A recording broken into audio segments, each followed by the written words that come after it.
1. Welcome back to YouTube Live. Sorry, we're having some technical difficulties. Join me for Cheesemate Receipts and class in session. We had to restart our live because of technical difficulties. We're just going to pretend the first half didn't happen. Okay, so we're streaming simultaneously on YouTube and TikTok. If you're watching on my YouTube, feel free to come over to my YouTube Live. As a quick recap, I will be announcing the winner of our Baddie's tier membership giveaway or appreciation giveaway. So if you are subscribed to my Baddie's tier, no live yet. Please tell me I don't. Hold on. Let me check. If you're subscribed to my Baddie's tier, we will be announcing private. I guess it would help if I unprivated my live, right? Okay, start over. 3, 2, 1, let's do this. Okay, we're live simultaneously on YouTube and TikTok with some technical difficulties this morning. Welcome to Cheesemate Receipts and in-class session. As a quick reminder, today is the announcement for the giveaway on our Baddie's membership tier. So if you are subscribed to the $9.99 tier, I will be announcing our giveaway sometime through the course of this live. Who knows how long this live is going to be. If you would like to upgrade your memberships and be entered for today's appreciation giveaway, I am going to pin the link to the chat. There's a comment pinned to my chat, and you guys are free to join, upgrade your subscriptions, and we'll announce the winner soon. I know this is kind of awkward because we already did 12 minutes of this on the first live, but we had to start over because there was music playing and y'all couldn't hear me. Okay, welcome back. No music. We're starting over. Starting fresh over. I'm still waiting for my coffee. We're going to do a continuation of yesterday's live. So really quick, welcome to YouTube Besties, Anaí. And to those of you registering for joining the memberships of Besties, I'm going to do a giveaway for you guys next week as well. But the Baddies tier always gets better giveaways, and I do them more often. Coffee and sanctuary for today's live. How's everybody going? I know, I'm sorry, that was confusing. We had to start over because we had music in the background. But let me get right to it. So let's recap what we established yesterday, okay? Number 1, we established that she got married in 2007. Her first child was born to her first legal marriage. Her parents are registered, her mother is a registered Republican. She is registered to vote as an independent party. And there was people on my TikTok that were like, why does it matter? Why does it matter what her family's registered to vote as, blah, blah, blah. And I want to show you something that I think will give this context, okay? And if you're watching on TikTok, there's no way for me to be able to catch you up to speed because there's been too much context covered in all these lives. Okay, so this here is a video that Candace has pinned currently to the top of her profile. And it is a political video, okay? So when you're asking, why does her voting status matter? Why does her mother being a Trump supporter matter? This particular video, let me just play it, okay? Let me play it. Hello from Mexico. I'm just gonna read it to you so you can't hear the music. While I feel like this is a given, let me be clear. I want to pause right here. The way that I interpret this statement, because this is a political post, she says, it should be obvious which side I stand on. Right? Remember that yesterday we confirmed she's registered to vote as an independent voter. She's not affiliated to any party. So when she says, I feel like it should be clear which side I'm on, what do you interpret as that? What do you interpret from this video when she's going into a political video and she says, I feel like it's obvious which side I'm on, but if it's not, let me be clear. Okay,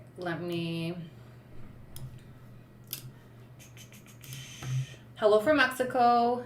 Here we go. Well, I feel like this is a given. Let me be clear. We do not support the atrocities happening in the U.S. right now.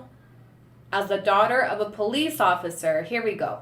As a daughter of a police officer and veteran, I was taught that terrorizing communities is not public safety. So this right here is what piqued my interest to search up her dad's voting status. She's name dropping him. She's using his status as a way to back that we would never stand for this. Now this is conflicting because we know that the mother is registered as a Republican. And can we all just collectively agree that at this point in the game, especially with midterms coming up, if you're an active registered Republican, you support what's going on in the White House. And you're going to be voting for that, right? You support... Hey, relax. Even Coco doesn't like this, okay? Even Coco said, we don't fuck with Trump. Here, go see who it is. Go to it. Because I saw some people on my TikTok that were like, oh, hold on, it is my coffee. Hold on. It is my coffee, man. Can you have my coffee, please?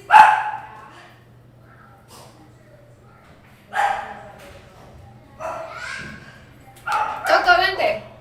Sorry, see, that's why I should have waited too. Sorry, my coffee's pulling up.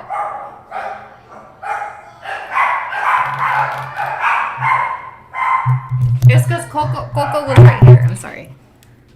Coco was in my office. That's why it sounded so close. Okay. So anyway, I had a lot of people in the comment section that were like, oh, why does it matter? Just because she's Republican doesn't mean she's MAGA. In my personal opinion, this is my opinion. It doesn't have to be right.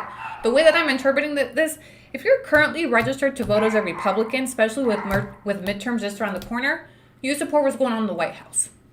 And what's going on in the White House, and you support what's going on with ICE, and you support all that shit. If you're not actively voting against what's going on, in my personal opinion, you very much co-sign that.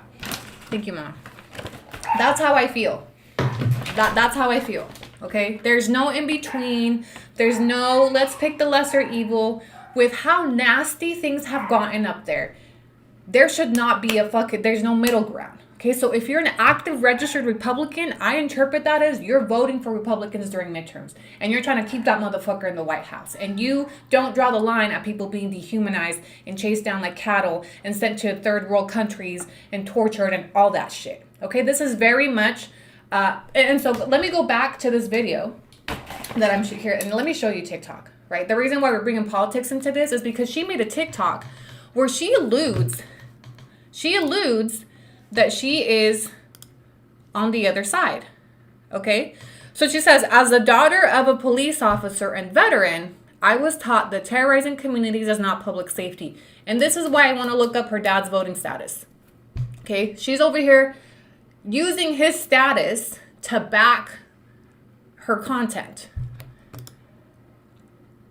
Accountability matters more than authority.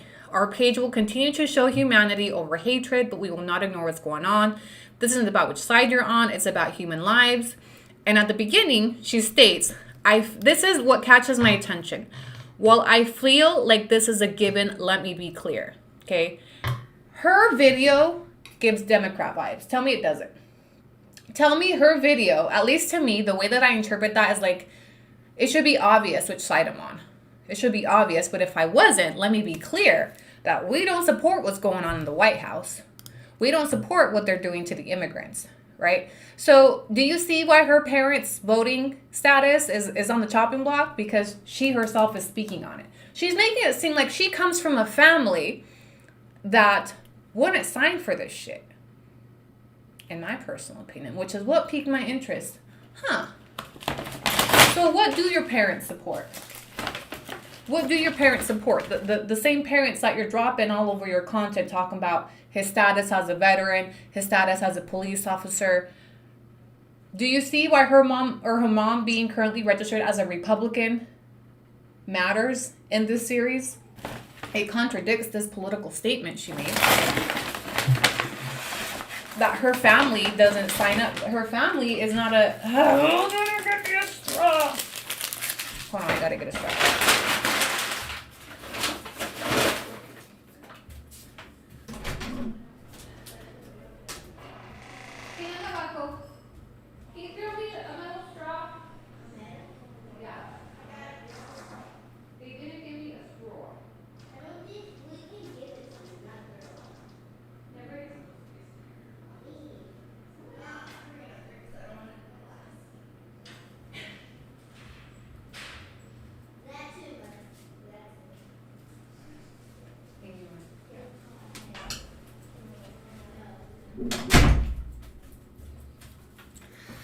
Okay, I'm back.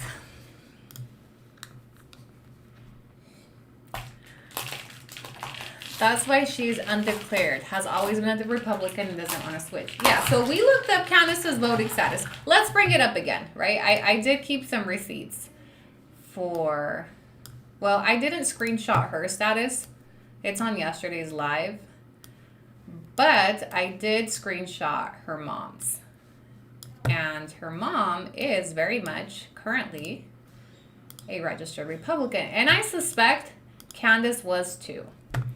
Now, her video says, hold on. Source. Oh, am I going to have to go research it again? Maybe I didn't save it. No, I know for a fact I saved it. Oh, Trump first at his mom. Yes, I saved it. Okay, so yesterday when we looked up Candace,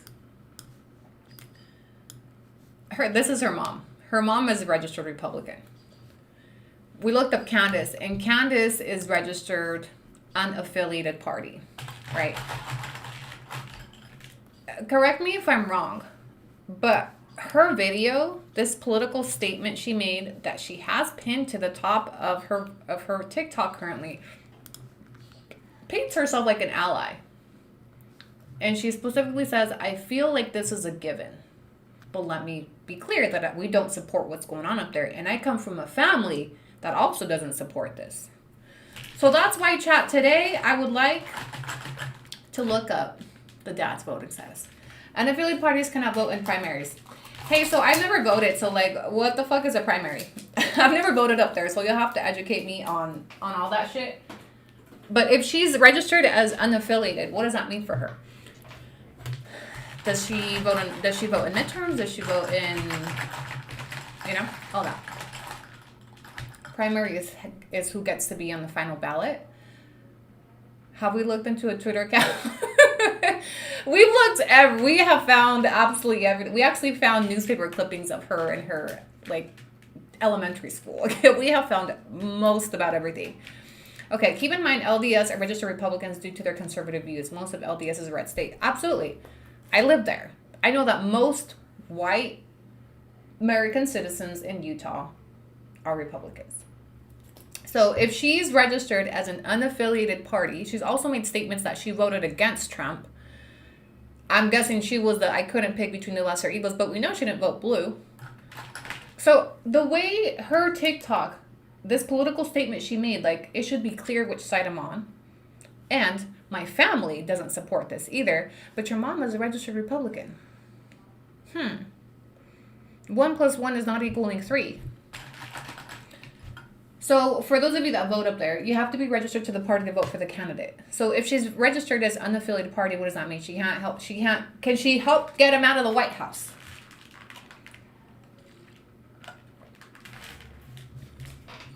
So chat, today, on our I registered to vote for the weekend of parties, I vote in the primaries. I would like to look up the dad's voting status. And the only thing I don't have on the dad is an address. So that is what I think we're gonna dig into on this live. So in order lots of people register for the other party to be able to vote in their primary. It does not mean that's what they vote for in the regular election. It's a well-known tactic. I do it. Depending on the state, I would have to look up Utah. Look, her family being the history that I have looked up on her family, okay? I am confident they are Trump supporters, and I'm not just going off of their current registered status. Remember the character letters. Should we bring out the character letters again?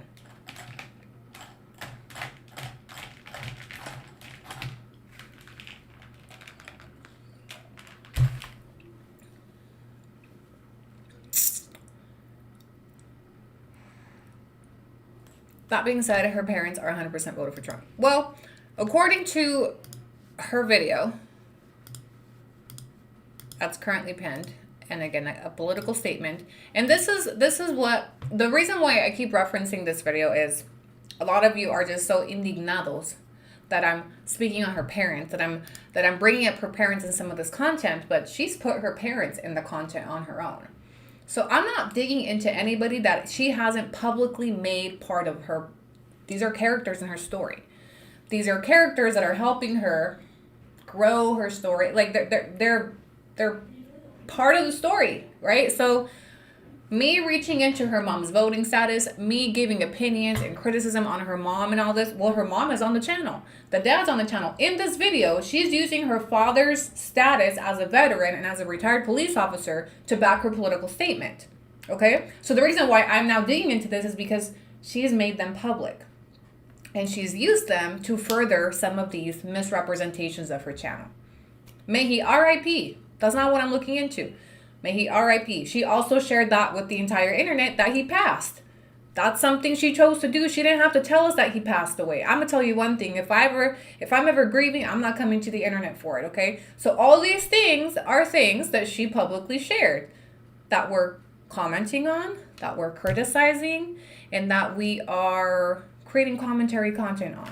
So if you're willing to put these people on your platform, that comes with this territory of people commenting, having opinions, and looking into records. So if you don't want your family member, why do you think y'all have never seen my mother on here? Somebody said, how would you feel if they did this? My mama would not be on my fucking YouTube channel. Okay, we're fact checking her story that she has consistently misrepresented and flat out lied. Okay, we also wouldn't need to do that if she wasn't continuing to lie. And at any point, she could pull the plug, get on here, and tell the fucking truth, and we would probably call it a day. Okay. Aquí no hay ninguna pobrecita, como dijo Nodal. Okay. Aquí no hay ninguna pobrecita. De hecho, tienen el mismo mayo. Nodal y Candace have a lot in common. Okay, that month of May was looking real stretched in 2016. Anyway, all right, the voting. So I would like to look up voting status for Dad. The only thing I don't have for him is an address. Her mom and her dad divorced. So the address we use for the mom is not the address for the dad. So here's your assignment, class. If you can find the dad's currently the last known address somewhere in Price, Utah, we can look up his voter status. We're fact checking for this particular TikTok where she used her dad and his status as a veteran and as a retired police officer to lead us to believe that she comes from a family of Democrats. That's what it looks like. Correct me if I'm wrong, but the way this TikTok is worded, it should be clear which side we're on. If it's not clear, let me address this, that we do not support what's going on up there. So if you don't support what's going on to people up there with your American privilege, are you voting against it? Yes or no? And if the address is no, then you very much support it. Because silence at this point, you're part of it. I don't want to hear no more. I couldn't vote for this. I didn't vote because that. If you're not using your privilege to vote, you are co-signing everything that's going on up there. Mrs. MBA. I know his current address. Do you mind emailing it to me? Email me whatever proposed address you found, or if you found it publicly, I guess just drop it. And I will pull up, I'll see if I can find his voter status and compare it to, now I am going to make an assumption here, as I have with everything else. Her dad is registered to vote as a Republican, or the last voting, that's my guess. That's a Republican. Her entire family is probably Republicans. In fact, Candace is probably a Republican at some point.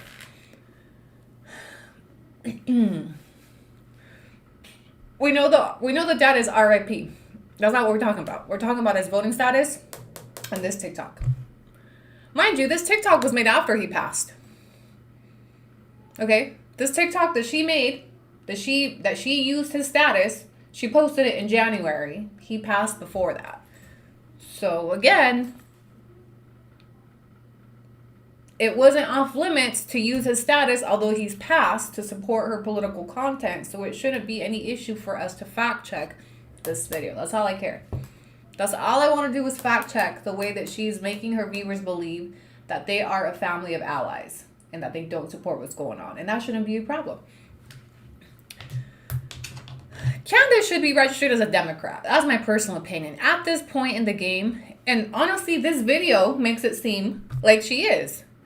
Because, or should be at the very least. If it's not clear which side I'm on, let me reiterate that we do not support this. That to me gives, if, in my little world view here, okay, if you're either red or blue right now, there's no fucking in between, because that in between does absolutely nothing to stop what the red is doing. Okay? During the election, there's a lot of people that were like, oh, I just kind of pick between the lesser evil. I'm not going to vote for either of them because, I don't know, whatever the fuck, right? So they didn't vote. So if you didn't vote, you're part of the reason why he made it to the White House. And your vote, the fact that you didn't vote helped him get into the White House because you didn't vote against him. Okay, so it's this fucking TikTok is implying that she's voting against this, that her family is voting against this. Well, we've already conferred Mama's not. Mama's not. Mama's very much about currently active Republican. Okay, do I have any... I did a little bit of research before the live on a public address for him. I couldn't find one. Especially in red states.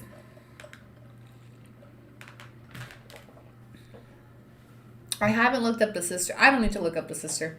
I promise you the sister's red too. I didn't need to look up this family when I told you they're Trumpers. I read those letters and I could tell they're Trumpers. We looked it up anyway for receipt purposes, and it was very satisfying that I was right. But I know a Trumper when I see one. You can read between the lines. It's how they talk. It's how they reference certain things. They do it subconsciously. Okay? You meet a Trumper and all you got to do is have a conversation with them, and you can tell they're Trumpers.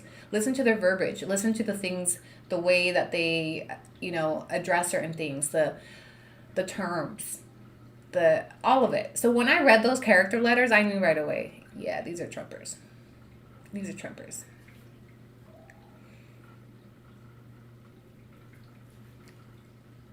If she's registered as an independent, that's a cop-out for being blue but still voting red.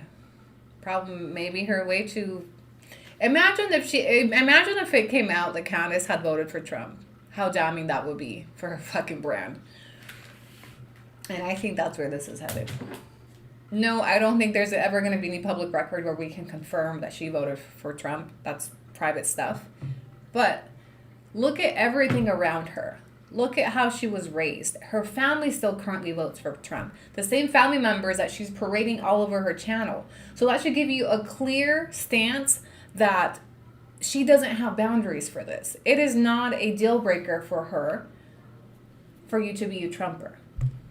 And for somebody that's directly hit by deportation, the way she claims to be, at this point it would be.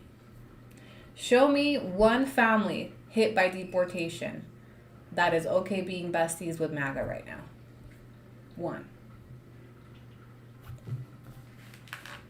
It's a deal breaker for me. And if it's not, her content implies that it is. Amelia sent deportation gift. You gifted somebody? I didn't know you could do that. That's so awesome, Amelia. Thank you so much. She just gifted one membership. Who did you gift it to? Oh, Pink Galaxy 7 received a gift membership by Amelia. Do you get to choose? Oh, can we talk about the fucking egg hunt? Let's talk about the egg hunt. This is right in line with fucking, let's talk about the egg hunt. Right in line with Thanksgiving. Okay. The fact, where is the egg hunt video? Right here. Can we talk about her bringing fucking Easter to their tiny indigenous town of 500 people? What the hell, Leonte? Why is this a thing? Let me ask you, how do you feel about Easter replacing the Catholic tradition of what Easter is in Mexico? How do you feel about this?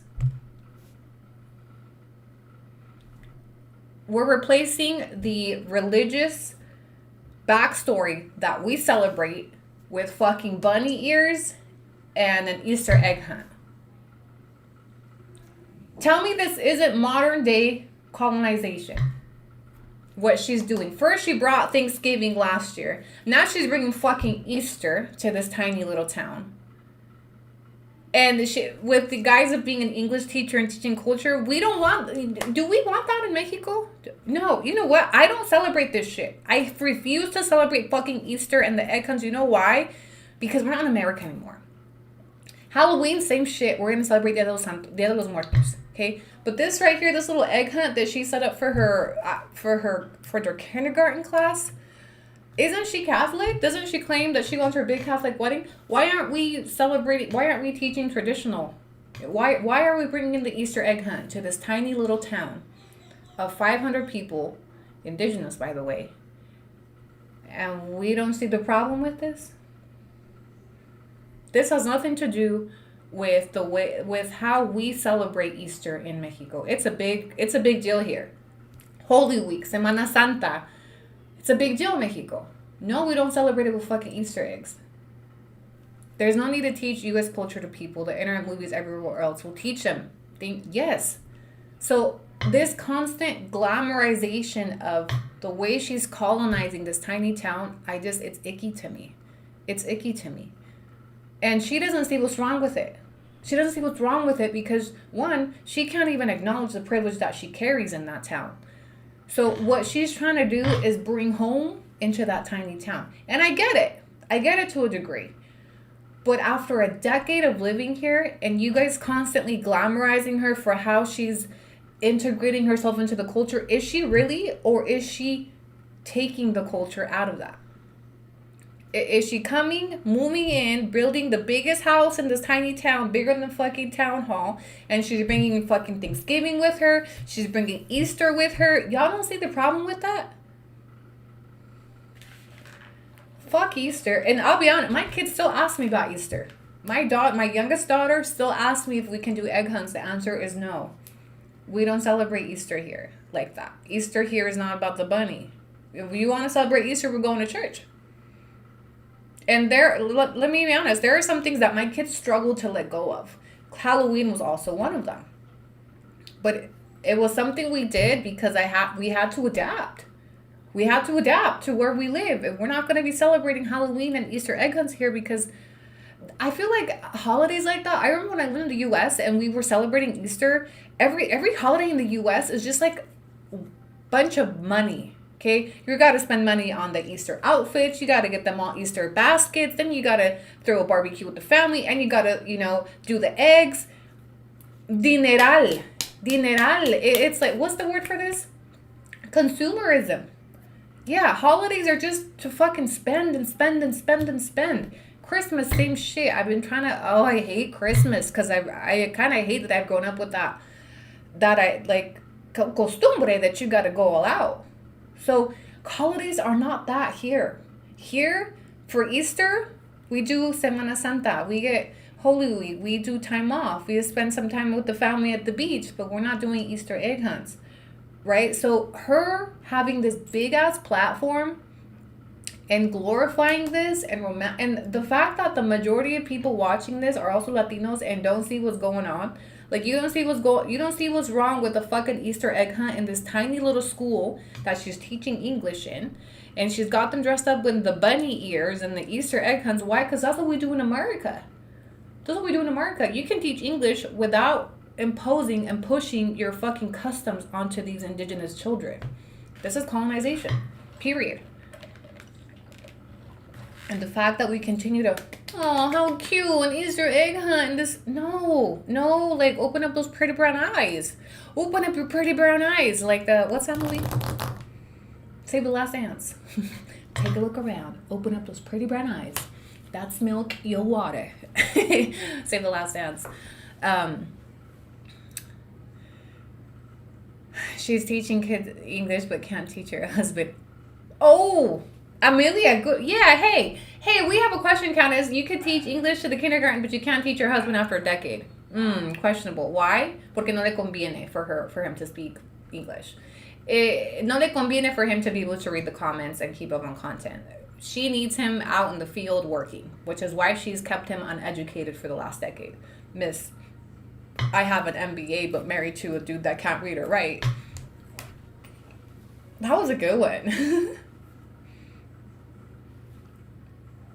Let's say, wanting to see Eddie and Carolina Garcia. I don't know who that is. Hey, does anybody get an address for the Pops? Okay, I'm going to leave you guys that homework. Find me an address for the Pops so that we can search up his voter status. His family, Utah, speaks good English. Everybody speaks good English except for Fidel. Yeah, that was gross to me. When I saw this, that didn't hit the way. And you know what? I think, if I'm not mistaken, she probably deleted them by now, but I saw some comments about that they weren't happy about it. I saw some comments in there. Let me see if she's deleted them. Probably. Is it just me, or is her comment section sus? It's giving too filtered for me. I swear, I don't remember verbatim what they said, but when I saw the comments, some of them were oh. No, not that one. There were some of them that were questioning the tradition because it was not what we celebrate in Mexico. Her comment section is sus. Anyway. Only praise, right? The only comments that are left are those that are praising her.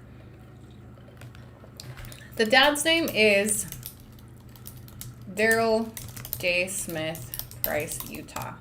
Nora, bestie, thank you so much for the Cheeseman bucks. Thank you for being here. And, oh, I see you're also a member. Thank you, bestie. Daryl J. Smith from Price, Utah. I want to know why there are so many profiles of H men always sticking up for her, cool Florida giving her. Well, the reason Hispanic men love her is because if they ever get deported, they would love to find a white girl that follows them across the border and gives them all these privileges and benefits, right? She is goals for Mexican men, Mexican migrants. If they didn't get the papers out of her, they're going to get her to come across the border and do all the stuff that she's done for Fidel. That's why you see a lot of Mexican men defending her. And, oh my gosh, she did this and she did that. And every man's dream is to find a dumb bitch like that, regardless of race. But when we're talking about, migrants versus, that's every man's dream. Number one, men love dumb bitches. And I'm not just talking about Candace. Men love dumb bitches that won't hold them accountable. Men's favorite. So when you ask yourself, why do they glamorize her? Why are they always defending her? They love women like that will put up with whatever, follow you all the way across the border. And hello, she was his landing pad. Jazzy, thank you so much for the super thanks. Thank you for my Cheeseman butts. It's giving a güey se sacó la lotería. The same reason why men love, it's like a cultural joke.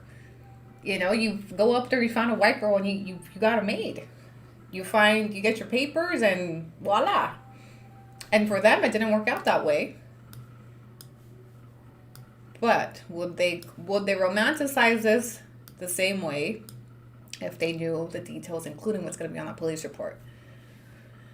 I found his address, public record. Samantha, can you drop it for us? And I'll do a quick search. It's given Save a Ho, yeah.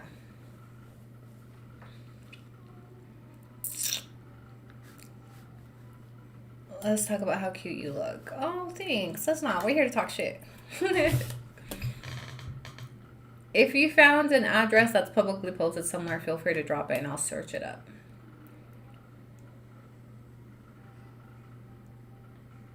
Are the ladies in her town? Look, I feel like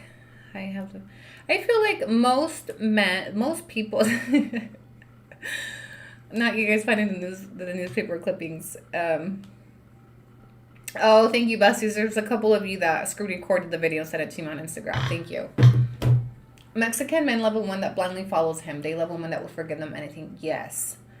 That's very much in line with machista culture. You just put up and shut up. Calladita te ves más bonita type vibes, So it's in line with every man's dream is to find a woman that just puts up and follows me blindly and doesn't hold me accountable and, me mantiene and all that shit.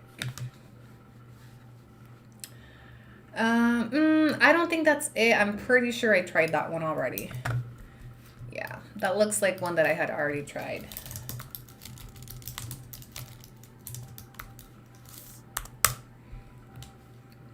Let me try again, but I'm pretty certain ETV News has an article. A recent? I'm pretty sure I plugged in that address earlier and it didn't work.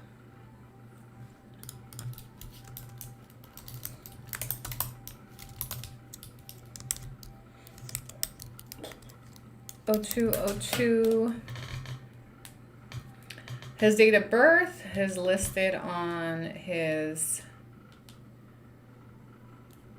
obituary.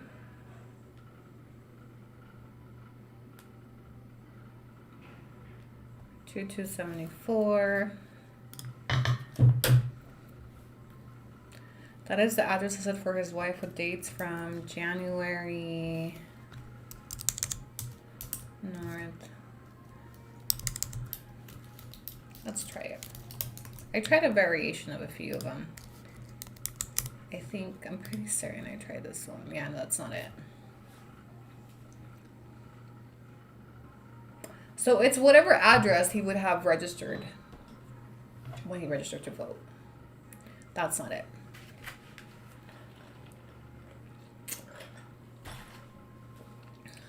Did you see Baddie, did you see Bryce yesterday? Tell me, say hi. What about looking at property taxes? Fidel gives me Mantenida vibes.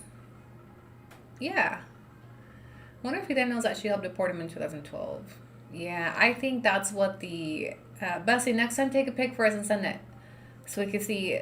Let me see if he's at least cleaned up nice, okay? Show me what I'm missing, Bestie.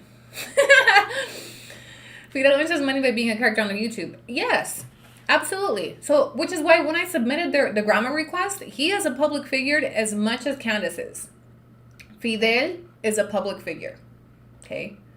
Through his affiliation to Candace. Are they not both up there making videos and house vlogs and this and that? Fidel Garcia Sanchez is an influencer. Absolutely. So when I submitted the grammar request, this is a public figure that's monetizing at the base of these events. And we, the public, need to know what actually happened. Maybe he wasn't registered. Maybe. I doubt that. An old white Mormon man is registered to vote. Trust. A veteran is registered to vote. Okay? A police officer is registered to vote. What veteran do you know that's not voting? You see why if he was just a regular old did something else, but a veteran is definitely has some political views. Yes, that's why she bought him a new grill. That's why she bought him a new grill, because he's a public figure and he wasn't aesthetically pleasing to the channel.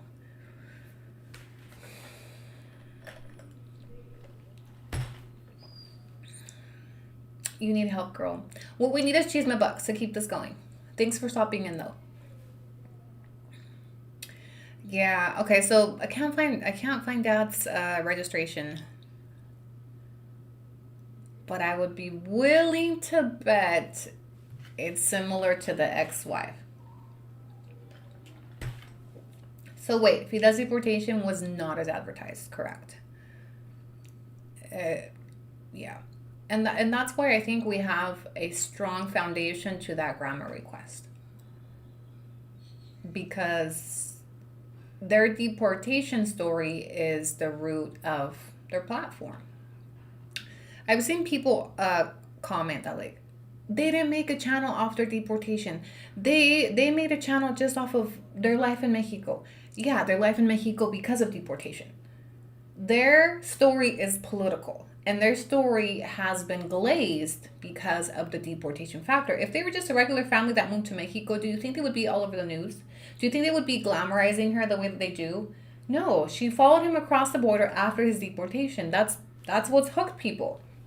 So the deportation is very much a part of this. And why is the deportation? Why does it matter? Well, we would need to... You see, so all this backstory is part of the deportation. Imagine me getting on here and telling you how hard my deportation was on me and my kids and this, but I leave out that I scammed all these companies. And then I'm a convicted 3-time felon for pulling licks over there. Do you see why the history behind what we did to get us deported matters to the public? We want to know as viewers, What's the reason for the deportation? And there's such a big ripple effect that I've already talked about on previous videos of how a false narrative impacts the community. How when you're selling the story that my man was picked up on the way to work, just a hard worker, blah, blah, blah, it embeds fear into others that, oh, my man could get picked up next. You know? Anyway. Yeah, she deletes any comments, which is why her engagement, I think, is so low lately, at least, is she's deleting most of them. And that alone, that's also misleading because she wants to paint this picture that everybody loves her. Everybody loves her. Her content is peace and love only. No. We have lots of questions.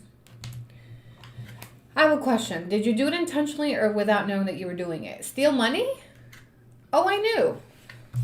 We want to know. Miss Reyes Hernandez, thank you for the cheese and bugs. We the people want to know. Why didn't you use your intelligence to not get caught? So I didn't get caught in the act. I didn't get caught. I got snitched on. Go read my records. Okay, go read my records, and there was always a snitch. And I will just say, not to glamorize this, but there's a lot of things I didn't get charged with. Okay, I caught 3 cases out of probably a lot more. And every charge I caught was because somebody snitched me out. I didn't have a good team. I didn't have good friends. I was running in a very dirty crowd. And yeah, my co-defendants were not loyal. These hoes were not loyal. 602 Chicha? Thank you for the cheeseman bugs. Thank you for the super things. So, yeah, I mean, it is what it is. And I've always said, like, I'm not... Look, that's why I did a YouTube channel on myself as well. Okay, I exposed... My public records are up there. The police report, the charging docs, all of that's up there. I don't think it's interesting because I already know the story and I've already told it so many times. But imagine if I had it and all of a sudden these records start popping out. Oh, people would be really intrigued because I've sold this story that I'm just this poor single mom that got deported for no reason. And then bam, imagine my charging docs come out. Imagine my police reports come out. I would be working overtime to suppress them too, honestly. But see, when you own your story, nobody can use it against you. And to date, if Candace has the power, well, by the time she does, we'll probably be done. But Candace had the opportunity in 2023 to just get on here, take some accountability, and put it to rest, and nobody would have been intrigued anymore. Nobody would have cared about any of this had she not been actively working to suppress it and lying. That's what makes people curious. But why did you lie? Well, why would you lie about this? Why would you see? That's what makes it interesting. She's her own downfall, because if she had told us about this, none of this would matter. There wouldn't be 1,000 people plus invested every day trying to get more answers for the real story. She created such a fucking web of lies that we are all just like the unraveling of the web is very interesting to me.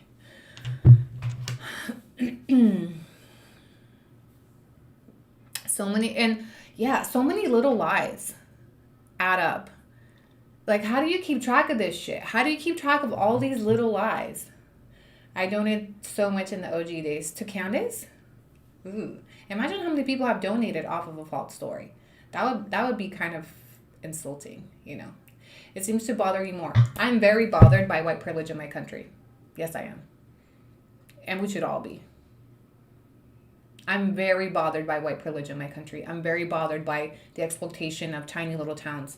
I'm very bothered by an American citizen capitalizing off our trauma. I'm very bothered by a lot of things with the way she's been able to take from us, because this goes back centuries. It goes back centuries, okay? Historically, go pick up a book on white privilege. We're already here. Like, this trauma exists. Deportation exists because of the oppressors.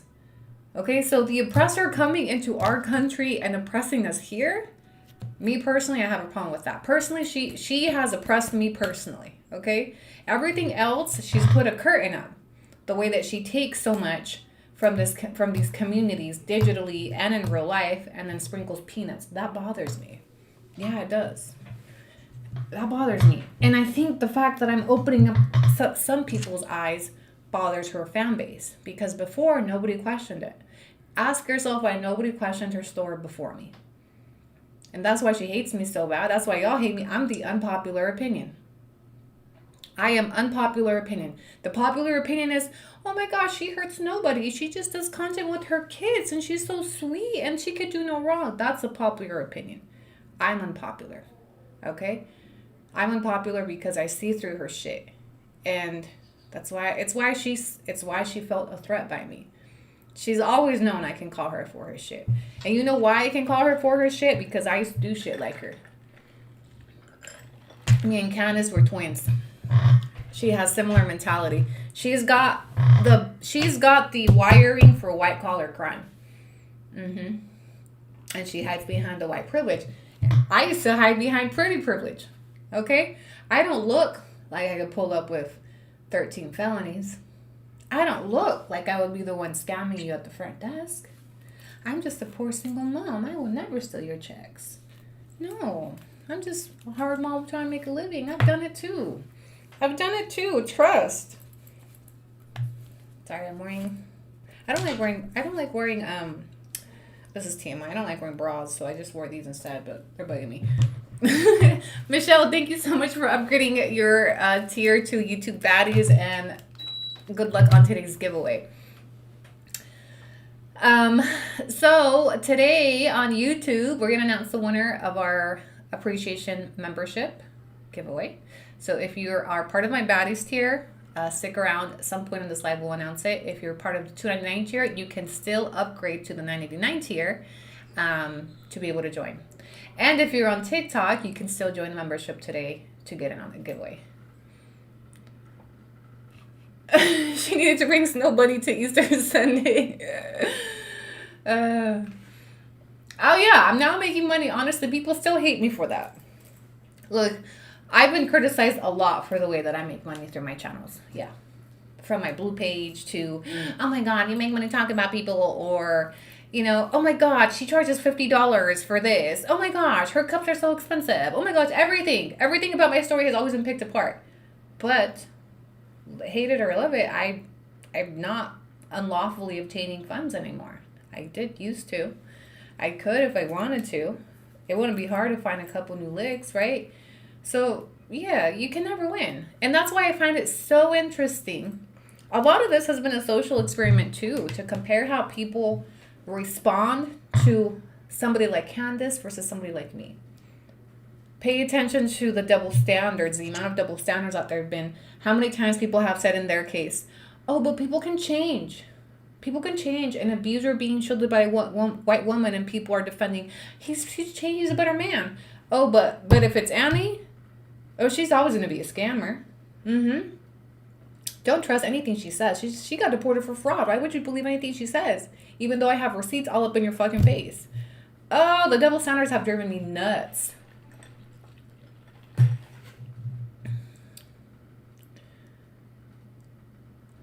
Juana from another channel charges $25 for answering a question on Facebook. Do you guys remember the $50 questions? I charged $50 one time. Once upon a time. Who remembers the $50 questions? But that was a special case. It was just on one live. Okay, it was when I was doing some thoughty things with my baby daddy, and I didn't want to tell you guys. And so they're like, charge him for a question. I was like, bet. You won't ask me a question, send me $50. And then they actually started sending me $50. So then I started having to answer the questions. That's the one same thing. Yeah. Go to their pueblo during Semana Santa.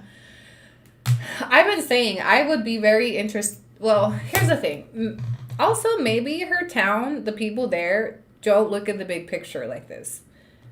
You know, maybe some of them don't even pay attention to what she's doing and have no clue that she's ringing them out, and throwing peanuts at them after. Did you answer them honestly? I can't remember. I just know it had to do with me fucking my baby dad. And I may or may not have been cryptic. So it wasn't anything serious, but they were questions about my status with my baby dad. And I don't remember what I was asked. Cindy, welcome to YouTube Baddies. Thank you so much for joining our memberships and best of luck on today's giveaway. Yeah, I want to subscribe, but I only see a $12.99 charge. So the $12.99 has to do with the exchange rate. Okay, I have figured it out. It used to be $9.99. Because of the exchange rate, it's up to $12.99. Because I've set my account up to Mexican pesos. So in some places, I'm seeing $12.99. I've never changed it. When I dropped my tiers, I dropped a $2.99 and a $9.99.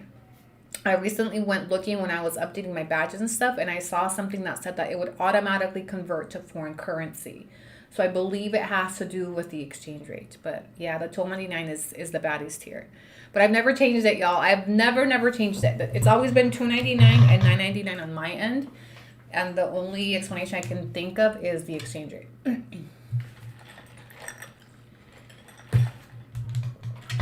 Típico mexicanos jalamos en los pies. Team Annie for president. Thank you for the $19.99. Super thanks, bestie. Actually, yes. Hey, let's do a thing. We should do like, you know how in high school they choose student body president? Can me and Candace run? I want to run against Candace for student body president. Girl, there are thousands of gringos living in Puerto Vallarta that charge for tours in dollars, but are living in pesos. I saw a gringo that charges up to $3,000. What? That is crazy. Mom, do you have super glue? No. Just kidding. Hi, Baddie. What do you need it for? Huh? What do you need it for? My Starbucks cup. You broke it? No, it's not broken. Which one? The purple one. Woo! Hace años, así me la diste. No, nothing. I have my craft glue. What's craft glue? It's what I made my sparkly. Oh, that's cute. It might work. Bro, I feel like I'm on like a TV set right now. You are. I'm live. Don't come over Oh, here. Well, you always come up on my stuff when you're live at school. No, block me, okay? Please block me.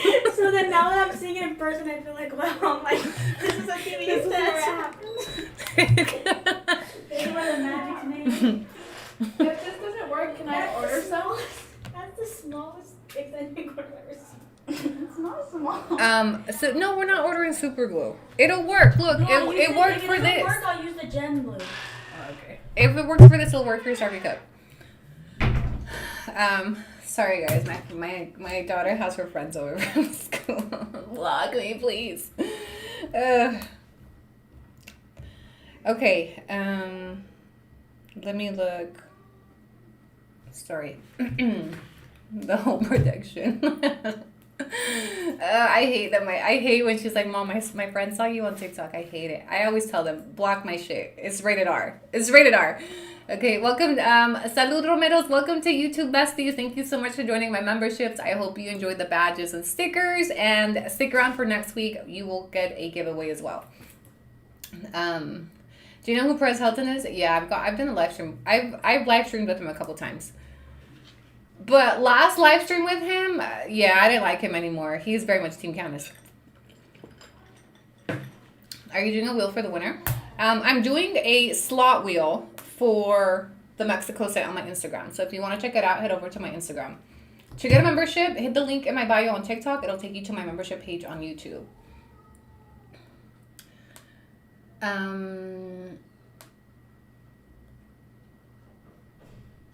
Yeah. What's included, it'll give you a description over there. It'll break down all the tiers. No sound. TikTok's been doing that lately. I think the memberships are more of join through the app, but if you join using the app, it's $99. Oh, maybe there's a plus to joining. Yeah, I don't know. How's my sound on YouTube?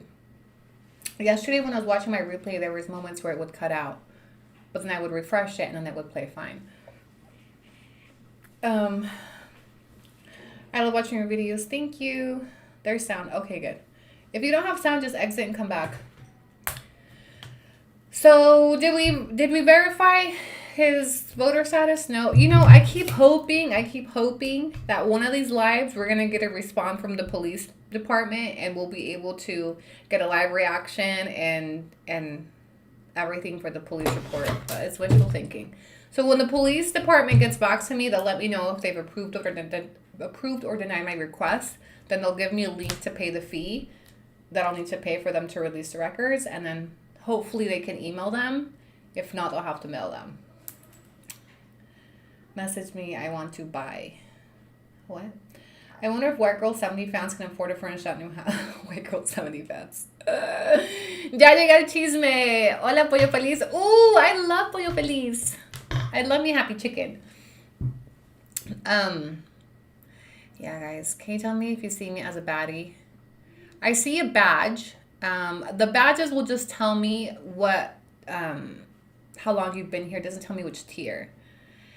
Hello, besties. Perfect novenas for my lunchtime. Smash the like for Annie. Thank you, Spang. Yeah, can you guys hit it? Make sure you hit the like button on the way out. Yesterday, we had like 4,000 views and like 300 likes. And I was like, oh, is it just trolls in there or what the heck?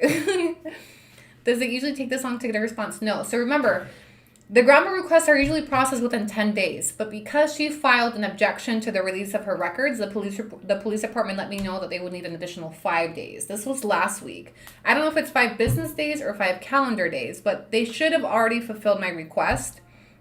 But because she filed an objection, they told me it'll be an additional 5 days for them to now review her objection and then determine what they're going to release, if they're not going to release it, and they will have to legally justify if they decide not to release. So that's why it's taking longer for them to get back to me. I did, let me hold on to that piece of information. So hopefully by the end of the week, FOIA. This is a grandma request. So police reports are subject to grandma request, not FOIA. But if this gets declined, I do intend to file a motion in the court case. So the judge could compel them to release the records. And this is what I have 2 strategies. Candace, pay attention because I know you're watching. If they deny the release of her police report, I'm going to file an appeal. If that appeal doesn't see through, I intend to file a motion in the actual court case. And good luck, Candace. Good luck, Candace, winning that on the court case. Does Candace have actual friends? I think only on TikTok. Have you ever seen her hanging out with local friends? Probably not. We can only speculate why she wants that police report to not be released. If everything is what she said it was, there's no need. It would just be like, oh yeah, it's what Candace said happened. Just like she said it happened.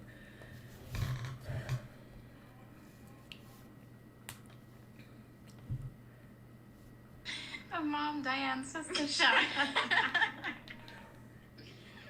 No, absolutely not. Not my daughter's friends trying to get shout outs for followers. Absolutely not. Annie, what is the purpose of all that? Of what? Records? We're just curious. Well, ask yourself, what is the purpose of police reports being public, chat?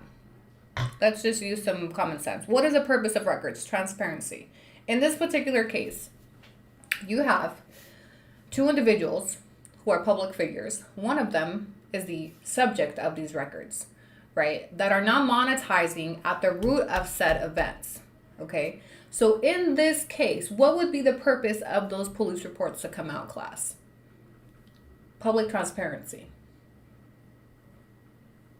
That's really it. Me? Just curious. But for somebody with that big of a platform, transparency. Period.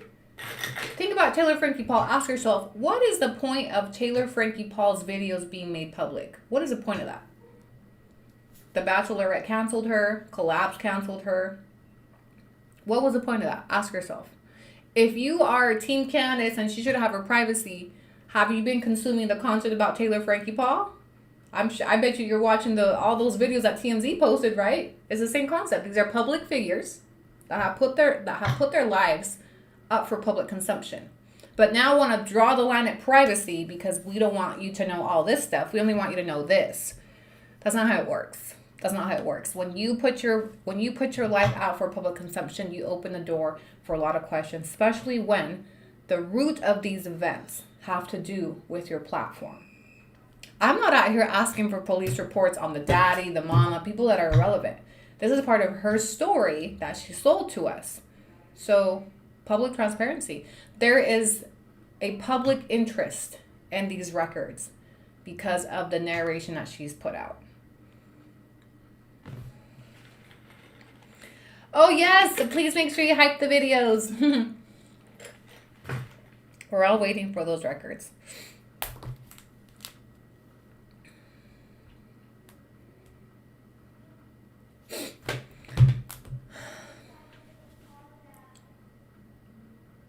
Also, accountability. Yeah. It's not going to change anything for her. We understood clearly that you guys are going to continue supporting her, and the amount of people that are like, yeah, well, we still love her. Okay. This is not for you. This is for us. And for those of you that keep saying, like, we're still going to support her, then what's the problem with the police report coming out? What's the problem with us doing a deep dive if, regardless of what we do, she's got her own thing? And we're just peasants over here.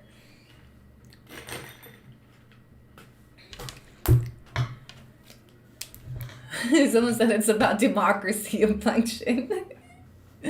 I just want her to return U.S. taxpayer money. Yeah. You know, we skimmed over that real quick, that PPP fraud.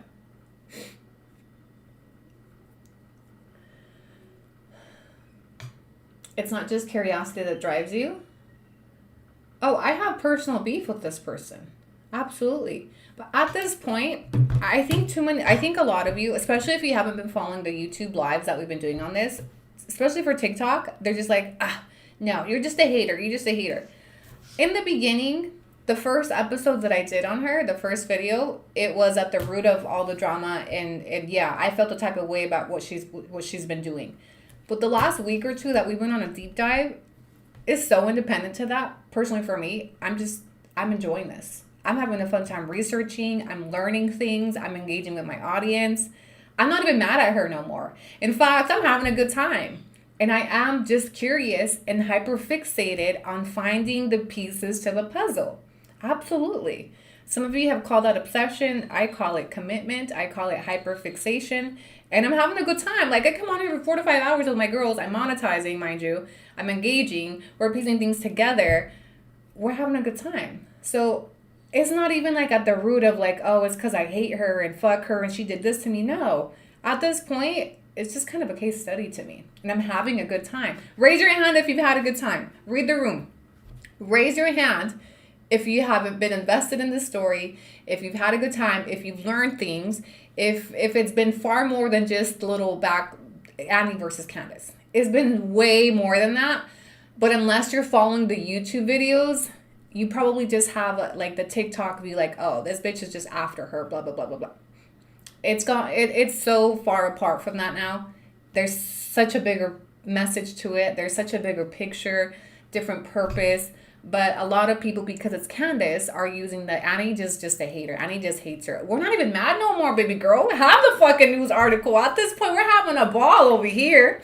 I got to call the county clerk. I got to call the cute jail guard. I got to call all over. Lisa, thank you so much for the galaxy. I got to learn about grammar requests. I've learned so much in the last 2 weeks.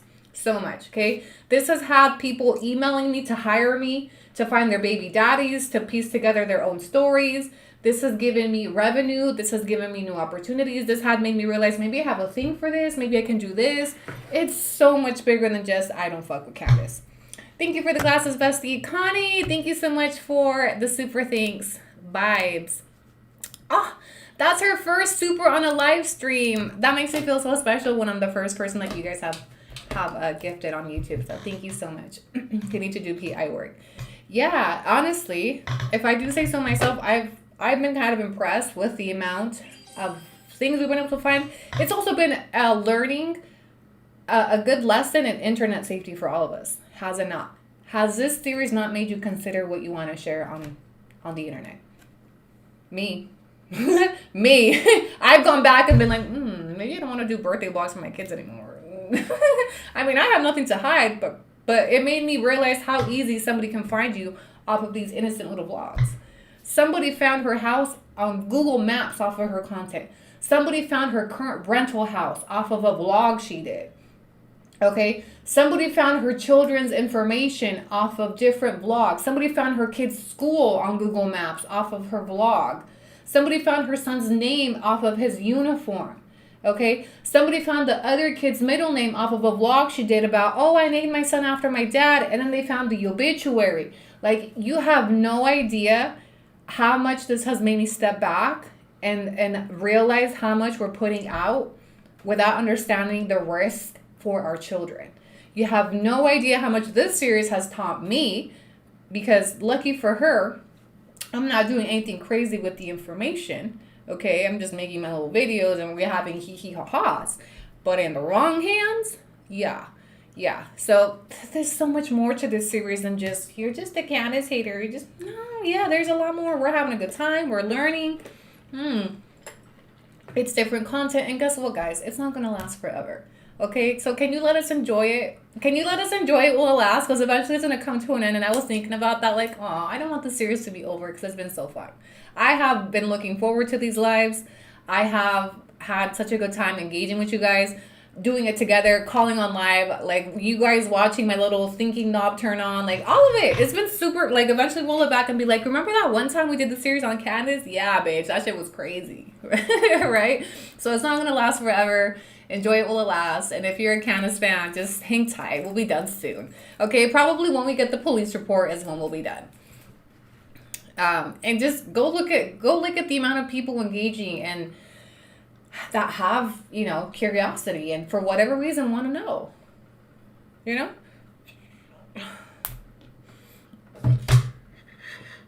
Who's next? Honestly, for me to get this invested in a story, I have to be personally invested, right? The reason why I was invested to begin with is because me and Candace have beef. So I had a natural curiosity for some things. For me to be able to produce this good of results, I think I have to have something like a personal interest in the case. I have removed my birthday from my social. Yep. Like remove your birthdays, no more birthday shout outs, like all those little bits and pieces of clues that we found through her own content should make you question like how much, for as many times as she talks about for the safety of my family. Now look, okay, so now it kind of hits different when I think about all the time she was telling people, please don't give my information to Annie. Just please tell me if you gave her any information for the safety of my family. That should sound a lot different now because, bitch, you gave me all the information yourself. All it took was some little, and look, now we got your house on Google Maps. Your forever home, we found out on forever Google Maps. Everything she was trying to keep from me, she has already publicly shared. Okay? So that disclosure she gives all of her new collabs, like, you don't need it anymore, Candace. Throw it out the window. You no longer need to tell all your new collabs not to give me any information because I have all of it. Okay. We found your ex-husband. We found your mama. We found your great-granddaddy. We found your daddy. We found where you're from. We found what elementary school. We found your elementary school drawings. We found your pageant on the newspaper. We found that. You know what I haven't found, though? Is that MBA, girl. I found a lot of things, but I cannot find that fucking MBA nowhere. Should that be our next chat? Where do we find this MBA? We found a pappy. The one thing I haven't been able to find is the fucking MBA she keeps talking about. Something tells me, I don't know if that MBA exists. Hey, we were looking last night. We were talking about this. We need to find what college she allegedly graduated from. And let me go look on the alumni records. Where's that diploma? So according to her character letter. Okay, let's pull this out again. You guys want to do some receipts and timeline? Let me do some receipts and timeline. Okay. Also, it gives a further, Candace. Okay, cue the character letters. I'm going to read the character letters again. Some of you guys have already listened to this. But it includes information about that MBA. Okay. Also, it tells us when she met Fidel. Okay. It tells us exactly when she met Fidel, if she wasn't lying. Okay. Here goes the character letter that she wrote to the sentencing judge judge in his federal case to help avoid prison time. And while I'm doing this, feel free to share any information on that MBA. The National Student Clearinghouse, I went, but it told me I needed to be a business to read class records. I'm not a business. All right, you guys want to hear this? Now that you know all the history, okay, and let me regroup what that history is. Candace was married in June 2007 to a 32-year-old man when she was 18 years old. Okay. She claims in her news stories that she met Fidel in 2007. They've been together since. She birthed her first child to that marriage. Okay. She was legally married to that 32-year-old man when she met Fidel and when she got pregnant by Fidel and when she had Fidel's baby. Then when Fidel assaulted her in 2011, he goes to jail, gets deported. She divorces the first husband after his first deportation, but then goes back to hanging out with his family right after Fidel is deported in 2012. So for 2 years, she's heavily hanging out with ex-husband's family, sister, bestie, and then suddenly in 2014, the family cuts her off. I suspect that's when Fidel came back. They got back together. They lived together for a couple years, and then in 2016, he's arrested again by ICE. Or by the cops, and then he's put back into deportation proceedings and searched out of prison time. So let me read you what the letter says, now that we have some context to the dates, okay? Because initially, when we read these letters, we were like, wait, how did that happen? If this and that, right? Initially, a lot of this didn't make no sense. So now that we have some context, let's read them again. My name is Candace Garcia Sanchez. We've also confirmed that's her legal name because that's what she's registered to vote under. I'm the wife of Fidel Garcia Sanchez. I am writing this letter today in hopes of conveying to the court the character of my husband Fidel. 8 years ago, today I met Fidel. Pay attention to this. So she filed this letter in November of 2016, and she tells the judge, exactly eight years ago today I met him. That means she met him in November of 2008, according to this letter. She married Ferguson June of 2007. So let's do some math. From June 2007 to November 2008 is a little bit over a year that she was married to Ferguson, and then she meets Fidel. Now remember that she is giving us a story time that they allegedly met because a mutual friend invited her on a blind date. But why would a mutual friend invite her just a year after she marries Ferguson on a blind date? That don't make no sense, okay? But I did want to show you the timeline that she claims she met him in November of 2008, and that would make it only a year or so after she married Ferguson. Okay, she says, I fell in love with him almost instantly. What does this tell me? She cheated. Okay, she's married to Ferguson, meets Fidel, head over heels for Fidel. Immediately, bitch. She says, I fell in love with him almost instantly, and shortly after our relationship began, I found out I was pregnant with our son. Okay, so let's do the math. If they met in November 2008, and the baby was born in December of 2009, when did they conceive?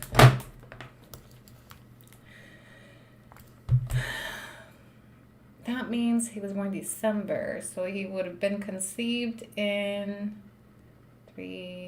March.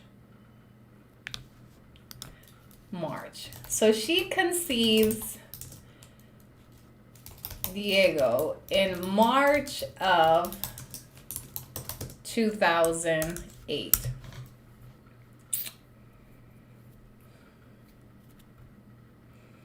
Mind you, she's married at this point. Okay, so she's married to Ferguson, meets Fidel, starts throwing cat immediately almost, and gets knocked up just within 11, 12, 1, 2, 4 months of meeting Fidel. She's knocked up. with Fidel's baby, but married to Fergie. It's a Fergie baby. Okay?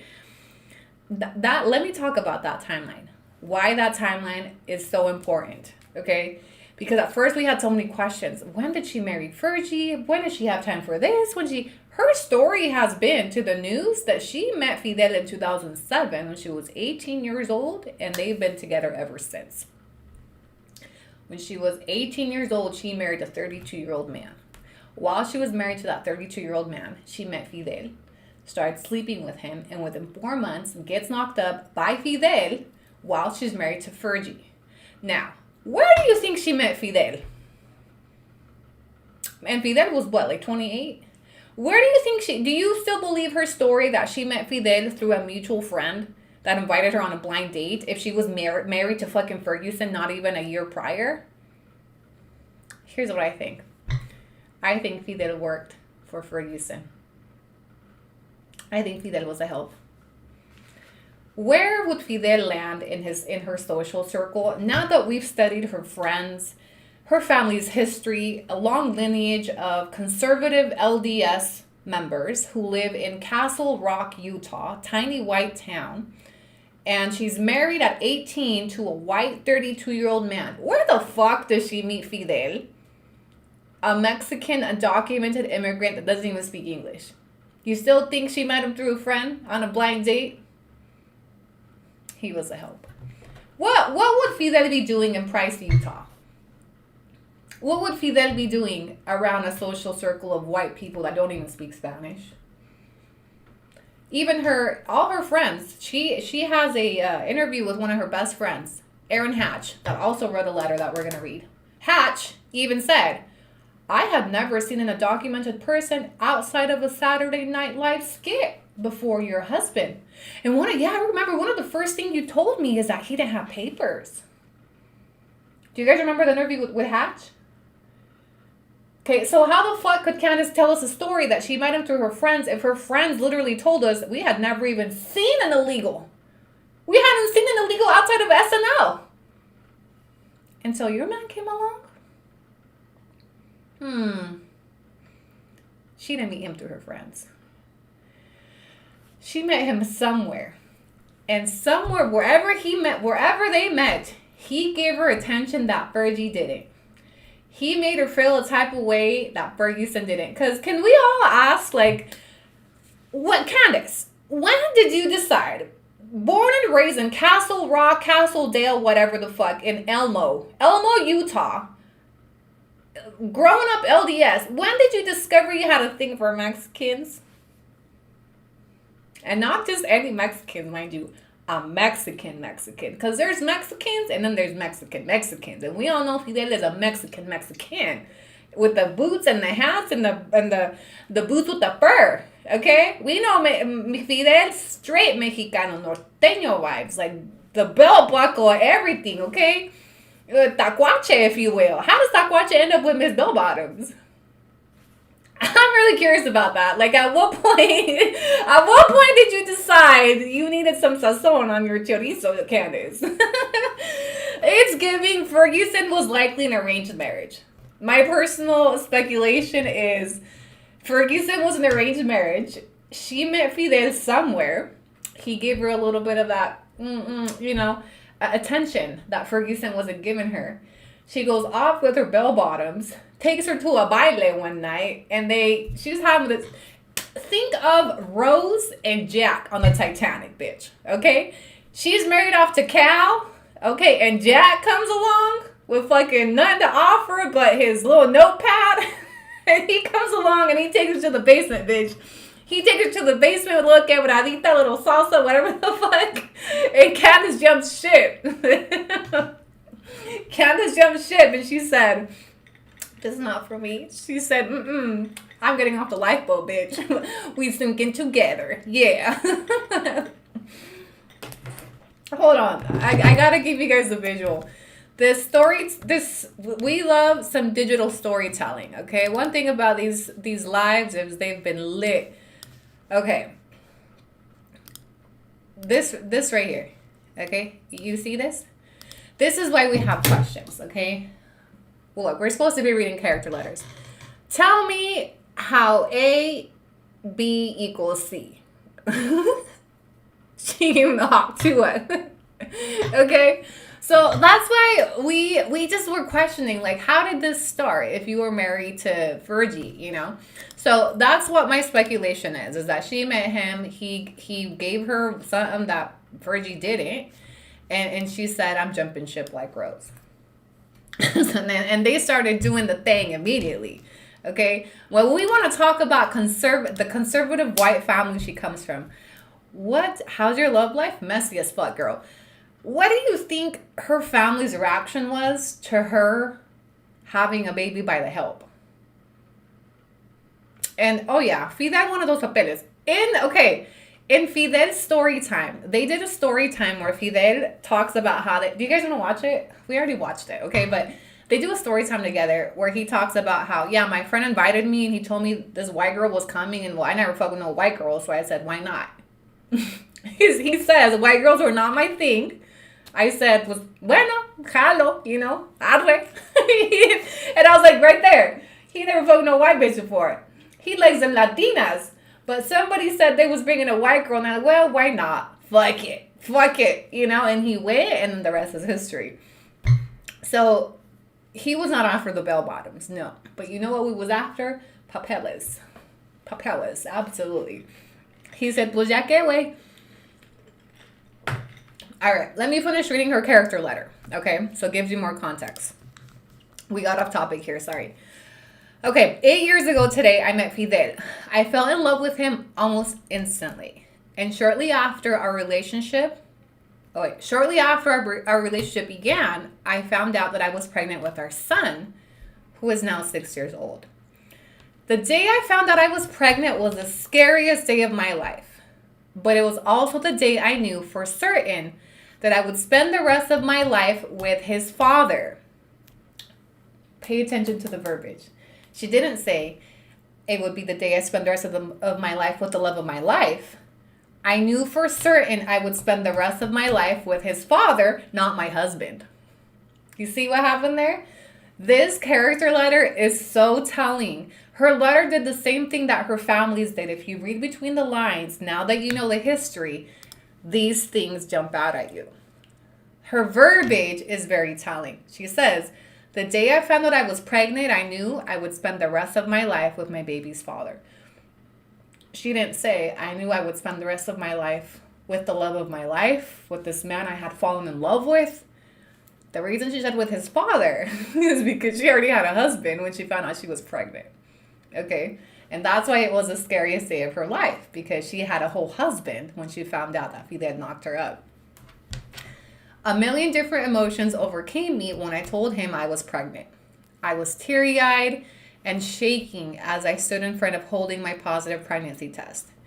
Fidel took my hands in his, and I will never forget what he said to me. He said, everything's going to be just fine. If you are willing to take this on with me, we will be a family. I promise I will love and care for you and our child for the rest of our lives. Read that again. If you are willing to take this on with me and not your husband, if you're willing to leave your husband, I will take care of you and the baby. Read it again. Read it again. She tells you right here, this is when Fidel is convincing her to leave her husband for him. If you leave him, I'll take care of you. I promise, for the rest of our lives. Okay?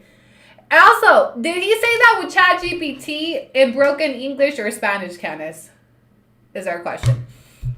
So then she says, I remember that he didn't look terrified, as I'm sure that I did, or worried. He looked happy and ready.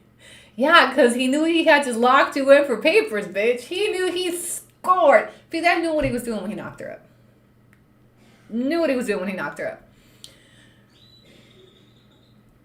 So she said, I remember he didn't look terrified, as I'm sure I did or worried. He looked happy and ready, and I knew he meant every word.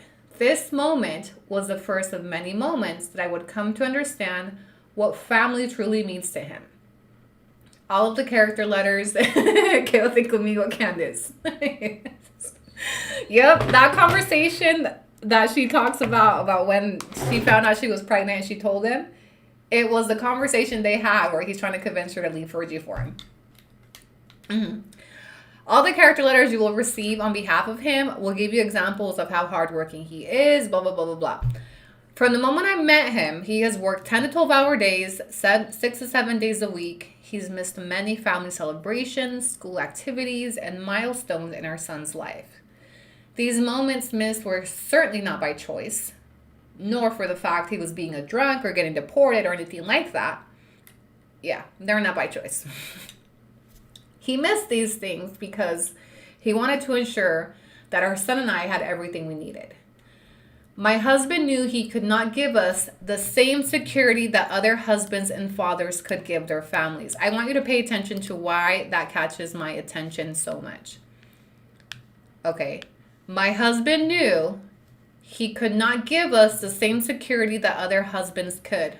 Read that again. And why does that? ¿Por qué me llama eso la atención? Look at the way she's minimizing him because he didn't have papers. Do you see it? My husband knew he could not give us the same security that other husbands and fathers could. In fact, I've seen undocumented immigrants give them the same, if not more. So when we talk about how they view undocumented persons, this is telling. Both in her and her letters. They look at them as less. All right, this is where she talks about that MBA that I need y'all to look for, that we haven't been able to find. And the fact that she mentions her MBA in every opportunity she gets is kind of a red flag for me. But she says, Fidel has supported me throughout my career and my quest for an education. He is the reason I was able to complete my bachelor's degree in criminal justice, human services.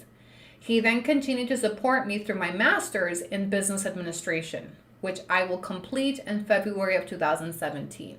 Okay, so according to this, she graduated in February of 2017 from somewhere. We have not been able to find this MBA, if it exists. Now, she made it sound like Fidel was supporting her from the get. But where does Fergie come into play, Candace? Because I'm sure Fergie was taking care. Was Fergie just not existent the first year and a half? So if she graduated in 2017, chat, when did she start school? How long is an MBA? How long is a criminal justice degree? MBA is what? 3-4 years?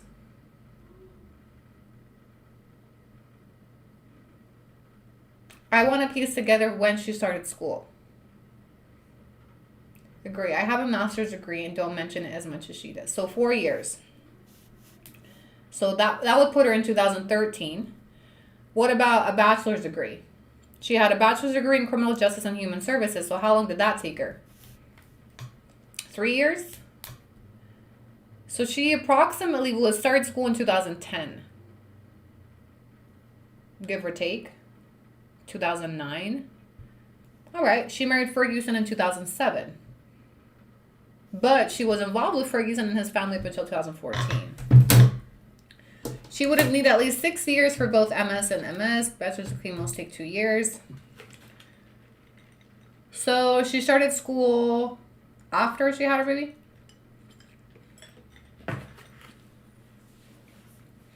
I have a conversation took me 2 years. All right, 2, 3, 4. All right, so maybe she didn't go into school straight out of high school. We know she didn't go to school. We know she didn't go straight into school because she was busy getting that chon.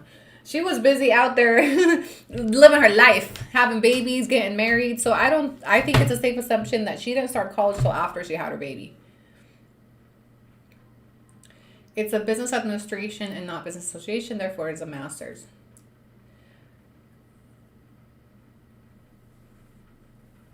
So approximately 2010. So we've been able to find a lot of things except for this MBA. And the reason why this MBA me llama la atención is the amount of times she mentions it. Almost in a way to give herself like prestige, like MBA. I work from home with my MBA. I work from home with my MBA. Why can't you just say you work from home? The constant mention of that MBA to me points out the constant need of making herself superior. MBA, MBA, MBA. And based on her pattern of lies, the things that she speaks about or that she's defensive about are typically the things she's covering up. So I suspect, I wonder if she even has that MBA. And that's been something a lot of people have given her, like status with. She works so hard with her MBA. She provides her family with her MBA. She built that house because of her MBA. What if that MBA doesn't even exist?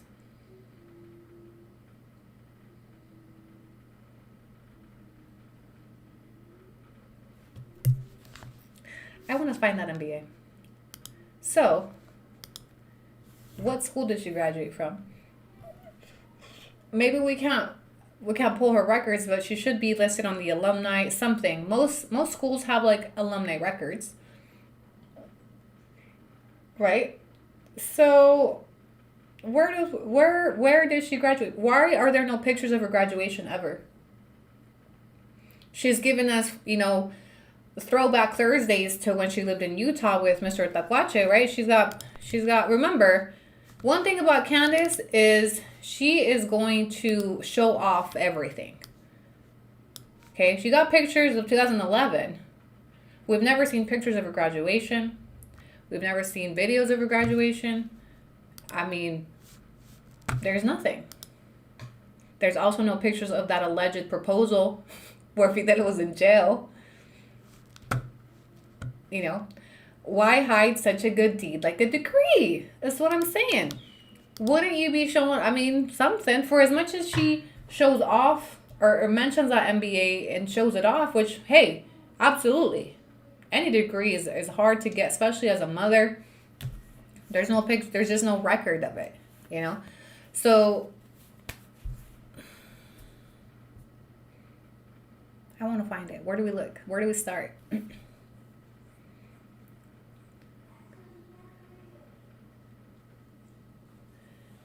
Maybe it's a Stephen Henniger college. Maybe it was one of the smaller colleges, and maybe it wasn't a big, which would be fine too. No pics because she was valedictorian. I don't think she's on. We found a Candace Smith on LinkedIn, but I don't think it's her. So, the MBA is something I would like to find. Yeah, because when I look myself up, I come up on the commencement program of my school. It's a Mormon homeschool college. So we searched BYU, which is the most popular Mormon college in Utah.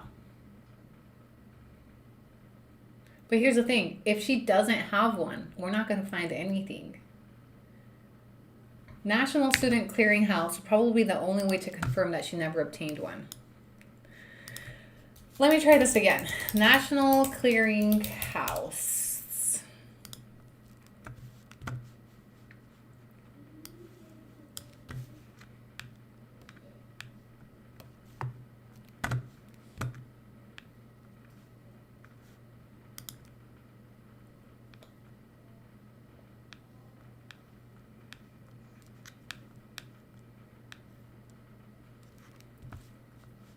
Verifies college degree. Down participating degree verifies school list. Let's see which Utah colleges participate. And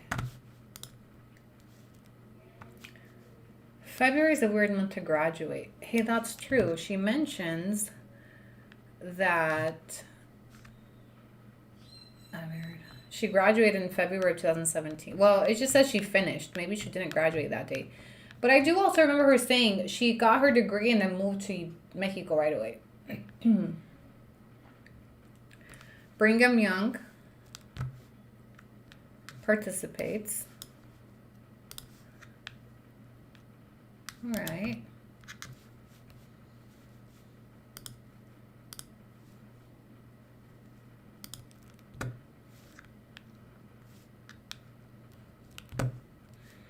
Confirm that a student has received one or more degrees from or attended a post-secondary grade. Okay, 1995.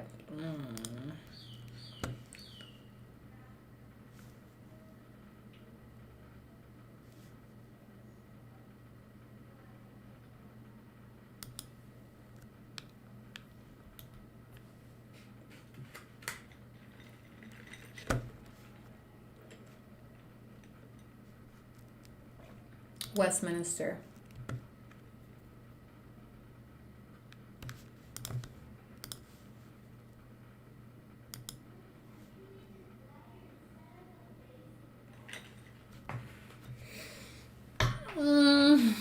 Okay, so the only two options for National Clearinghouse is to submit a verification request on behalf of a company.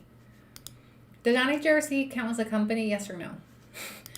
Does my YouTube channel count as a company? If she says she went to BYU, if so, she wouldn't put her cash for yeah. February semester ending means it's a mini term, which indicates a diploma middle school. It says she went to BYU.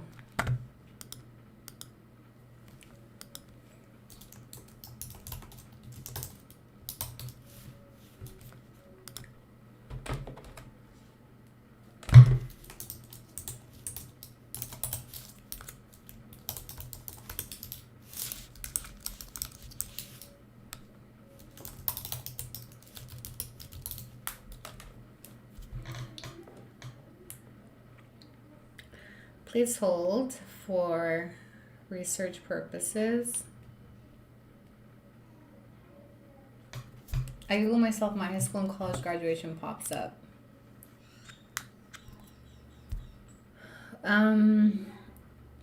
She would be under, so I tried looking for just Candace Smith, master MBA in Price, Utah, and I found nothing.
Please hold.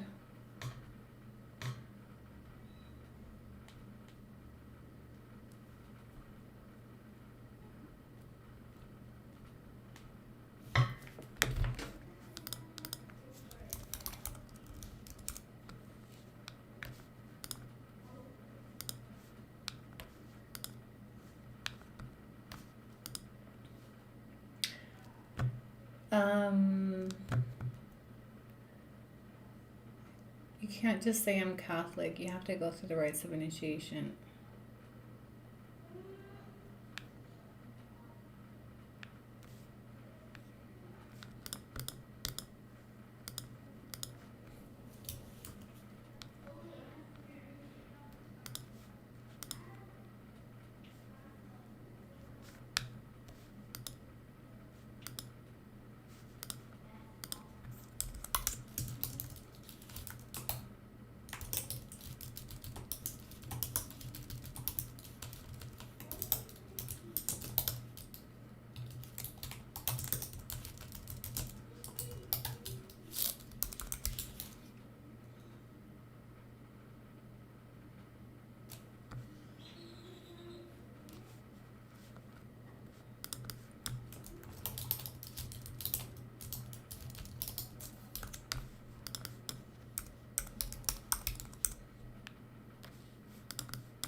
Okay, what have you found?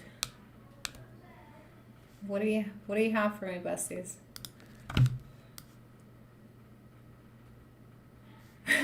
Really release the NBA files.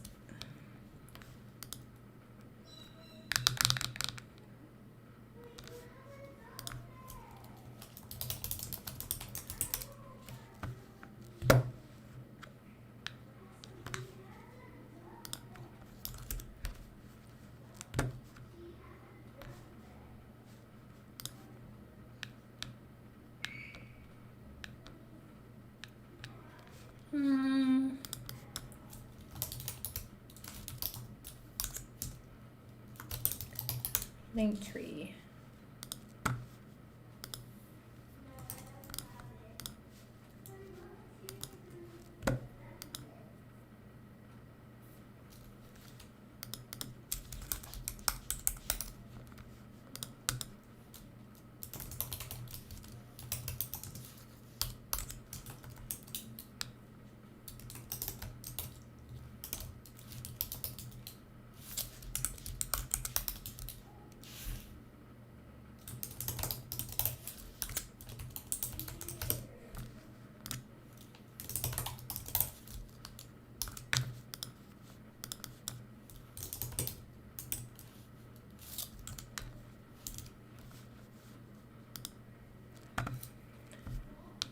Check Period Global University.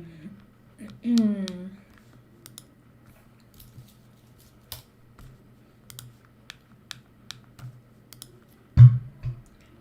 something. My company does not have.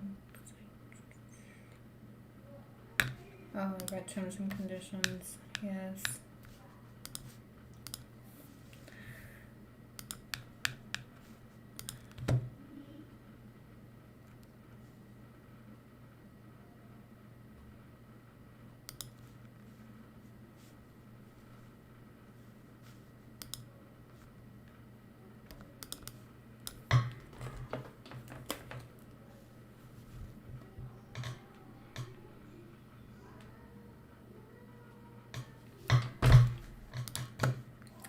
David Eccles School of Business, and these are schools that offer MBA programs. It's giving, I do think it was like one of those online schools, actually.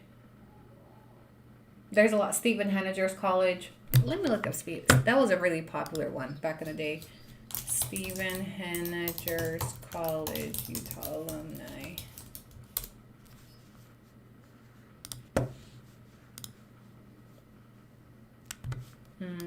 One of these private university alumni and graduates.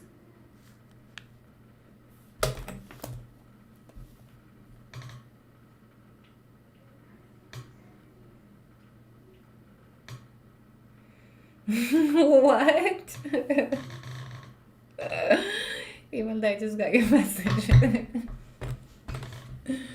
It would be university that you work at your own. Yes. An online type. University of Phoenix. No, I think it was... I think it's making sense, and it's 3 p.m. Sorry, I'm barely getting into my element. I think the reason why she... Come in. Hi. What? Diane has to go pick up something from her mom and Marina, and she wants to know if I can go with her. We're gonna be right back. Yeah, we'll be right back. No, because you just said it on live. What if someone kidnaps you? No one's gonna kidnap me. Who's gonna kidnap me? My mom. We're gonna be back in like a half hour. Okay, fasten, wear your seatbelts. Okay. Wear your seatbelt? Yes.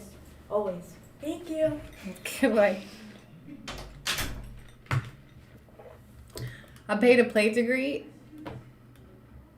Graduating happens in May, June, or December. I don't know, guys. The more I think about this MBA stuff, it's making my head hurt. Eagle Gate College.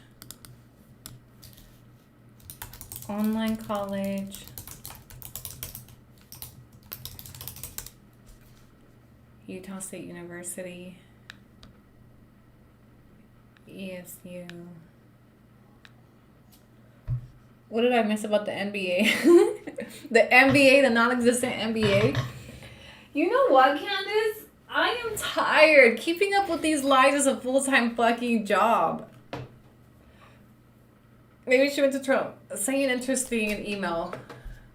Nowhere does she say she does an MBA job. Okay, let me look, Bessie. To me, the constant mention of the MBA has raised some fucking concerns. And let me see what Bessie sent in.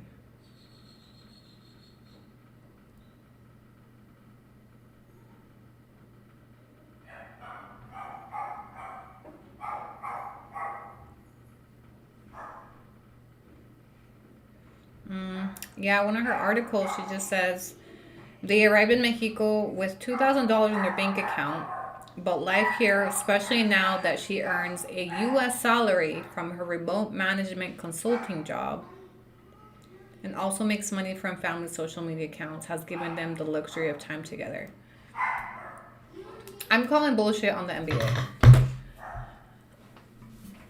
She would be Smith on her degree. On her degree, she would be Smith.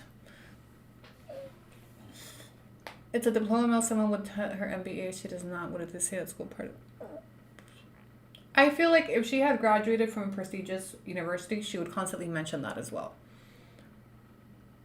So, two theories. It doesn't exist, or if it does, it's from one of these online universities, which there's nothing wrong with those. But because she cares so much about that elitism, like the superiority, I think that's why she doesn't mention what college she graduated from. That's my take on it. And yes, honestly, at this point, everything Candace says, I question everything about her story now. Absolutely everything. Absolutely everything is questionable. Oh, we didn't even finish reading the character letters. Do you guys want to finish reading? But we've already read them. But I feel like these character letters hit a little different now that we know the backstory.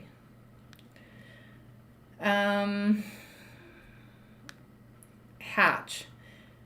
Do you guys remember Hatch? The interview she did with the friend on YouTube? Do you guys want to read her letter? Now that we know who this is. Now we know who Aaron Hatch is. And she wrote one of the character letters. What I think is really interesting is none of Fidel's family wrote character letters for him. All these character letters are her friends and her family, but nobody that Fidel knew organically outside of Candace. It's Harvard. Doesn't the LDS have a university? BYU. And I don't know if it belongs to the LDS church, but it is a Mormon college. You can't use my videos. Oh, her copyright disclaimer on her videos. Yeah. Okay, so let me read you Hatch's letter, okay? This is the same person that she interviewed that said, "Your family was the first undocumented family I met outside of a Saturday Night Live skit in the news." That's who wrote this letter, okay? Honorable Judge Campbell, Fidel is a caring, giving family man who has never hesitated to help me and my family when we needed it most. Most of the time without even having to ask. I met Fidel through his wife, Candace, when she and I started working together 5 years ago. This letter was written in 2016, so Candace was employed around 2011 with Aaron Hatch. In those 5 years, he has helped me buy groceries when I had no food. He helped me pay my rent when things were very bad. And there was even one time he worked on my car for a straight month. Bought all of the parts himself so that it would pass safety and emissions. He never expected repayment and considers my family his, and I consider his family mine. I'm telling you this because I know he can continue to help his family in Mexico just as he has helped our family here. I urge you to consider his quick release so he can be with his family in Mexico and begin rebuilding his life there. I find it very interesting that every character letter includes that he bought things for them, he fixed cars for them, he let them live with them for free. Now, Fidel doesn't speak English at this time. Who do you think is offering those things to her friends? My boyfriend that doesn't have papers can fix your car for you. Oh yeah, you can come live with us. Oh yeah, my boyfriend can lend you money. Who do you think is volunteering Fidel to do all these things for her friends and family? Because he doesn't speak English, so how the fuck is he communicating with Hatch? Or his family that he had, listen to this. And a lot of the letters are worded the same way. That he did all these things for me, and it's always rooted in monetary benefits to her friends and family. He fixed my car. He let me stay at his apartment for free. He bought me groceries, etc., etc. Centering on how giving he is, right? But if he doesn't speak English, how is he offering all this help to her friends? Think about that. because he's not. What's happening is homegirl, oh, my man knows how to do this. Oh, my man can help you do that. Oh, yeah, my man doesn't have papers. It's giving my man. Mind you, she's saying she met him in 2011 when Candace was still married to Fergie. Interesting. She's the handler. There you go. The same way she is now. She's in control. Free labor. They exploited the fuck out of that man in that family. Free labor. He never wanted me to pay him back. He let me stay there for free. He fixed my car. He spent an entire weekend working on my car. He bought the car parts to my car. You see where this is going? They exploited the fuck out of him in that family. And then turned it around into, oh, he's so giving. Oh, but this one's not a dangerous criminal because this one helped me fix my car. You know? What college did sister go to? Oh, all right. Here's sister. Sister is Nicole Bazzelli. She works for behavioral services. And then brother, oh, it's frozen. Brother also included his title. Oh, no, he didn't. Jesse J. No, not that one. Oh, here's a mama. Do you want to read Republican Mama and her character letter for Fidel when he was facing prison time? Let me read this. Now that we know she's a registered Republican, this is going to hit a little bit different, okay? I'm writing this letter on behalf of Fidel Garcia Sanchez. I have known Fidel for approximately 8 years. He's always treated his family and friends with kindness and concern for their welfare, always willing to go the extra mile to help wherever he can, all without a word of complaint. I've also witnessed the love he has for my daughter and my grandson. He's always worked 12-hour days, 7 days a week to make sure his family has a roof over their head. He goes out of his way to make sure the whole family is welcomed in his home. Fidel is not a dangerous criminal. He made a mistake. But beyond that mistake, he has always been focused on working hard and providing for his family. I've put the life of my daughter and grandson in his hands for the past 8 years, knowing he'll take good care of them until he dies. Some key verbiage here. I remember when we first read these.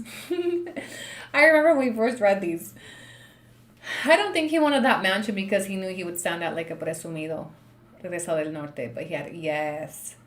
Do you think Fidel, whose idea was it to build a White House in the middle of that town bigger than the fucking presidential palace? Whose idea do you think it was to build the White House in the middle of that town? Whose idea do you think it had to be as big as it was?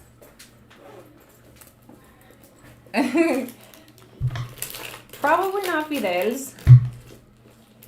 Oh shit, where is my whiskeys?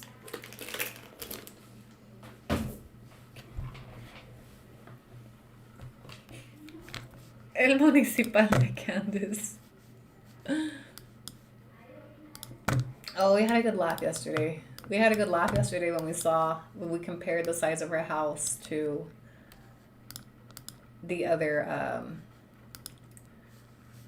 houses nearby, and then also the presidential palace. That article was written August 21st, 2025. Which one? Oh, the one you sent me, Bestie? Here, let me show it. So a Bestie just sent in this news article that I'm going to show you. Bestie, do you mind sending me the link to the article so I can read the whole thing?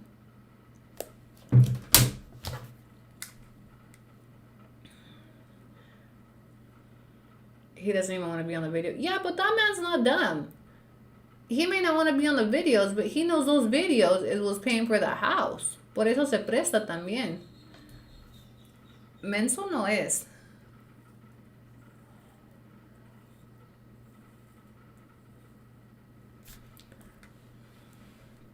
Y'all keep mentioning that it's a plantation house. It's got the same style. And his teeth. You think he was a fan of making that vlog about his teeth journey? Probably not.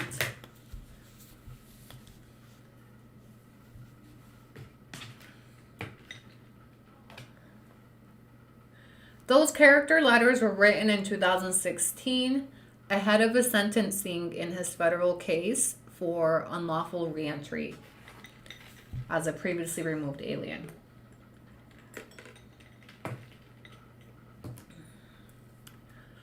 The White House. Is it not fitting? Is it not fitting to nickname her house the White House?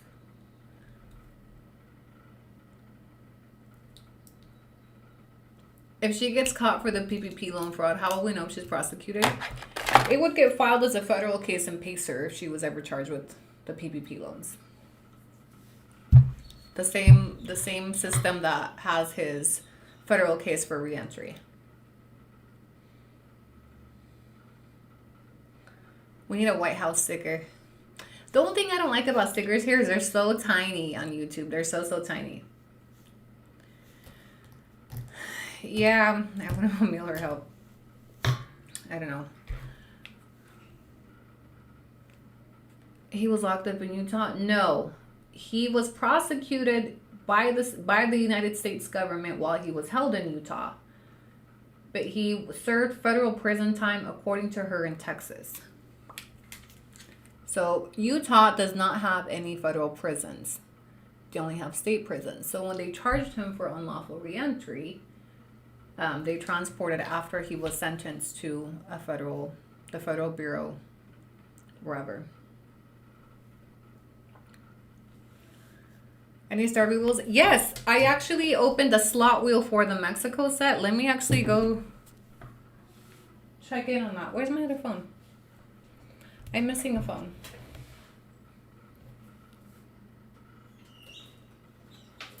Chat, where did I put my pink phone? Oh, there it is. I opened up a slot wheel. I like the slot wheels because they are limited entries and they close up a little bit faster. So my Instagram has a slot wheel for the Mexico set. If you head over to Annie JRC Starbies, let me go check, see if there's any new comments. You can claim a number. Or if you just want to claim a random number, you can do so on the live as well. I love the thumbnail. The thumbnail was courtesy of somebody on TikTok told me to put the hat on her mom. They're still going after PPP fraud cases. They arrested my coworker's wife. Yes. PPP fraud is still being investigated and prosecuted to this day. Okay? So it's never too late. It's never too late for some accountability. All right. Oh, this one, meet the influencer who wishes she had no fans. Please be so for real. Okay, let's read this. This is a good one. The Christian Science Monitor did a story on her and how she... Candace. You think she wishes she had no fans if that's how she's paying for everything? Okay, hold on. All right, cue the receipts. So Bestie just sent in a news article that we are going to talk about right here. Okay, it's on the... Let me make this a little smaller for aesthetic purposes.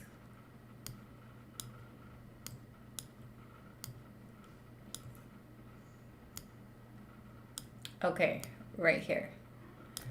Okay, meet the deportation social media influencer in Mexico who wishes she had no fans. Okay. This was posted on August 21st, 2025, just last year. The day that Candice Marie Garcia Sanchez's partner, Fidel, was detained in Salt Lake City as an undocumented immigrant, she realized that life as they knew it in the U.S. was over.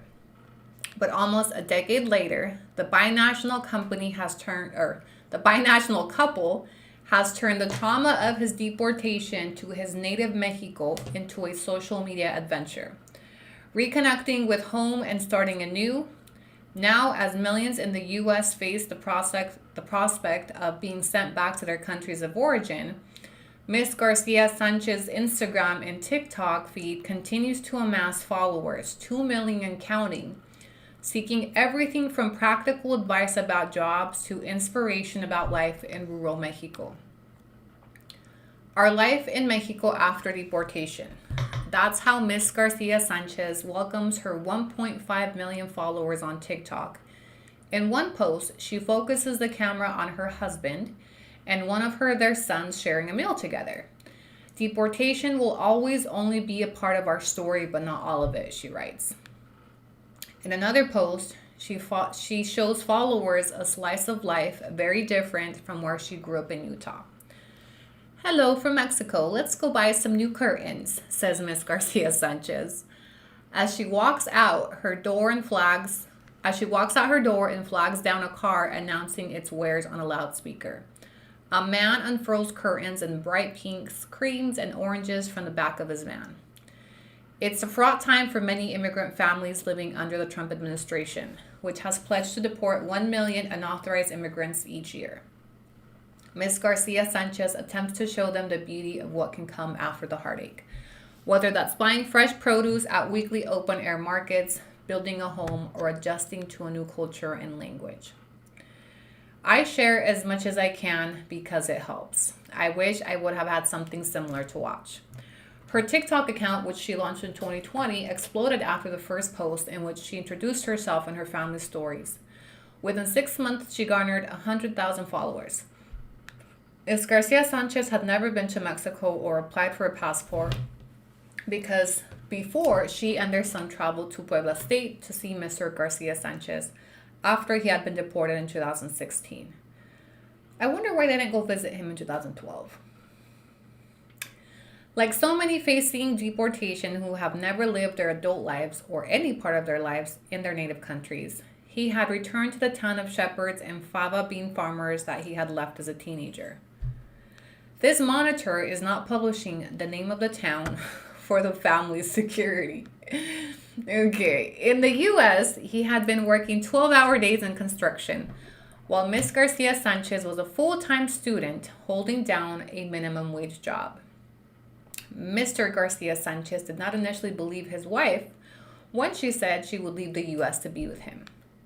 It's so different from what we have lived in the U.S., I didn't know if they could adapt, he says, sitting in what will be a bedroom in the home he's building for his family.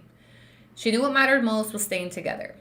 Some members of Ms. Garcia Sanchez's extended family were opposed to her decision, of course, because they're Trump supporters. They saw Mexico as a violent country offering no prospects, the place that millions of undocumented immigrants want to leave. When I'm posting, I always think first about what people facing deportation from the U.S. and their families need. Really? When she's telling you all those lies, you think she's thinking about what those families need? Okay. Ms. Garcia Sanchez says she also likes being able to show people that what you see on the news about Mexico is inaccurate. No rainbows and butterflies. Cue TikToks, reels, and YouTube videos of graduations, grinding corn into dough for tortillas, sharing what's for dinner, and pouring the concrete floors in their soaring new home. Back in Salt Lake, Mr. Garcia Sanchez's immigration status hung over them, and their lives felt like a constant sprint just to make ends meet. They arrived in Mexico with some $2,000 in their bank account. But life here, especially now that Ms. Garcia Sanchez earns a U.S. salary from her remote management consulting job and also makes money from the family's social media accounts, has given them the luxury of time together. Many deportees might face much more desperate economic conditions. And Ms. Garcia Sanchez is sensitive to the fact that the life she is documenting did not emerge overnight, as it might appear on social media. Her family has been in Mexico looking for remote work, planning to buy land and build a home and figure out schooling for their U.S.-born son for 4 years before going online. We didn't land in Mexico to rainbows and butterflies. Ms. Garcia Sanchez posts under the handle of La Güerita 70 are overwhelmed by comments from people drawn by the family's story. Many of them are also binational, fearing family separation. I'm considering making this move, reads one. My ex-husband was deported to Mexico back in 2009. We had a 2-year-old that grew up without his dad, says another. A different kind of influencer. Ms. Garcia Sanchez responds directly to messages and emails from people, mostly in the U.S., living through or fearing deportation. She edits resumes and gives tips on finding work with American companies while living abroad. Something I say often is, sometimes we have to take it 1 second at a time. I know the saying is one day, but in this situation, it needs to be 1 second because so much feels absolutely impossible following a deportation. Since moving to Mexico, she has had 2 more children. On a recent summer afternoon, Ms. Garcia Sanchez piles the 3 kids into the car to buy decorations for an upcoming baptism. Ms. Garcia Sanchez is just as upbeat in real life as she is online. She invites one owner to join her family for the celebration. I'll send your wife the details, she tells him. She doesn't consider herself an influencer, aiming to garner as many fans as possible. Instead, she hopes one day not to wield such influence. That would mean U.S. policy had changed and families like hers would no longer face separation. Berenice, welcome to YouTube Besties. Thank you so much for joining our memberships.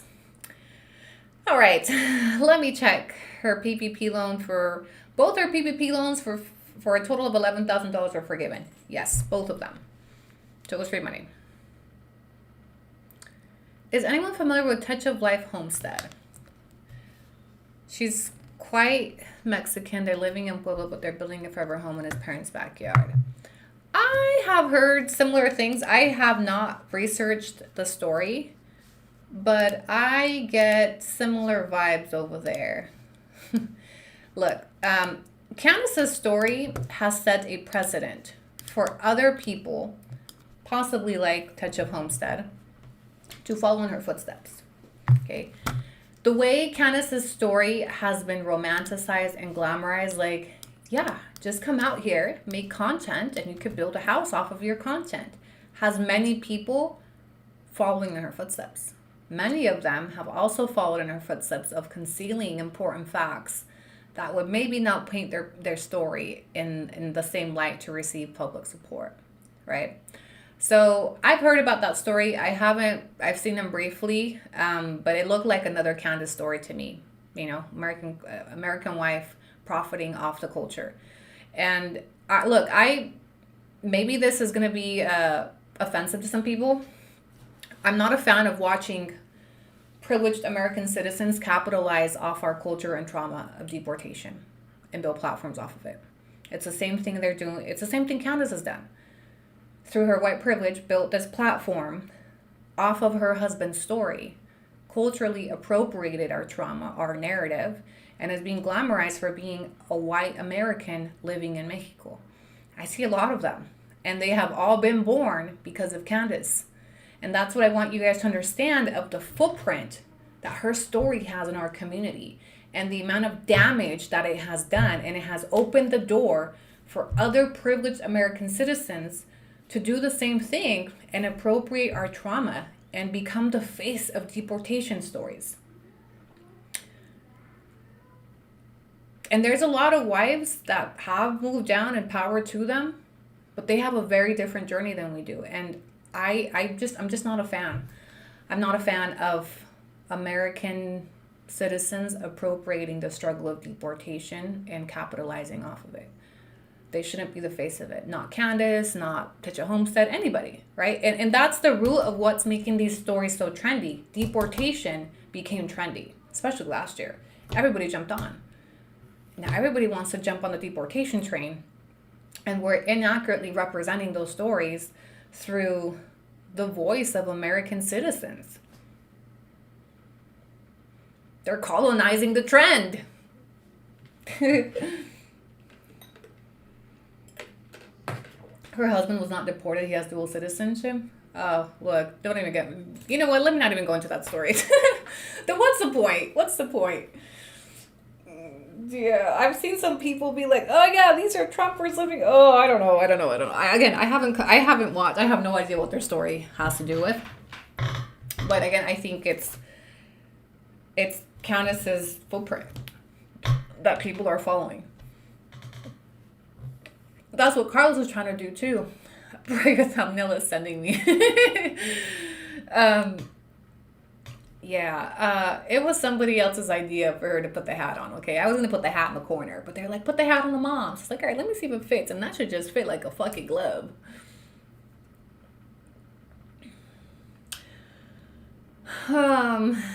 Yeah, we went over 2 hours. Oh, we didn't go over that much. It's only 2:10. But are you complaining? No. At some point, we gotta announce the winner too. Maybe I'll announce it tonight. What do I got going on? Nothing. I think, we might do Annie After Hours tonight.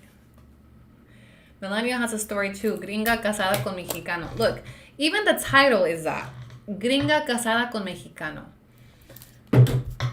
Listen to the headline. White girl marries a Mexican. Imagine if the headline was, white girl marries a black guy. Or black guy marries a white girl. Like, why do we ask ourselves why even the headlines focus so much on the whiteness? Why we applaud whiteness so much over here? And that it's like she did us a favor by marrying one of us. You see?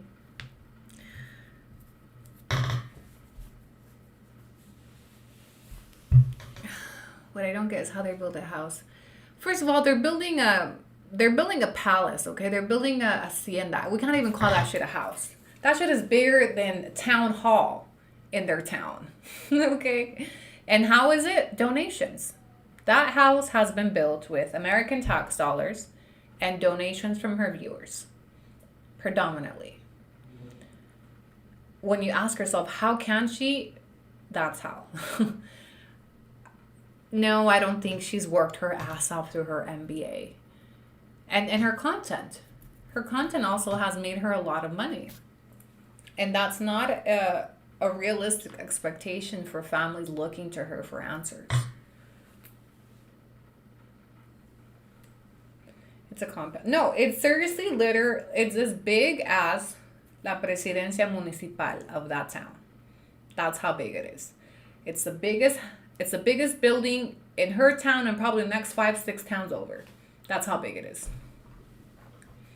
It's an American home built in the middle of a tiny little town.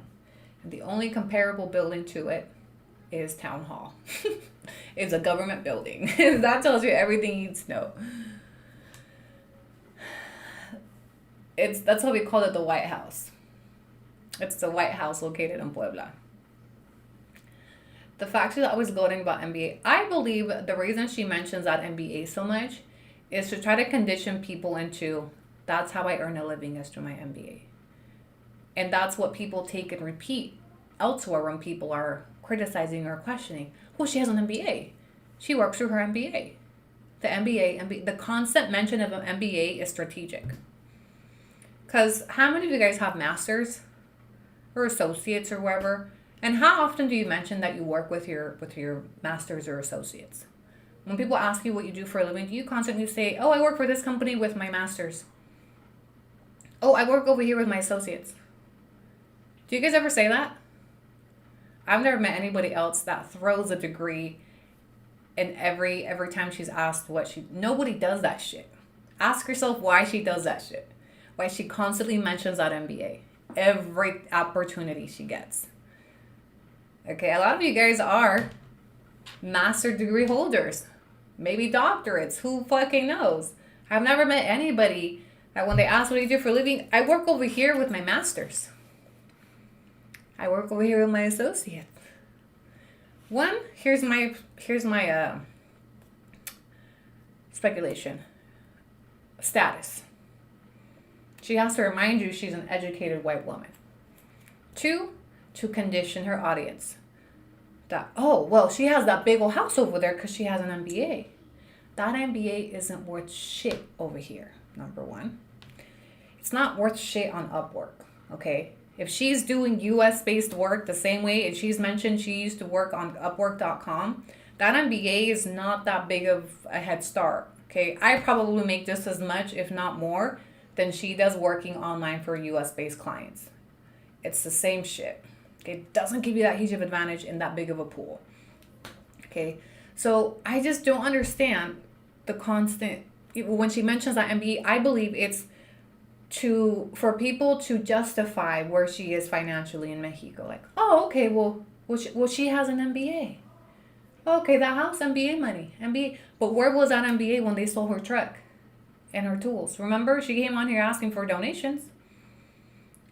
Where was the mention of that MBA when they were victims of petty theft in a small town? There was no, don't worry, my MBA is going to cover it. There was, don't worry, my MBA is going to cover the stolen tools or the stolen truck.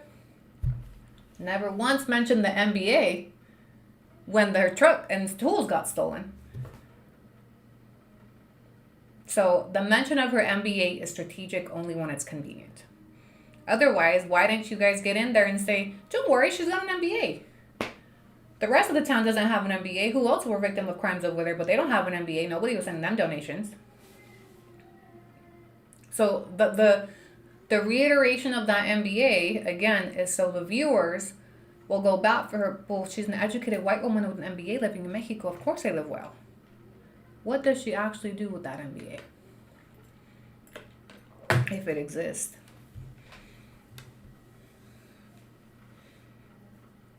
I have 2 undergrads and 1 grad. It's giving insecure by mentioning it any way she does.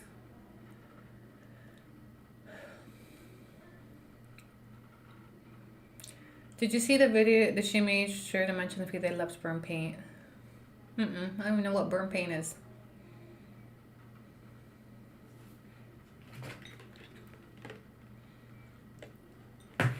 This educated white woman married to a man who can't read or write. We talked about it in one of my videos.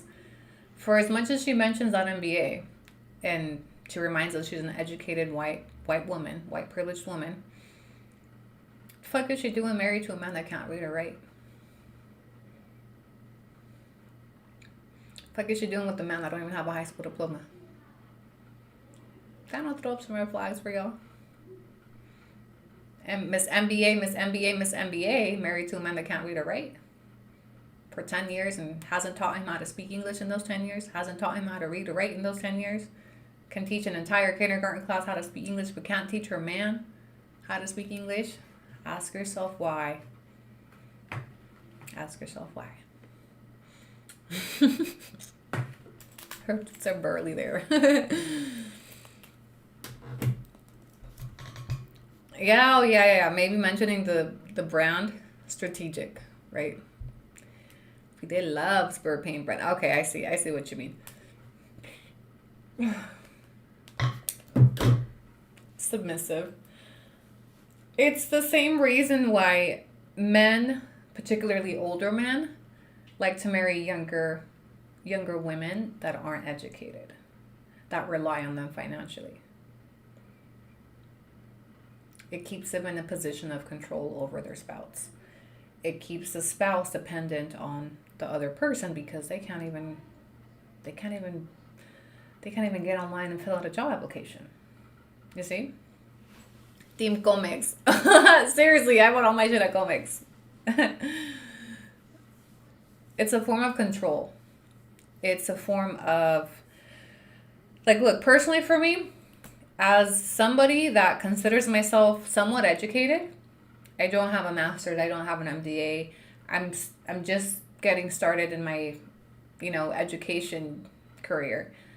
Personally, as a woman pursuing an education, I'm not compatible with an uneducated man.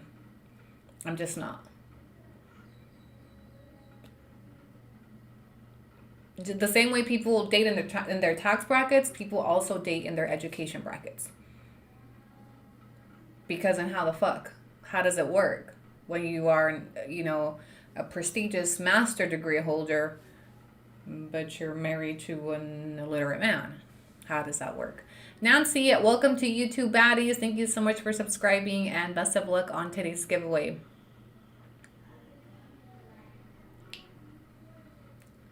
Oh, you're one of those. Yeah, I am. Yeah. The reason why me and my baby daddy didn't work when we got back together is because he's dumb as rocks. I outgrew him. it was a turnoff that he was so just uneducated.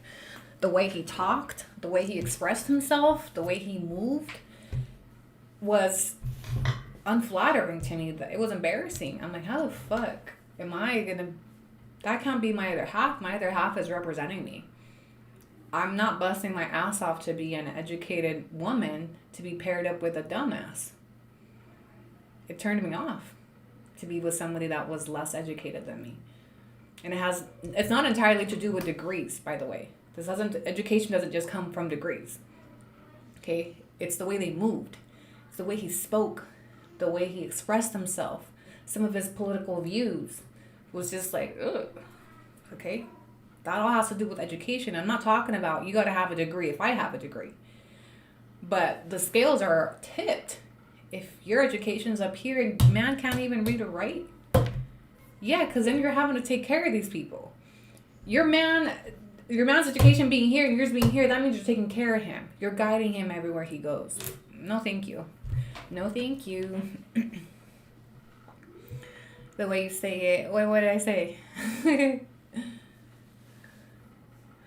Emotional ignorance. Yeah, emotional intelligence as well. You know, I'm not just talking about degrees. But for someone like Candace that places a large emphasis on that superiority, on the titles, on the degrees, on the I'm educated, I'm this and that, it just kind of is red flaggish to me that she's in all that time. For somebody like Candace that will invest into what he looks like, will fix up his grill because people on social media are saying stuff, but won't invest into his education, tells you everything about her as a partner. She needs him to have nice teeth, but she don't care if he can read or write. Wouldn't it be helpful for him to be able to do content, to be able to engage with viewers, to be able to do live, maybe have his own channel? No, not for her. Then she's not in control of everything. So it serves her for him to remain uneducated, but it doesn't serve her or her brand for him to have fucked up teeth. You see what I'm saying? Read between the lines.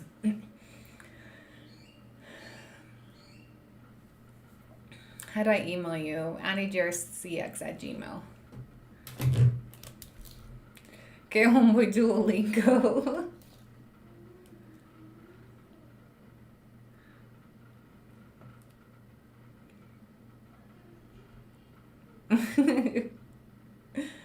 Yeah.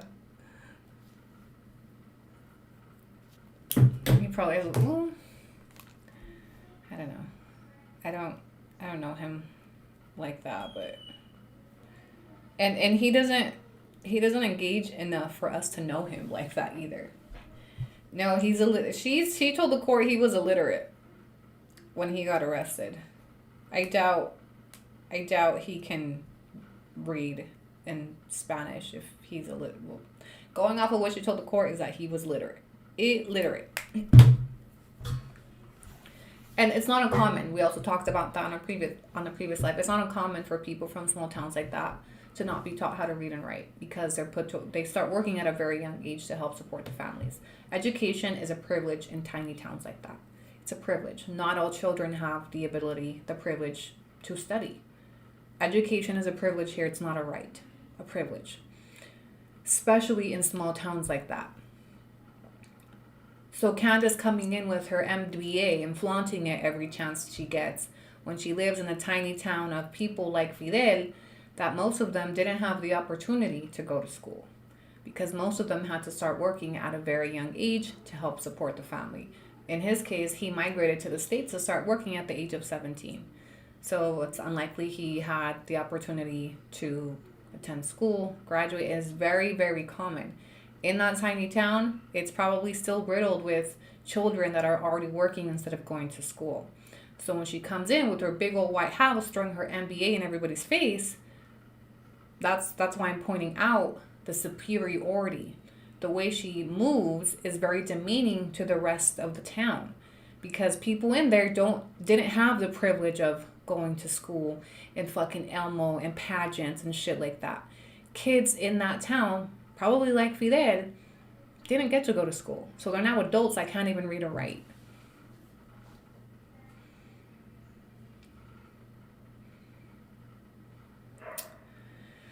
Cafecito para la bestie. Gracias, Ariana. Let me, you know what?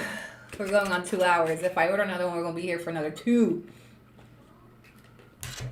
I need to make my coffee like the determining factor when we cut the live. Once the coffee's gone, we gotta end it. It's humiliating. I would think so. Yeah. It's a very humble town. Population of 500 people on Ejido Territorio, indigenous lands. A small community. That's why she's never told you exactly where she lives. Okay, it's not about safety. She doesn't want people to look up how tiny her town is. She doesn't want people to look up how small the houses are compared to hers.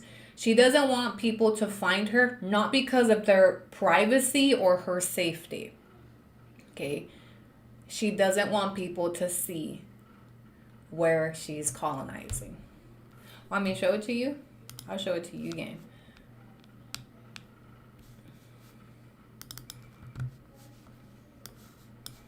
If you're on YouTube, here we go.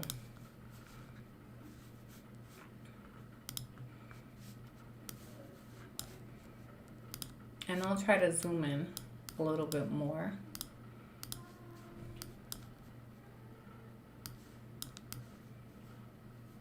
You can't really see. Okay, you can't see it really good. I took you guys on a virtual tour yesterday. If you missed it, go check out yesterday's live. But this here is the town. This green circle is her house. The White House.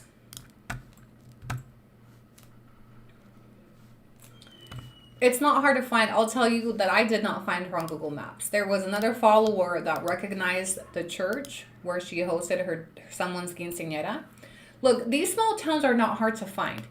If I see somebody creating content in Vallarta, I can tell you exactly where it is based on the buildings, based on the street, what's in the background, okay? When you live here, you kind of learn to spot those, right? Carlos, same thing. I could find his house if I wanted to, just based off the street. So she vlogs in this tiny little town that you can easily, she even vlogged where her kids go to school, okay? So you could easily Google her kid's school name. So if it was really about privacy, don't you think she would be safeguarding those things? Do you think she would be vlogging at her son's kindergarten if she didn't want people to, if she wanted privacy? No, she doesn't care about privacy. It's how we found her. But she doesn't want you. She doesn't want to show you the big picture of the town, because then you'll be able to see that, oh shit, damn, you building the biggest house. Damn, they live 500 people. De las ejidatarias. These specific details have been omitted from her vlogs and story time for her benefit, not for their privacy. Not for their privacy. So it's not hard to put together where she lives based on her vlogs. You could probably catch the name of something in the background and zoom into it real quick. And that's how they found her on Google Maps. Now, I've given her the courtesy of not blasting the town name in these walkthroughs, but I'm going to just say, like, she puts the information out there for people to find it. So even if I did, I don't see that big of a deal because she shared it herself. She publicly tells you over and over she lives in Puebla. And she vlogs. Look, the person that found this was even able to find the house she's currently in off Google Maps, right? So that tells you everything you need to know about her safeguarding her privacy. She's not hard to find, especially when you're building that big in this small of a fucking town. Yeah, it's gonna, if she was building that house in somewhere like Vallarta, it ain't nothing. There's way bigger houses. There's a lot of foreigners here, okay? But she chose a tiny little town. Strategically, probably because the cost of living there is so low, and her dollars could exploit even further. Her labor can go even further. There's a reason they chose to build in this tiny little town. It was convenient for them, but ask yourself, is it convenient for the town? When you guys are constantly hyping her up for she does so much for the town, okay, She does so much by donating to a local dog shelter and the kindergarten her kids go to, but what is she taking from that town in exchange? How much money is she making off of that town in exchange for those 2 petty donations? She took land from that town. She took cropland for her own home. She strategically placed her house away from everybody.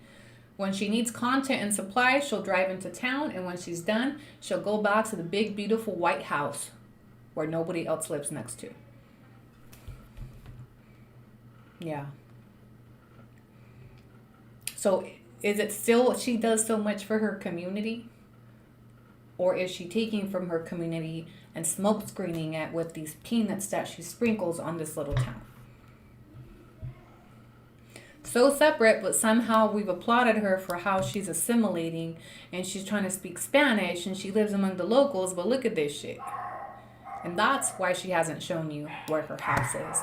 That's why she hasn't shown you what their houses look like. That's why she doesn't want you to find the name of her town. Because a quick Google search will tell you that there's only 500 people living there.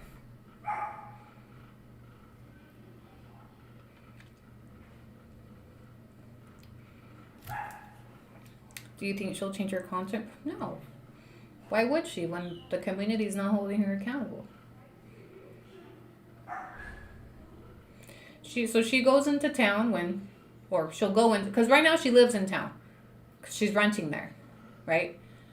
But when the big, beautiful house is done, she'll go into town to take her kids to school and when she needs content and supplies. And when she's done, she'll go back to the big, beautiful white house with no neighbors in sight.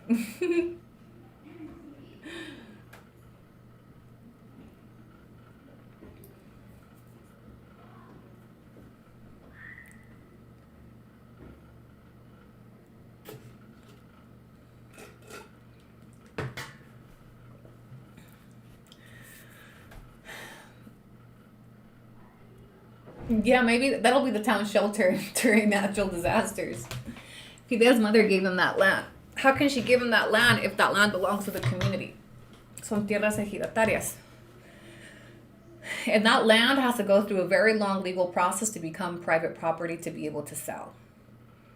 Ask yourself if somebody that lives in that tiny of a town with limited financial resources put that specific plot of land through the legal process, which can take years, to make it private property. And even then, when you make it private property, you're taking away from the community to make it private property. That's supposed to be cropland. So however way they want to paint this, that it was okay because it belongs to this person, it belongs to that person, modern day colonization, because that's exactly how indigenous have lost their land. That land is supposed to be croplands for those 500 people. That is now building the big, beautiful White House. And the reason she doesn't share any of that because she doesn't want you to piece it together. Because then how could you say that she's doing so much if you catch on to if you catch on to the fact she's taken land from the locals? But she's going to hide behind her identity. But I'm married to a Mexican. I'm not racist. I have black friends, is what it's giving. That's the privilege I'm talking about. That she will hide behind the identity of her deported husband to shield her from acknowledging her white privilege. That right there is the problem that I have with her. When it's convenient, she's a Smith. And when it's not convenient, she's Garcia Sanchez. Ask yourself why. I guarantee you in her U.S.-based work, she's not Garcia Sanchez. I guarantee you when she's applying on Upwork.com or wherever the fuck she finds her clients, she's a Smith. Because who would hire a Garcia Sanchez over a Smith? Do you think she's obtaining these U.S.-based jobs under Garcia Sanchez? Or do you think she's applying with Smith? Why do you think her children are Smith Garcias? There's a reason her children are Smiths. Because she hangs on to that white identity when it's convenient. When it's not, I'm Garcia Sanchez. Oh no, I'm not colonizing, I'm Garcia Sanchez. I'm married to a Mexican man. But when she's in Utah, when it's time for PPP loans, when it's time for government aid, I'm a poor single mother with 3, Ms. Smith. Yeah. Yeah, that's that double identity we're talking about, and that privilege. She uses it when it's convenient. That house is a Smith house. That is a Smith house. Go look at the walkthrough. That is a Smith house.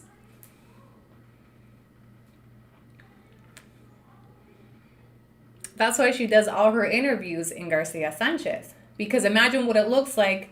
Candace Smith, face of deportation versus Candace Garcia Sanchez. One of the articles even named her Candace Maria Garcia Sanchez. Bitch, she even colonized the middle name. She went from Marie to Maria. And this is what I'm talking about. This is cultural appropriation. As fuck. I'm going to be Candelaria Maria Garcia Sanchez when I need to be. And when I'm not, I'm back to Candace Marie Smith. Yeah. Get out of here. When it's time for PPP loans, we are Smiths, okay? We are Smiths English only. And when it's time for tierras ejidatarias, I'm a Garcia Sanchez. I'm married to a Mexican man. I have a right to this land. She's going to hide behind her identity of the wife of a Mexican, the wife of a deported man. But be so for real. You think Garcia Sanchez, an original Garcia Sanchez, would have the means to build the big, beautiful White House in this tiny town of 500 people? You think a Garcia Sanchez, you think somebody from his lineage would have the resources to build the big, beautiful White House in a town of 500 people over tierras ejidatarias? Fuck no. They would have the means to build a house the size of their garage, like the rest of the town. The rest of the town, their houses are the size of their garage, one of them. Yeah. And the 2 stories, if they're lucky, still the size of the garage with 2 stories. No house in that town, or probably the next 5 or 6 towns over, have any houses near the size of hers, with the exception of town hall, with the exception of government buildings. And that's a conversation she's not ready to have with you guys. That's a conversation she's not ready to have with you guys. She has the biggest house in all of the land. In all the land. Has it been 10 years regarding PPP fraud? She pulled those loans in... No, it hasn't been 10 years. COVID was 5 years ago. So she's still within the prosecutable time.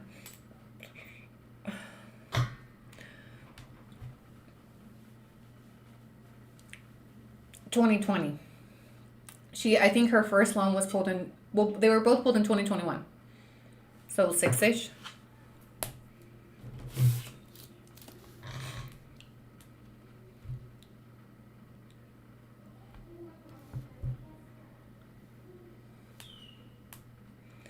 So Candace built on stolen land. Well, she's a descendant of the Smiths. She's a descendant of the Smith settlers, right? Which is why she's bringing Easter and Thanksgiving to that tiny little town.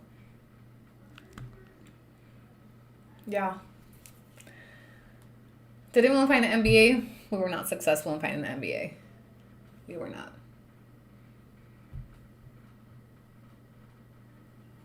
She's a descendant of John Smith, Joseph Smith.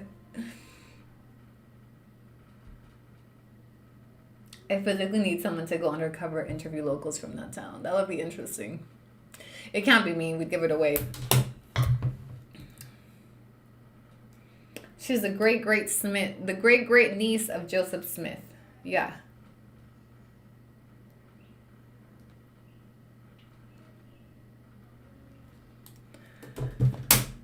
Oh, yeah. Why isn't the son in a Mexican school? Have you guys ever asked yourselves why the son isn't immersing into his culture, into his dual citizenship identity? Why are there videos on that? Can anyone that consumes their content, why is the oldest son in online school instead of a Mexican school like the other kids?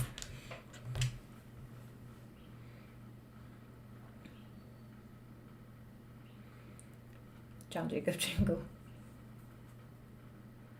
I always thought that was interesting. She did not want Diego to get bullied for his broken Spanish. So maybe she should teach him Spanish. No? Get more bullying?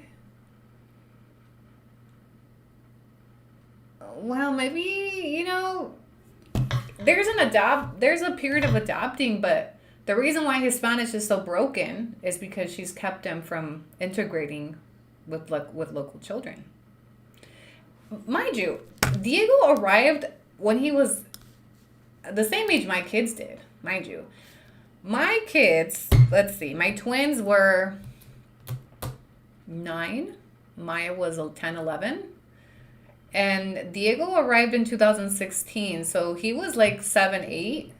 She had every opportunity for that boy to be speaking perfect Spanish. Every opportunity. Yeah. That young, she missed the golden opportunity for him to be a fluent native Spanish speaker.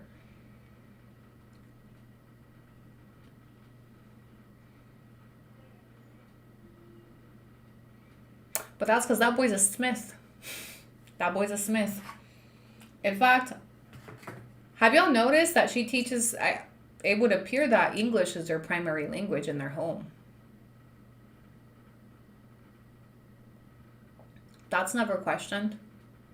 The amount of times that I'm questioned for English, when I speak, it would appear that English is their first language. She speaks to them in English too. So again, are they really integrating?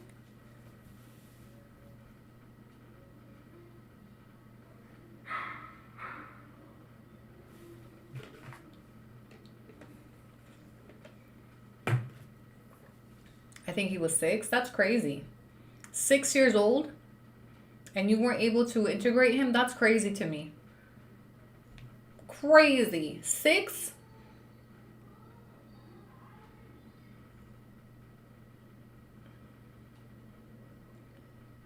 That is a straight that we didn't care to. That's crazy. Look, to each their own. Not my kids, not my problem. But when we're questioning the history of this family and why her child is not in local school, it's because they're not as prestigious as U.S. online school. They're not as prestigious. He can get better education in the U.S. Why would I send him here with the local kids when he needs the best of the best only? Online school. Mind you, online school is not the best, in my opinion. I tried it too with my kids for a year. They don't socialize. Like, yeah, there's a lot of red flags in the way that she kept him from integrating with his local community at the age that he was when he got here. Ask yourself why she did that.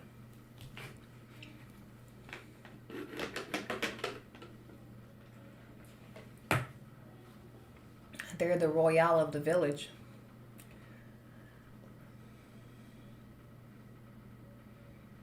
They're forever home, but they got their son still studying in the U.S.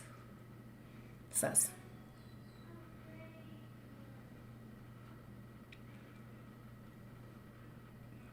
There's a video where she says he's not Mexican school. Can you find it for us? Let's see it. My favorite is watching her little her breakdowns on here. And being able to compare it to what we've researched on her story.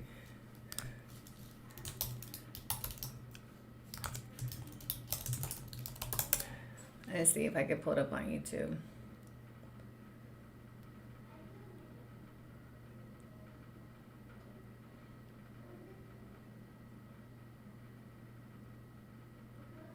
Yeah, there's one where her kid made a video about why he speaks English and he only speaks English.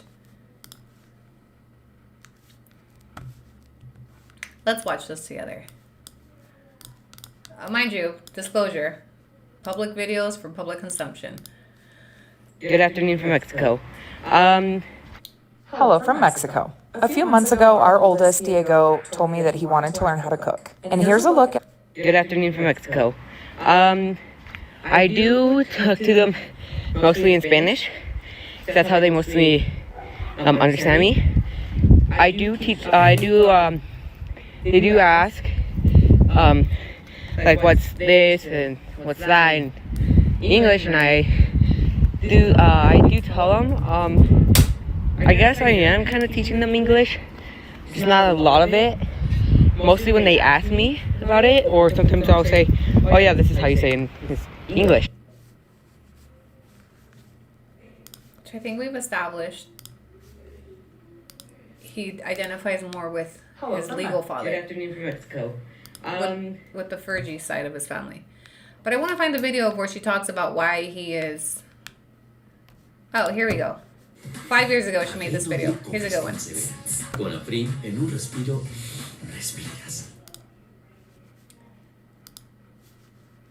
All right. Commonly asked questions. This was 5 years ago. Where her kids go to school. And today's question is, where do your kids go to school? So, I thought I would answer this in more depth because I get asked this question a lot, like the others. And so I wanted to make sure that I gave you guys the full story of how I got to where I am with my son's schooling. Now, to start this out, I have not made a decision on how the baby will be going to school yet. He's only one. My husband and I have been talking about it a lot, but we haven't landed on a decision. But when we do, I'll let you guys know. But before we begin, you can follow me on TikTok at LaWarita70 or on Instagram at _LaWarita70. Also, if you have direct questions for me, there's an email below. It was in December when we about a week before my son's 7th birthday. It was in December when we moved down here, so we were just getting to Christmas break when we made the move. Now, I went back and forth for months trying to decide how I was going to continue my son's schooling. So when we first came down, I was dead set on homeschooling. I just assumed that I could do it and be Superwoman. Guess what? Totally could not. Absolutely couldn't. But that's okay. If you can do it, that's awesome. I am not a homeschooler, I guess. But my husband and I had talked a lot about how we were going to do it. So I did start my son off homeschooling. Now, the other thing that we wanted was to immerse my son in the culture. And Diego's Spanish, which is my oldest, his Spanish wasn't super great. He was still working on it, and he wasn't very confident in it. And because we had just moved down, he didn't really have any friends yet. So we decided mutually that we were going to put him in the public school that's in my mother-in-law's town. Now, my mother-in-law's town's school is very small. It has 2 grades per teacher. So 1st and 2nd grade are in one classroom with one teacher, and that's how it is up to 6th grade. So when we were doing this, my husband was very hesitant because he assumed, and this was the case when we were still up in the States and going back and forth on this move, he assumed that my son was going to be bullied because of his Spanish. Now, there are bullies everywhere, so I'm going to start with that. Small towns tend to be a little bit worse no matter where you are. I grew up in a small town. There were a lot of bullies in my elementary school, even in my junior high, definitely in my high school. So I don't think that this is specific to Mexico, so don't anybody get their feelings hurt about what I'm going to say. I'm just telling you my experience. Everywhere is different, but bullying is not something that is specific to one country. So we put him in school. He was in school for about 2.5 months, and it got to a point where the bullying was so bad, because yes, he was bullied, that my husband made the decision to take him out. Now, I was still a little bit hesitant, but my husband pushed pretty hard to take him out, and I respected his opinion on that. So we took him out of school. We did try to go a couple different routes. I call cap on this. I think she's blaming Fidel here, so it doesn't look bad for her to say, I decided to pull him out of local school, because what Mexican born and raised in this small town is going to say, oh, no, this is too much? Mexicans are going to tell their kids to tough it out. Mexicans are going to tell the kids, bully them back type shit, right? So where she's telling us, oh, he told me to take him out. No. Candace, one thing we know about her is she calls all the shots. To deal with the bullying, but it just didn't seem to get better, and we just weren't really getting anywhere. So when we took him out, I knew that as a homeschooler, I wasn't that great at it. And we were, so to clarify, we were homeschooling the entire time because I always wanted to keep my son up to date on his schooling in the States, because he has always wanted to go back to the States for college, and he still does. So I continued to homeschool him even though he was going to school here, because we assumed that because his Spanish was so low that it would be more of a social thing for. I have a question. She says that he's always wanted to go back to the States for college. What 7-year-old is thinking about college? She just told us, I made sure to continue schooling him for his U.S. studies because he's always wanted to go back to college. What 7-year-old is telling you I want to go back to the U.S.? What she meant was I continued to give him homeschooling because I didn't believe that the Mexican education system could give him a quality education. That's what she meant by that. What she meant was I made sure he stayed up to date with American studies so that I can send him back to college because I don't believe he has equal opportunities in Mexico. That's what she meant by that. Because what fucking 7-year-old is thinking about college? What little kid in elementary school is thinking about, yeah, I'm going to want to go back to the U.S. for college? Be so for real. Him and to get to know kids and the culture more than it would his learning. And we didn't want to add all of that pressure to him, and the homeschooling that I was doing was fairly easy for him, so we just did it that way. I know that doesn't make a whole lot of sense, but that's how we did it. So once we took him out, I did a ton of research. I knew that homeschooling wasn't working, and trust me when I tell you that my son and I have always had our battles with school. It's something that we've always battled at, probably still going to battle with him at, but remember that your kids will push you farther than they'll push anybody else because you're their parent, and they feel the most comfortable with you, so they'll push you. So we have had battles doing it, but he's been very good at keeping up on his schoolwork and continuing through school, throughout the move, throughout his dad's deportation, all of it. So what I did was I did a ton of research, and I don't have a huge budget. So I knew that I couldn't pay thousands of dollars, which there are schools out there, thousands of dollars online for private school. I knew that I couldn't do anything like that. So I knew I needed to find a program that would take a lot off of my plate, but it was still going to be a good program and he was still going to graduate. Luckily, I've been able to find that. Now, I don't have permission from the company to use their name and things like that, so I'm not going to on this video, but you can absolutely send me a direct message and I can give you my recommendation and my take on it.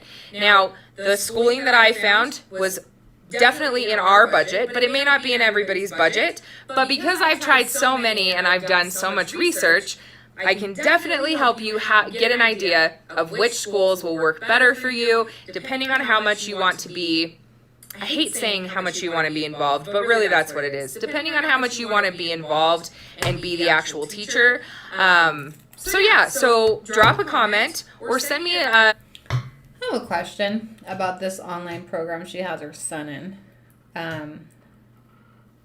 My kids were able to do a year of homeschooling because of COVID, but it required that they live in that school district. So I'm just curious what programs a Mexican child, because he is a dual citizen living in Mexico, would be eligible for to enroll in a U.S.-based curriculum. And aside that, all I got from her video is we pulled him out of school because we didn't believe he would get a quality education in this small town.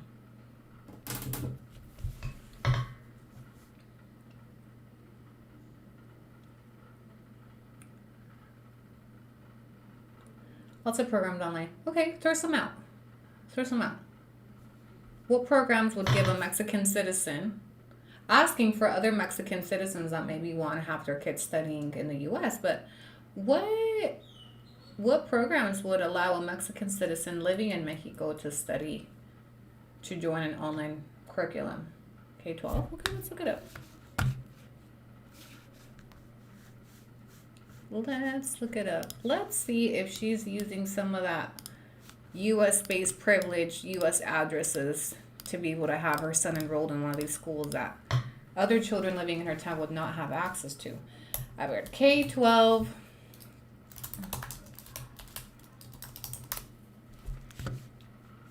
Homeschooling.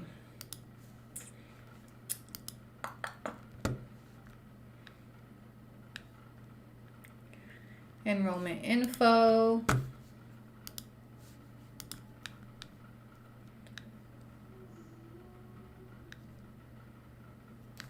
What records are needed to enroll?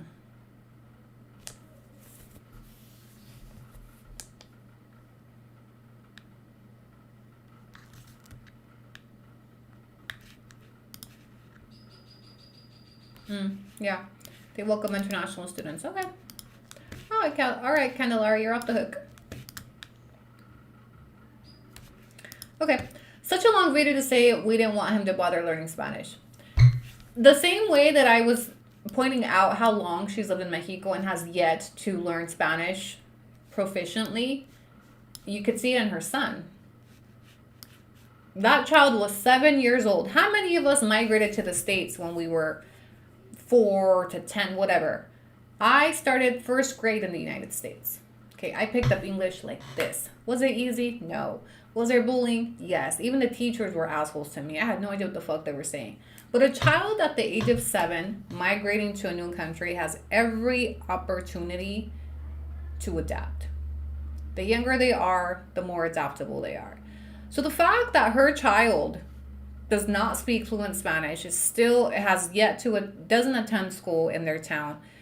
My personal take on this is the superiority.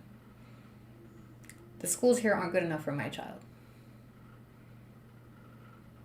So it's just crazy to me, as much as she's glorified for like immersing herself in our culture, but doesn't speak our language fluently. Her kids haven't been integrated. Her kids no conviven con otros niños. The little ones, kindergarten. Okay, congrats on the new 2 that are, going to kinder. Who knows if she'll keep them there. It's that white superiority. We're not going to adapt. He's going to keep on school. And then we're going to bring in Easter. And then we're going to bring in Thanksgiving. And we're going to bring Thanksgiving as well. Or fucking Halloween. You see what I'm saying? You see where this is going? It's having no respect for the culture. We're going to build this big ass house in the middle of your town, but we're not going to bother to learn your language or go to school with your kids. No, my son didn't like it there. Yeah, no, it didn't work for us. We're gonna go to school over there instead. But we're gonna continue living here because it's cheaper. We're not gonna assimilate. We're not gonna bother to assimilate. In fact, we're gonna make you assimilate to our culture by celebrating Easter and Halloween and Thanksgiving with us. And it's no wonder that kid wants to go back to the States. He ain't got no fucking friends probably. Do you know how important socialization is at their age? Of course that kid wants to go back to the Fergie side of the family. Hello? Of course he wants to go back to the Smiths. He ain't got no friends. Of course he knows nothing. He wants to go back to college. You know why he wants to go to college in the U.S.? Because Candace wants him to go to college in the U.S. If she had allowed that boy to adapt, he would probably want to stay here. I'm telling you that from experience. Because once they form friendships and bonds, all they care about is staying where their friends are.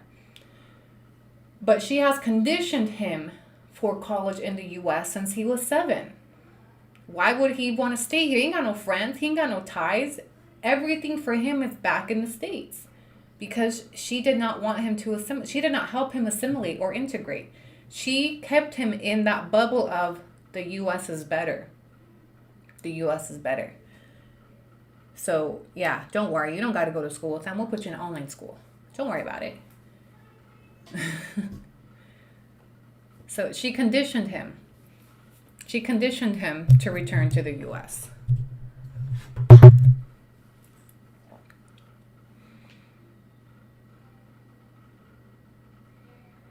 Oh, yeah. Yeah, he had every opportunity to immerse himself in that town. Every opportunity at the age of 7. Come on, age of 7? It's giving no te juntes con la chusma. Yeah. Trust me, my kids did 1 year of online schooling, and I quickly realized, 1, they're falling behind. 2, they're never going to make no friends, right? And 3, I wanted them to pick up the language. I wanted them to speak Spanish good, because they weren't going to learn that at home. Yeah, it was a period of adjustment. Yeah, it was a hard time, maybe a year or 2, but it paid off. Paid off. Now my kids are fluent. She's going to start celebrating the 4th of July next at the big, beautiful White House. Look, She brought Easter. She brought Thanksgiving. She brought probably Halloween. Next, they're going to do fucking the 4th of July. They're going to... La inauguración de esa casa is going to be fucking Independence Day, bitch. With fireworks like fucking Erica Kirk. I wonder if she's going to celebrate Mother's Day the 10th. Well, May the 10th is actually her anniversary with Fidel. Don't you think it's interesting? She never celebrates. She never mentions that. She has done Happy Mother's Day vlogs on May 10th. I went back and looked. May 10th is the day that she married Fidel. May 10th, 2016. Okay. Why did she never do anniversary videos? Can I pick on this a little more? I'm sure she's tired of us going into her love story, but fascinating to me. It's fascinating to me that she's built this whole life with this man and romanticized it and love story across border, but I don't ever see no fucking love. I don't see no fucking love. No kissy kissy, no huggy duggy, no nada. Wait, no happy anniversary. You know what? Let's bring up the Tacuache picture again because I see everything but some fucking love up in this bitch. It's giving el amor de mi vida. It's giving, why don't you ever give him no love? Candace, hold on. Casey? Okay, yeah, this. I want to know why hymns don't ever get no shout out. I want to know why there's never no mention of a happy anniversary. Because don't you think that would be standard? Like, she does birthday vlogs for everybody. She does holidays. She does absolutely everything. Why don't we see a happy anniversary on May the 10th? The bell bottoms with the tacuache. I'm sorry. That picture makes me laugh so bad because she was a typical Utah Mormon girl. Like with the bell bottoms, with the crimpy hair. And then you just got Fidel over here with his boots and the burr and the sombrero. And then you got the son dressed like a Fergie. And then you wonder, well, we have questions. Look, if that's his son, how come Fidel didn't get to dress him like his son? Okay, that's a question. It's giving Fergie baby here, okay? How come you think a man that dresses like this isn't going to dress his firstborn like him? How come they have the baby dressed up like Mr. Fergie and not the pappy? The bell bottoms, it's giving 2000s everywhere. The crimpy hair, the flare bell bottoms. Like, she's a typical, like, she walked so Taylor Frankie Paul could run. Okay? No Maka. Patty, thank you so much for my super thanks and my cheeseman bucks. Aw, that was your super. Oh, celebrate their third super in a live stream. Thank you, bestie. Yeah, my son was in a cowboy hat at 6. He's dressed in Carters and shit. Why did he ever get to wear no sombrero? If that's his boy, where's his Chalino baby suit? Easy white bread. It's looking like a Fergie baby. And then, mind you, let me give you some visuals, okay? Okay. In 2011 is the year he assaults her. He gets deported in 2012, and then she and Fergie baby start kicking it with her ex-husband's family for 2 full years. Yeah. After this dude is taken out by La Migra in 2012, she takes the baby back to Mr. Fergie's family and is having family dinners all after they get him deported the first time. And I say she didn't get him deported, but she co-signed the first deportation. Okay, she co-signed that, and I'm gonna stand on that till I get the police report.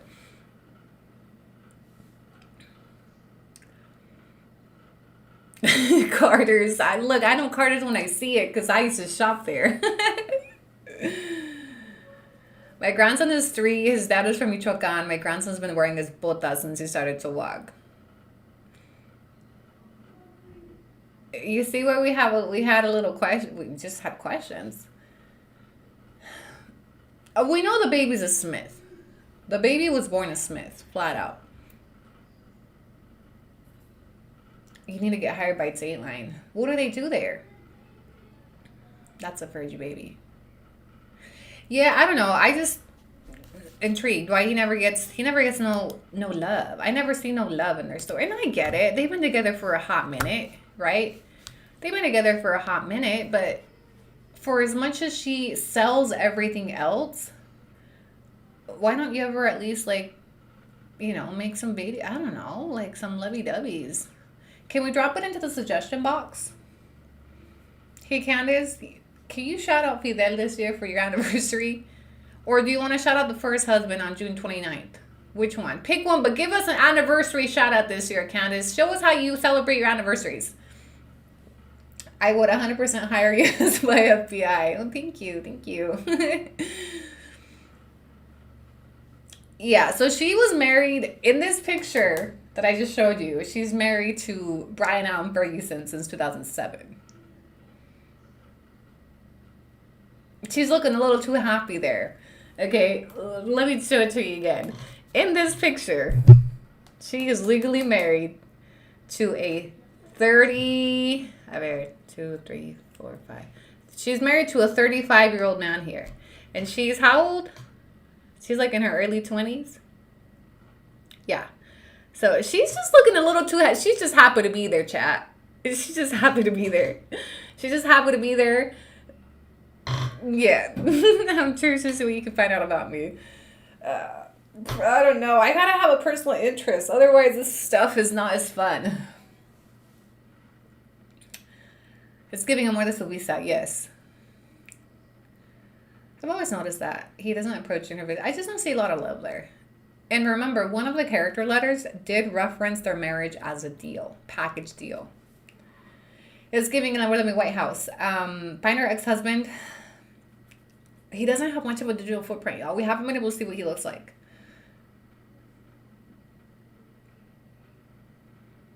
Yeah, I personally think the oldest kid doesn't look like the youngest too. Much. But it would make sense that he is biologically Fidel's. Because that's what made everything go crazy, right? So she's married. Is that your computer pic? No, it's just my receipts. No, she's not my screensaver. But we are doing, like, we're doing chat. We're doing receipts, okay? It's just a JPG. Anyway, I do believe it would make sense for Diego to be biologically Fidel's. But he was legally Fergie's. So this was an affair baby. And it was a determining factor in why she left her first husband. Okay, she talks about it in her letter, in her character letter, how when she found out she was pregnant, it was a scary stage of her life, but he convinced her that if she would take this journey with him, he would take care of her and the baby. He pretty much said, if you choose me, I'll take care of you and the baby. Because when he knocked her up, she was married to Fergie, and she had only been married to Fergie for a year. So she was, how long is a newlywed stage, chat? Mind you, she's given us 2 different dates of when she met him. She's told everybody she met Fidel in 2007 and she's been with him 2007. Okay. The character letter she wrote to the judge said she met him in November of 2008. So we don't know. We honestly don't know how long she was married to Fergie, but she wasn't married to him very long before she cheated on him with Fidel. And not only did she cheat, not only did she have an extramarital affair, she got knocked up. She got knocked up by Mexican spice. And then, so I think that pregnancy is what made her have to choose, and she chose the father of her kid. Yeah, so how long are you considered a newlywed socially? I want to see Fergie. We haven't been able to find pictures of him. We found pictures of his family. He's a white dude. And he was much older than her. Mind you, she was 18 when she married Fergie. He was 32. So there's a significant age gap there. And I think it's fair to say that she wasn't feeling him because she cheated on him within the first year of their marriage pretty quickly. If we go by the narration of her first story, she cheated immediately because she says she met Fidel in 2007, but she married Ferguson in June of 2007. So that only leaves a window of 6 months of when she met Fidel, according to her first narration. Or the ex-husband didn't believe. 100% the ex-husband was involved in this. He knew something was off because that was his wife. That was Brian's wife. That's crazy, chat. That's crazy. But so yesterday we were able to narrow down when she married Ferguson, because I always had, I gave her the benefit of the doubt. Maybe she married him after. Maybe that was always Fidel's baby, and she married Fergie after, and then it didn't work out. But no. Do you think the ex-husband would grant you an interview? No, absolutely not. He doesn't. If you were him, would you want to give an interview on this messy ass story? I wouldn't want nothing to do with him. He's remarried, seems to live a quiet life. Would you want to tell the story of how your wife left you for an undocumented man, moved all the way across country, and had a baby, had somebody else's baby while you were married to the bitch? Probably not. And that wouldn't surprise me that Brian is a Republican as well. And I don't even know where Carlos fits in this, but remember, okay, so they just got even messier. Because remember, that she got a protective order on Carlos Ortiz in February of 2008. She was cheating on Brian right away. Remember that protective order. So she marries Fergie in June 2007, then gets a protective order on Carlos Ortiz in February of 2008, just 6-7 months after she married him. And then meets Fidel in November. God, I forgot about Carlos Ortiz. God damn, Candace. You know what? This is, like I said, she walked so Taylor Frankie Paul could run. Because in Mormon culture, look how she was probably wet off to this old ass man, right? They don't give him the freedom to date. They don't give him the freedom to. So it's almost like as soon as she moved out of the parents' house, she was a hot toddy, right? She was out there trying to figure out as she should. But Mormon culture doesn't allow you to do that. That's not in line with Mormon culture. Like, you're supposed to be a one man type of gal. You're supposed to be for the popping out babies, serving the men type shit, right? So she very much went against all her conservative values and her religion. Everything that her family raised her as is not what she exhibited when she turned 18. She was doing brother husband. She was having babies while she's married to other men. She's getting protective, like crazy. Those 2 years were from 2007 even up until 2012. That girl was messy. Because she didn't, no, even, it goes further. Because she goes back to Ferguson after she divorced him. Oh my God, I forgot about that. Remember that after she divorces Ferguson in 2012, she hangs out with his family for 2 years up until 2014. So I actually suspect she tried to get back with Ferguson after Fidel's first deportation. And that's why that police report, she doesn't want that police report to come out. There's something in that police report that explains what happened and what her stance was. And I suspect when he assaulted her, if he did, in 2011, well, he pled guilty, so he must have. Something happened and she was pro his deportation and incarceration. And then when he came back, she was probably so swooned by him, like, oh, he came back for me, he came back for our son. Drops Fergie, gets back with Fidel, and then drop the Fergie files. Yeah, that girl was bouncing back and forth crazy. Miss Perfection learned to pronounce Ferguson. I like saying it Ferguson. Okay? We call it the Fergie baby. Why does it matter do you know who I'm talking about, right? Yeah. Did you only request reports or videos? I requested whatever is available. Yes, Amanda, we're still here. We're only going on 3 hours, okay? We're gonna cut it in 15 minutes. That's probably when he found out about Fergie. I think that DV, something had to do with that third person. It was a love triangle at that time. It was definitely a love triangle with a baby in the middle and back and forth. So I think that DV, I suspect, could be rooted to this love triangle.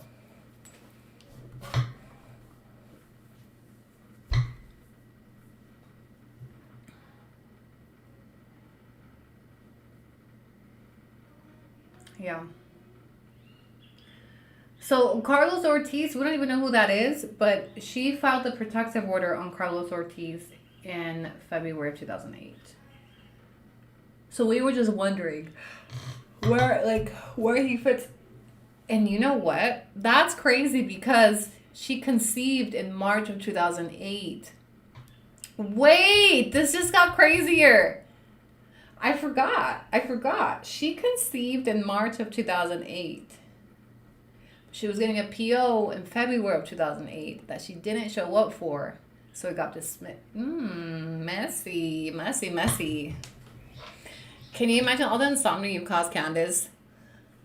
Yeah, honestly. I'm sure she's been watching all these videos. It's how she knew to file a grammar request and probably where to file it. Where to file the objection. Carlos Ortiz is Fidelidad fake papers. No. Otherwise, it would be an alias on his court documents. Mind you, in 2008, he had already been arrested. He already had a record. According to her, he had a DUI. It's not possible for him to have an alias. Based on his criminal record, they would already have his information database. And why would she get a PO on a Carlos Ortiz? She wouldn't have to provide any identifying information, but why? Mrs. Reyes, thank you so much for the super thanks. Have to catch up. Have to catch up when my kids have activities. Thank you, bestie. Why would she get a PO on a fake name? I don't think Carlos is Fidel. At all. I still think he's a third character. Hello, Forgy, you're the puppy. Carlos is appeal. They don't check for identity, but think of logically, why would you file for a PO with a fake name? Because when they go serve him, it's not going to be valid. He had ID to some degree because he's been pulled over. Dude, I'm stuck checking on update. Yeah, we all are. Thank you, Roll the T. You're welcome, besties. Enjoy. Did you request a FOIA? No. Protective orders are not subject to FOIA requests. Protective orders are private records. There are court records that are private. POs are private. So those would not be released to the public. Whatever she filed, whatever allegations are private records. And I think they should be, because a lot of the times those contain, identifying information, domestic violence, all that stuff. And Fidel probably had a partner. Well, remember that when he was in jail before they got married, his wife called the jail and told him that he needed a translator because he was illiterate. But she was married to Ferguson at that time. You were wrong. Kid was born December 09, conceived February 09. Oh, okay. I take that back. You're right. Kids conceived February 09 and Carlos is 08. So scratch that. Okay, he's not the pappy. I highly doubt Fidel knows what she did in the first case. I highly doubt he knows about the marriage, or that she helped write victim impact statements ahead of his sentencing. I'm sure there's things he doesn't know she did. Because think about this. If you're Candace and you have this dark past you don't want your lover to get a hold of, you don't even want the public to get a hold of it. You see what I'm saying? If I'm Candace and I marry this man, I don't want him to know I was married at the time. She didn't just start being a liar when she got on platform. She's been a liar. Okay? This pattern we've uncovered of her lying didn't start when she got on social media. So do you think when she met Fidel, she was honest and told him she was married to somebody else? Think about Mexican culture, how possessive they are. Think about the Mexican culture in general. What do you think a Mexican man like that would say if he meets a white girl that is married to somebody else at the time that they meet? Mind you, he comes from a small town, okay? Probably has like a certain standard of morals, values, because people from small, humble towns like that are some of the most proper human beings I've met, okay? So do you think a Mexican man with his background, his history, would be okay with bagging somebody else's wife and knocking her up? Do you think when he met her, she was honest and said, I'm happily unmarried, whatever the fuck it is that she told him? You think when she got knocked up, he knew he was knocking up somebody else's wife?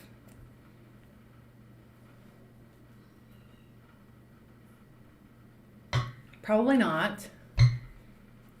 Not even for a green card. Not even for a green card. Mexican men are prideful.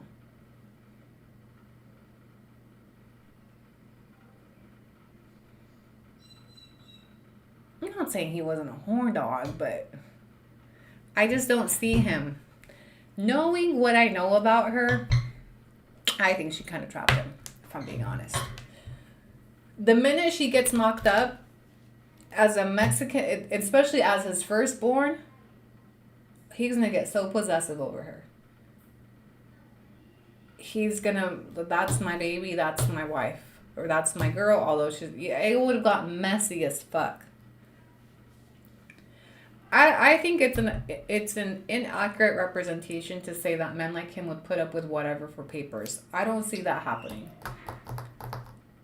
I just don't. I've met and I've had a lot of friends.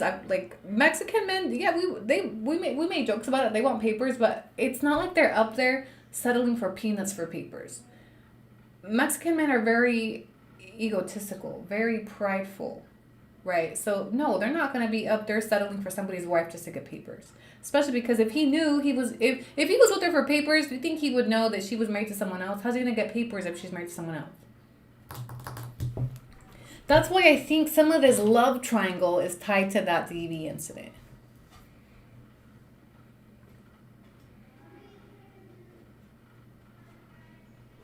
We could be wrong, but it would make sense why she's trying to conceal those records coming out, because I don't know.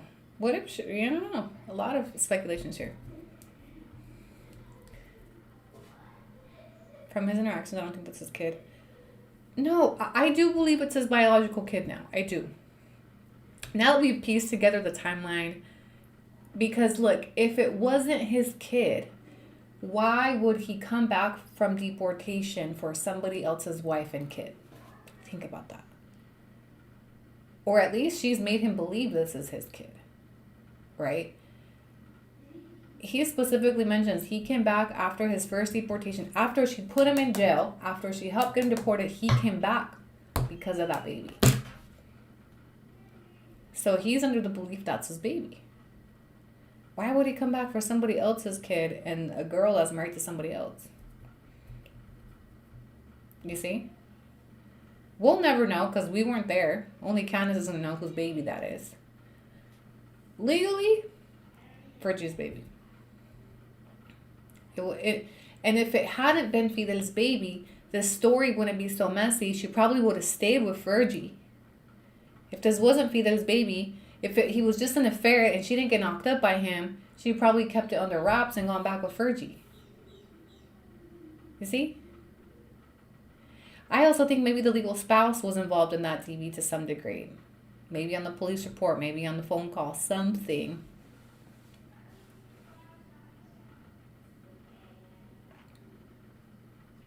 Maybe she was influenced by family on that DV report. Remember, family's not a fan of him. You think the family was a fan of him when she's married to Fergie? The family married her off to Fergie, is my assumption. The family knows she's married to Fergie. You think they were in support of their relationship in the beginning?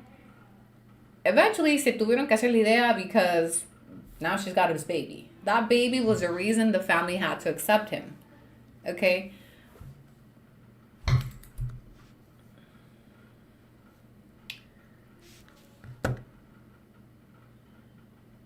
Yeah. Have you checked connected that reporter? No. Sorry, I forgot I had that picture there. Fidel was not the legal father of the baby when he was born. All that, and I'm only going off legalities here, is I can confirm she was legally married to another man when her first child was born. So legally, he was not Fidel's. Biologically, I have no idea. And I'm not making speculations on whether whose biological son that is, but legally that was Fergie's baby when that baby was born. And she had an extramarital affair. That baby was born as a result of an affair. And for as much as people want to say, yeah, but people get separated, blah, blah, blah. Well, no divorce had been filed, and she had only been married to the man for a year. You're going to tell me a newlywed under a year? What would be like grounds to divorce to leave someone that fast if it's not an affair? Like, she didn't even try to make it work with Fergie. Within a year. And according to her, even sooner.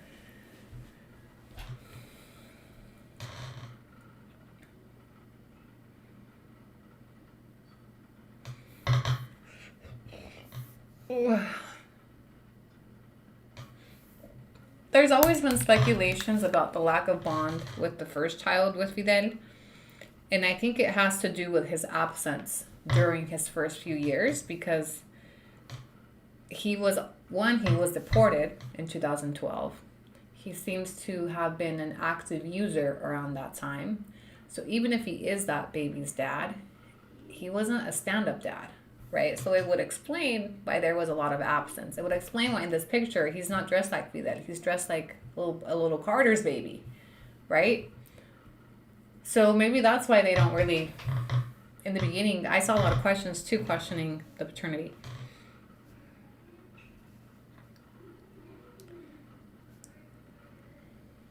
I think it was an arranged marriage. That would make no sense. Because why else would you cheat that fast or have an affair that fast? If you are newlywed in your first year of marriage, because you didn't really like your husband. You didn't pick him. You know? Why else would you have an affair that fast? After being a newlywed at the age of 18, why else are you cheating on your husband that fast? Because you never fucked with him to begin with. No? Feel free. Have you tried reaching out to ex-husband's sister? No, just her Facebook.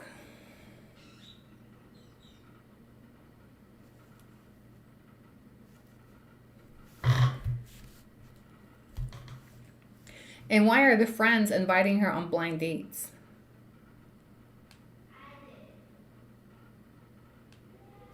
You know? All right, y'all. We're nearing our time. We got 3 minutes left. I think Ferguson believed he was a dad at first. Maybe. Maybe she didn't know who it was. Maybe she waited a little bit. Maybe she decided until she was sure. Maybe, who fucking knows? Okay, so today, a quick recap of today's live. We didn't have really any new updates today. We just kind of recapped yesterday. Still no updates on the police report. We went into the house a little bit. We went into the relationship. We went into paternity. You didn't really miss anything. Just kind of interacting live, kicking the can around. But no, the last thing we're waiting on is the police report. And I think the police report will kind of... Oh, we also did talk about why we put the voting status of the mom on blast in the beginning.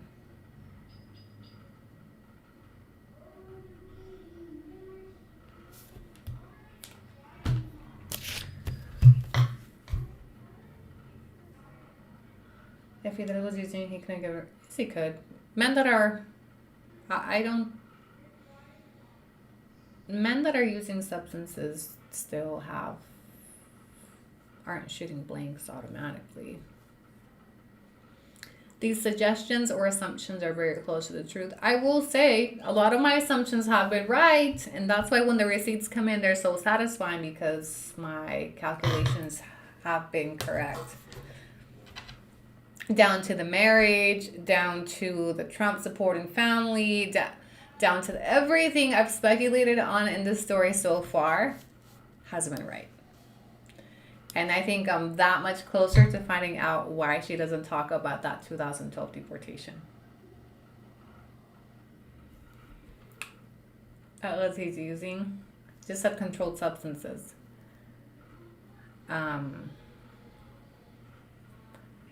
It just says controlled substances. in his story time, they said it was just rolling papers. But let's look. He said it was just rolling papers, but I don't think that's what the charging document said.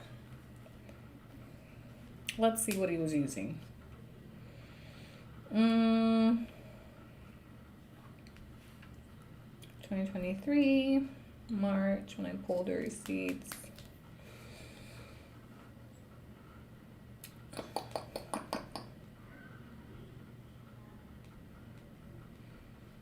I'm pretty sure I read that it was controlled substances under a certain amount. But again, I don't take her word for it in that video because they downplayed everything. Assault.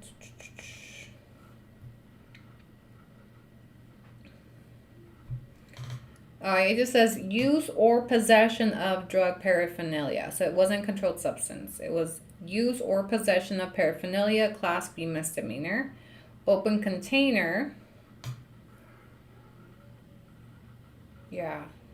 So it doesn't specify. Usually when it's drugs, it's worded as controlled substance.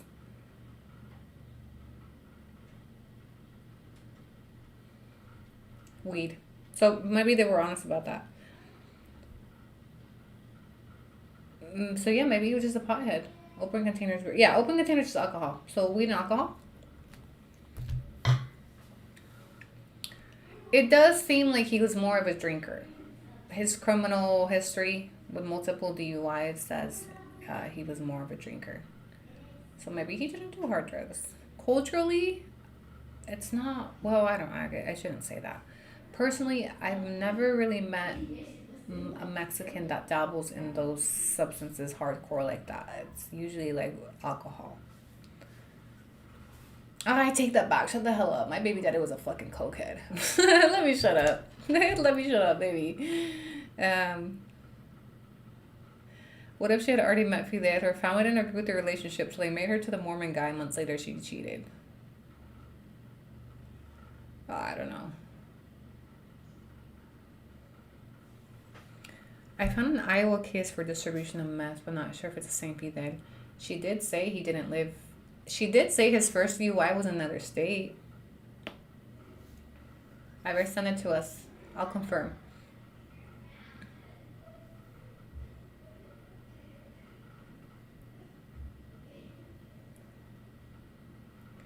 Yeah. That would, there's a lot of what ifs. Could have been. Again, I really think the police report will narrow it down for us. Oh, let me give you my email.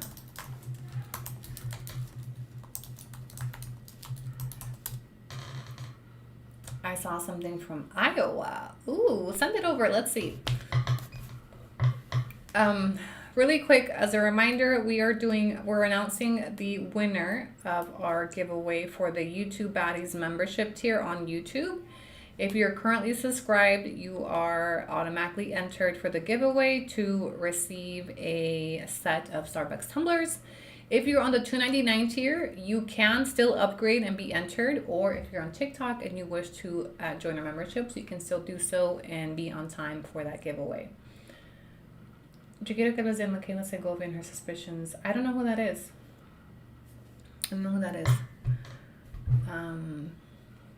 Look, like Candace, there's a lot of stories. Candace literally set the tone for these stories to come on here and do the same thing.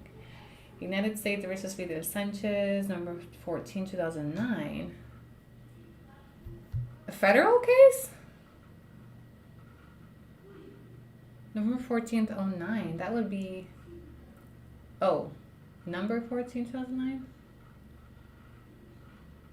That's federal. No, I didn't find... I looked him up in federal. Can you email it to me? Before I go pull up Pacer. She had mentioned he had a previous DUI, but... Why would he have a federal case in 2009?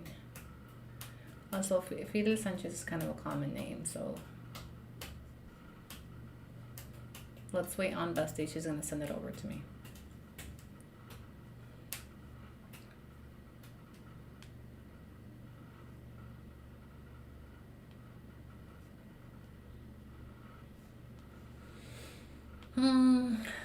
It's giving nap time. Drug charges. Federal? I feel like that would have pulled up for me when I did his PACER report.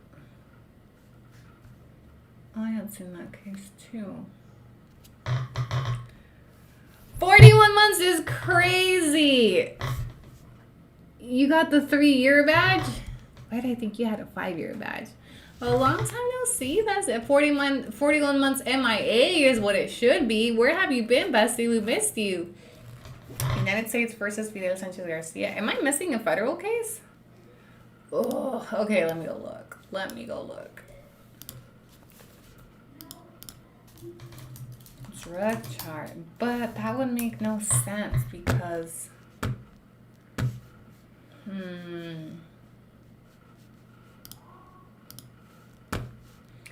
She mentioned he had a prior DUI out of another state. It would make no sense for him to have another federal case because... Alright, let me look.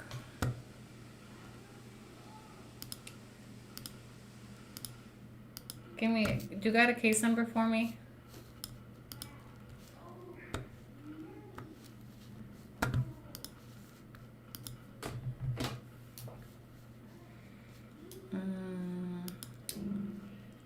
Criminal. Case number, anybody? MJ.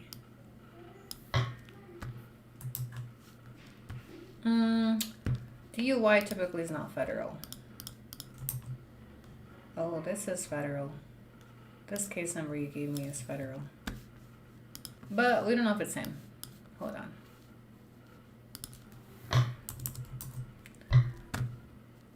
CR0098 right here.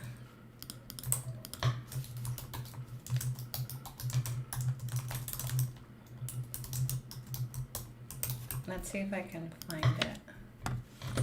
No, that's the case number. Hello, Maria. Welcome to YouTube Besties. Oh, that's legal entry. Oh, you already have his illegal entry case. 14209 is not the case number. A federal case number starts with 2 letters.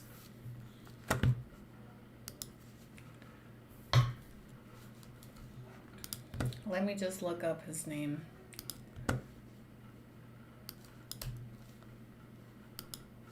Case search. I did a name search and all I pulled up was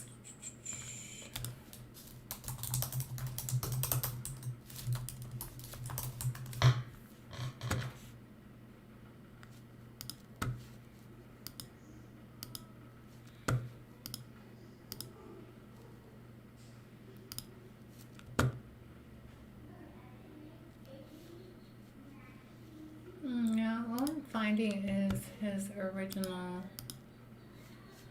federal case, USA versus Garcia Sanchez. Filed September 13th, 06, terminated November 2016.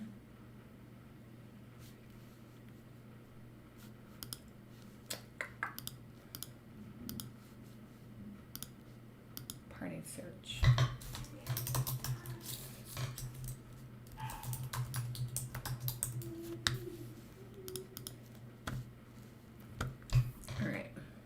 Texas.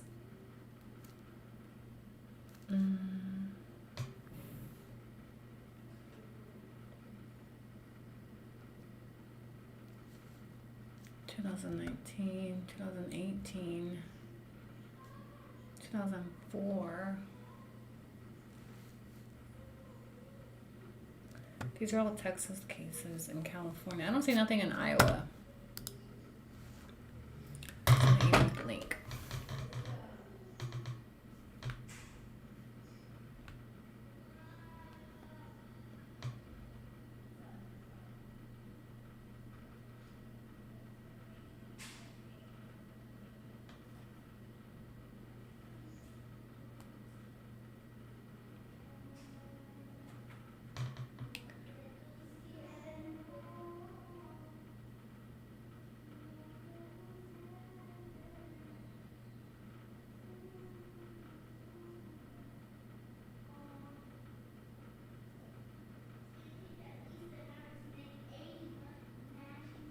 filed February 12, 2015. This is for an individual, Jose Sanchez.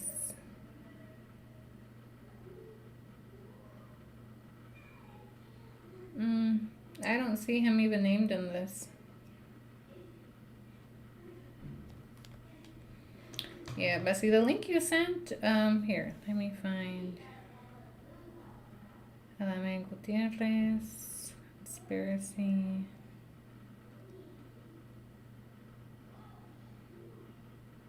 I don't think this is him. I don't like to rely on internet searches. I like to rely on the court database.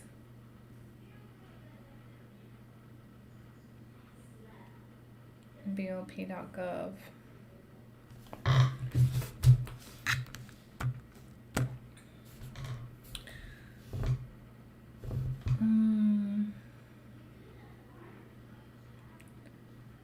A ver, did you find it? Did you find Ferguson?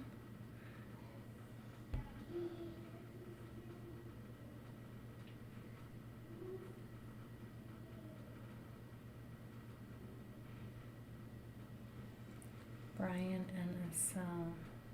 How do we know this is him? My name is Brian Ferguson.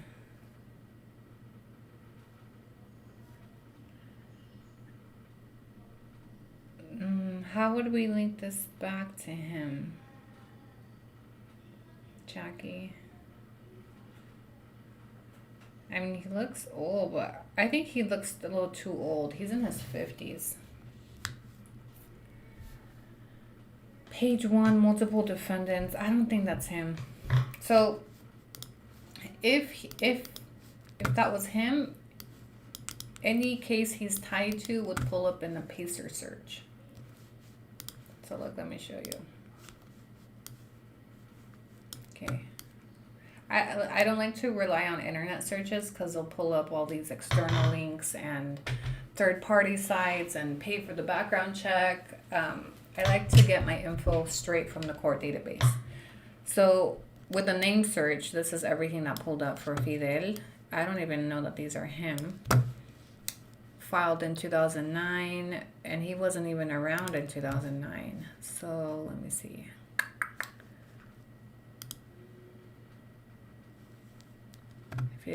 Oh, this is Sanchez Garcia.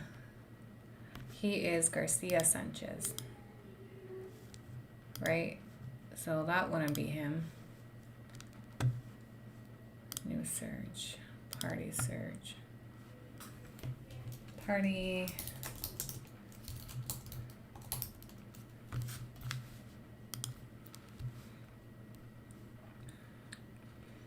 Ooh, there's a lot of them. Okay, Fidel, Arizona. Oh, that name is very, very common. There's 7 pages. 355 cases for Fidel Garcia. But if we narrow it down to Garcia Sanchez, Fidel Garcia Sanchez, Fidel. I gotta go to the bathroom, guys. We gotta go soon. Nope, nothing.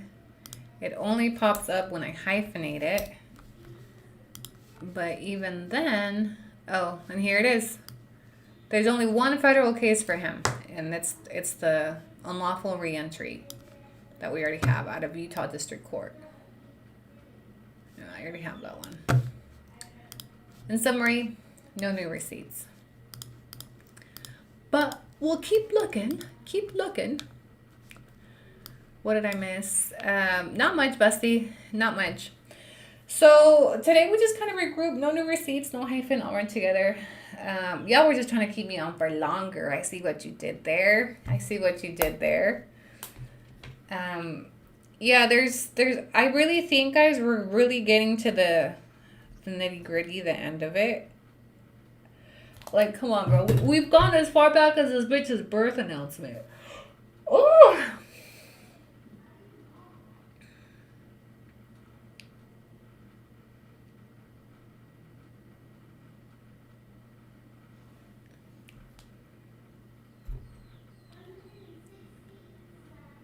You helped me get so much work done today, and the chat always has me rolling. I'm glad you enjoyed it, Bessie. Yeah, I'm tired. This deserves a nap for me. We have got to stop hosting 4-hour lives. This is too much. This is too much chat. But in my defense, I got all my stuff done in the morning. Okay, it's summary. We need release the files, Candelaria. Oh, did you find Ferguson, Brian, Church of Jesus Christ? Of course he had to be I was about to say DSL. Of course he had to be LDS. Of course Brian was LDS. Brian Allen Ferguson, LDS. If you find something on, I would love to see. I don't know. I'm just kind of curious what it looks like, so we can compare. Like, how did you go from this to this type shit? How did you go from this to this, right? A couple of you, somebody just sent in a link that they thought was him, but I don't think this is him because he's too old. He's in his 50s. This picture you sent me, this gentleman looks like he's in his 60s or 70s. Oh. The original husband would be he's in his 50s. Also, did you guys, so hella random, but did you guys see what's going on with Kristi Noem's husband? And yeah, that's crazy. It is not a good day for Kristi Noem. What about the PPP loans, bro? What about him, Bessie? I wonder if Candace will ever take off back to the US with the money she's making off her videos. Oh, they wouldn't go as far. She wouldn't be able to live the lifestyle that she lives here in Salt Lake City. Imagine if she would have been honest from the beginning. We wouldn't be here. We would have nothing to say if she had been honest from the beginning. Ugh. Release the files. Hashtag release the Fergie files. I think once that police report is released, we'll be able to tie everything up and call it a day. And that's the way the cookie crumbles. Okay, as a recap, I did drop a slot wheel on my Instagram for the Mexico set. For those of you that would like to join, head over to my Insta. I am going to be announcing the winner of the YouTube Baddies membership tier sometime today. We could do it on this live, or I can come back later. Still deciding I want to come back later. If I come back tonight, it's not gonna be for this long. I'm tired. I'm tapped out. So to think Canela could avoid this exposed had she not been a mean girl. Yeah. De una vez. Do you guys announce the winner de una vez? I'll take a vote. Let me take a vote from you two over here. Do you guys want to 4 more hours? Hell no. Do you guys want to announce the winner of the giveaway de una vez? Stay. I need food. My coffee says it's time to go. My coffee says it's time to go. I don't think I want to come back tonight, actually. I think I want to, I don't know, take a little nappy. Look, Mercury Queen, let me respond to your comment real quick. She says, to think Candelaria could have avoided this exposed had she not been a mean girl or said sorry to you. This part of the exposing honestly hasn't been in response to the drama.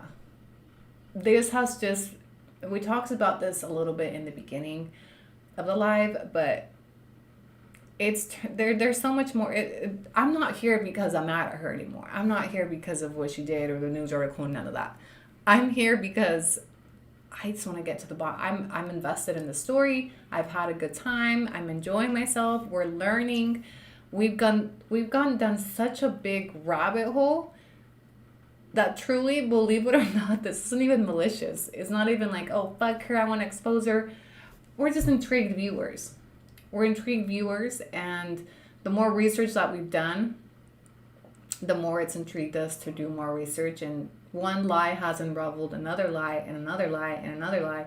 And this is just what it looks like when you spin a web of lies and we as a public start to try to untangle them, right? Obviously, I've monetized off this series significantly. My viewers are equally engaged and invested. So I'm no longer the first video or two was in response to the drama and exposing another grifter story. But all these lives we've been doing have just been independent of that. They really have. Just reporting, honestly, at this point. And it's been fueled by my audience that has engaged, that has subscribed, that has gifted, all of that at the base of this series. You know, it's really a mystery. It's research purposes. We've learned a lot of things. We've exposed a lot of things. They're just we've been fact checking a very viral story. A story that all of us followed. Well, not all of us, but a lot of us followed in the beginning. I was her follower. So it's a story that's really intrigued me. The way the public has responded, the way things have been justified, honestly, there's just so much to this series that I wouldn't be able to say one particular reason why I've continued to do the research. At this point, we just nosy as hell.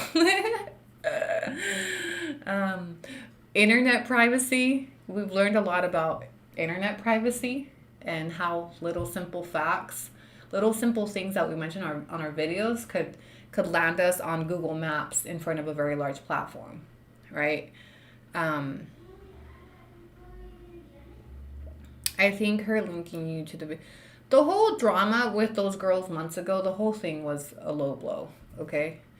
But this really, in my personal opinion, I don't think this is connected anymore. We're so far beyond the hate campaign and the bullshit that they did. But I brought it up in moments because when people have been so like indignados, like, I can't believe you're doing this, or you no, these bitches did much worse with malicious intent. Malicious intent. My intent wasn't malicious. It really wasn't. Some people may interpret it that way, but it wasn't. If it was, I would be doing much different things. With the information that I have on her, this series would look completely different if I was really out just to fuck with her, just to taunt her, just to make her uncomfortable, just to cancel her. It would look completely different than what it has. Believe it or not, my personal opinion, I've still been very tactful. I haven't spoken on anything she hasn't publicly shared. All the characters are people she has put on her platform. I'm not showing you anything she hasn't already shared herself, but I'm showing it to you through a different lens. A very different lens. Everything we have found is thanks to things she has shared. Down to Google Maps, down to where she lives, down to the tiny town she has omitted in all her videos, right? Candace herself talks about, the screenshots with the news reporter, the 20-minute FaceTime with other creators. Like, these are things that she has put on her public platform as well. Her mom being my thumbnail, before you guys get all butthurt, her mom is on her channel. Her mom's on her channel. So anytime you put somebody on a public platform for public consumption, I mean, what did you think was going to happen? She's been very comfortable exposing her entire family because up until now, she's received nothing but financial gain. But this is a part of putting your life on the internet. It's open for people to criticize, ask questions, commentary, deep dive, right? So I'll be honest, I'd be uncomfortable if my mom was on someone's thumbnail, and that's why you don't see her on my content. How can you expect privacy for things that you make public? How do you expect privacy for her family when they are a part of her public platform? You know, if I was just digging into things she's never, these random people, then I would give you room to say, these are things she wanted to keep private. No, she's publicized absolutely everything. Her children, her parents, her sisters, her nieces, her nephews, her in-laws, everybody's a character. So every single person she puts on that platform, she opens the door for these things to happen, for people to dig in. And lucky for her, it wasn't somebody that's out to really harm her. For as much as she tried to tell people for years that I was a threat to her safety and please don't tell Annie and this and that, there you go. The only threat I ever posed to her was with the truth, and I've been saying that for years. I pose no threat to her. If I wanted to pull up to her house, I know exactly where she lives. I have a Google map of her current rental house. that a follower found off of a vlog that she did of her hanging up her clothes in her lavadero. Okay? She's not hard to find. I don't have to include or drag any third creator into it. I don't have to hit up anybody for, hey, can you give me Candace's address so I can pull up? That's how easy she is to find off of the things that she has made public about her family. So whenever you ask her a question and she tells you, oh, it would be an invasion of privacy for me to tell you, knock it off. Okay? If privacy was a thing, we wouldn't have been able to find her house on Google Maps. If privacy was a thing, we wouldn't have been able to trace her lineage back to her great-great-granddaddy. Okay, if privacy was a thing, we wouldn't have her children's full name, date of birth, dual citizenship records, none of that shit. Okay, privacy was never a concern. Privacy was not a concern when monetization was on the table. So for privacy to now be a concern, you're a little late. And perhaps this will be a learning lesson for her for what things she wants to continue exploiting on her channel. I don't think it'll change anything. But these are the dangers of family vlogging. I would never want my kids up here, people putting their vlogs and their little faces and their trauma in the middle of these fucking drama, TikTok, whatever you want to call, right? But that's what she exposes them to. That's what you guys support when you follow those types of channels. Family blogging is exploitation for minors. They have no say in becoming part of this messy digital footprint that their parents are creating. No say. Diego has had no say since he was 7 years old. She's created a digital footprint for him before he could even understand what a digital footprint is. He's forever tied to his mom's channel, living in her shadow. And with all this, who's the pappy? Yeah, I'm sure that sucked, but those are things you sold, right? Maybe had you not sold the false story, using your kids to co-sign your lies, maybe there wouldn't be such an interest in who is his real dad. Why is there an interest into the fact that she was married twice? Because she sold us this romanticized story, like she's this conservative young woman with one husband since she was 18, when really, once the receipts came out, it was like crazy. That's not what she's been telling us. And that's the only reason why there's such a public interest for this series.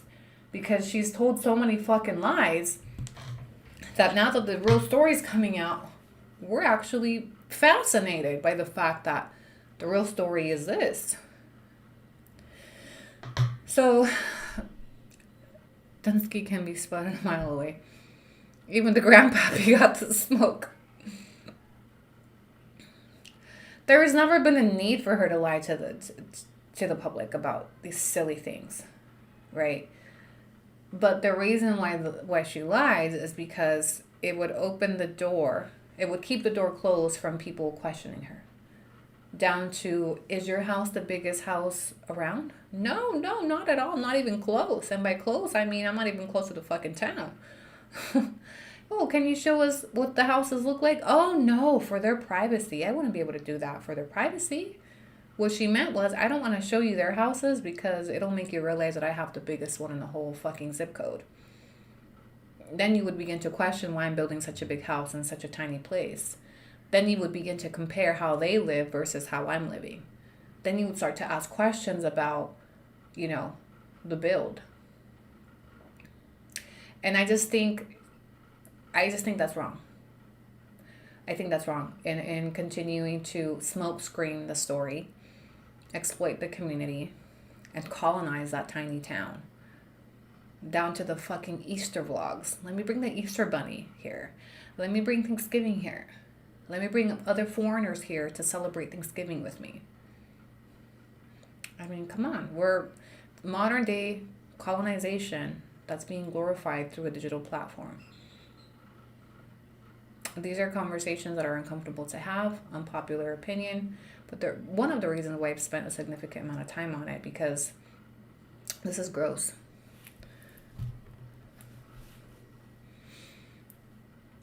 No, I can't show their houses, but I can show the kids I teach in school.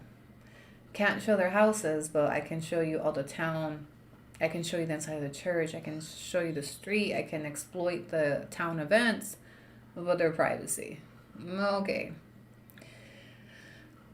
Left and came back. Yeah, we're going on 4 hours. We're going on a 4-hour stream. No police report yet. I'm hoping by the end of this week. By the end of this week we'll have. Yeah, I'm getting a little tired. I think I'm going to take a little nappy now.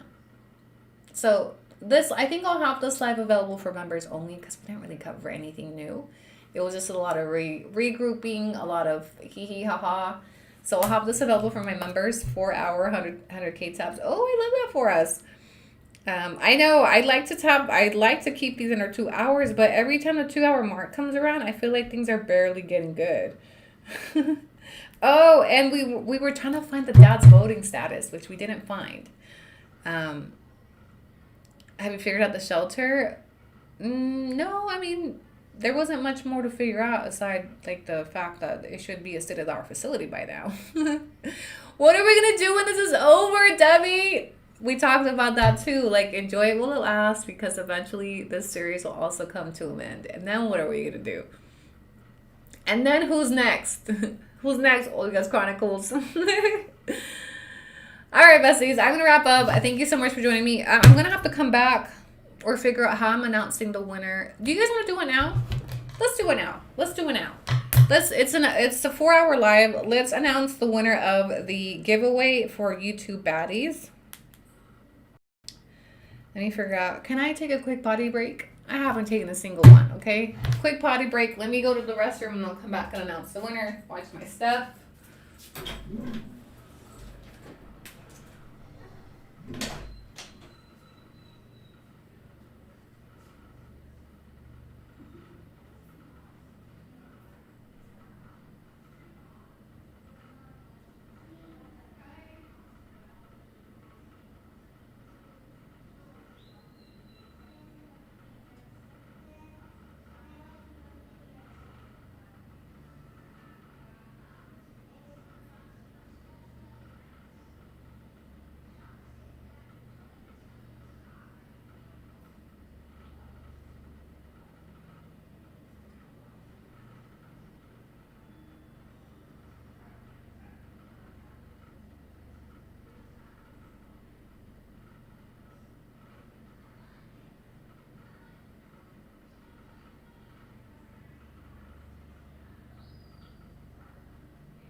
Okay, I'm back.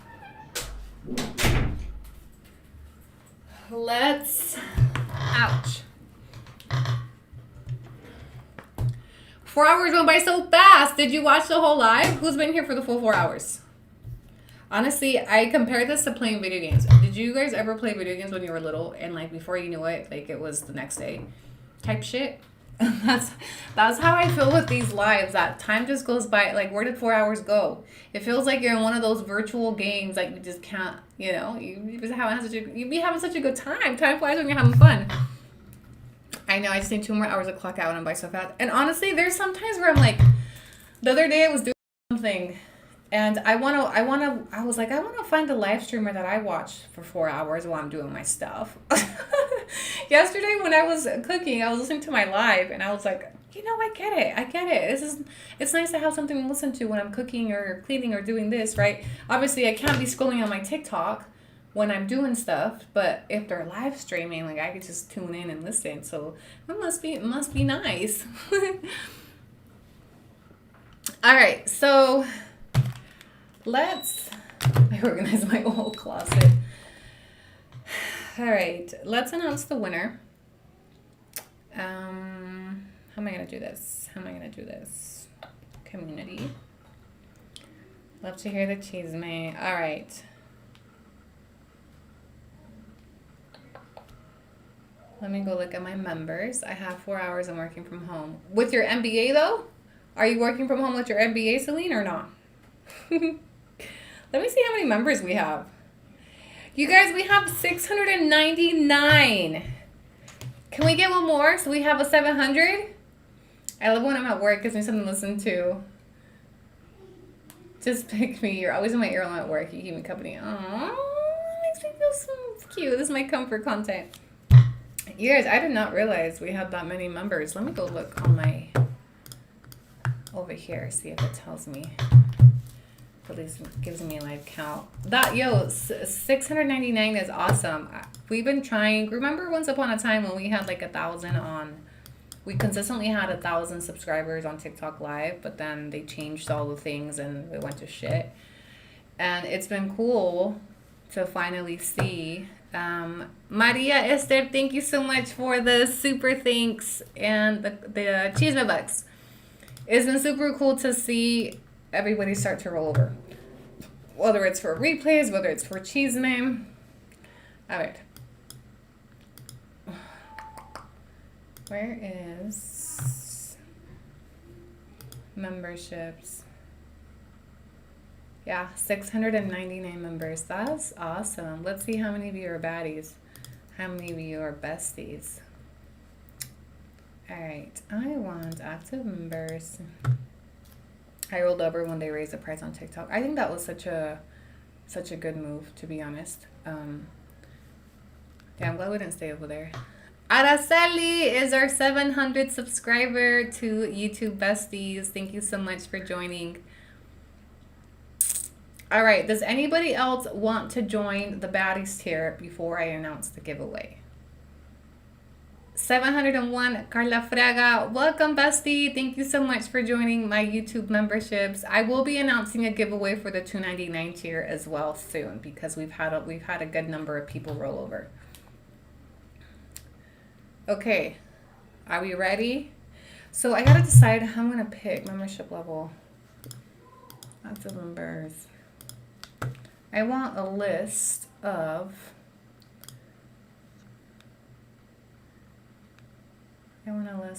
baddies. There's ooh, look at all the new ones. YouTube besties. Okay, Carla, Patty, Belly, Laura, welcome to YouTube besties. One more YouTube baddie, Jojo Anna 17. I am a baddie. Thank you, Connie. All right, anybody else? Okay, when should we announce the winner? When should we announce the winner? And how should I do this? Should I have... Oh, here we go. Last update, current level. Here we go. YouTube baddies, apply. Oh, and it shows me real time. Jojo Anna just joined. Amelia joined today as well in the live. Me! Okay, we'll wait for you. Look, if the memberships keep coming in, I'll wait, okay? We'll go another hour. We'll go another hour to hit 800K or 800 subscribers. This is fun. And this also, are they numerically ordered? No, so they're just on the list, on the long list. And what I usually do is I have the kids just randomly select one.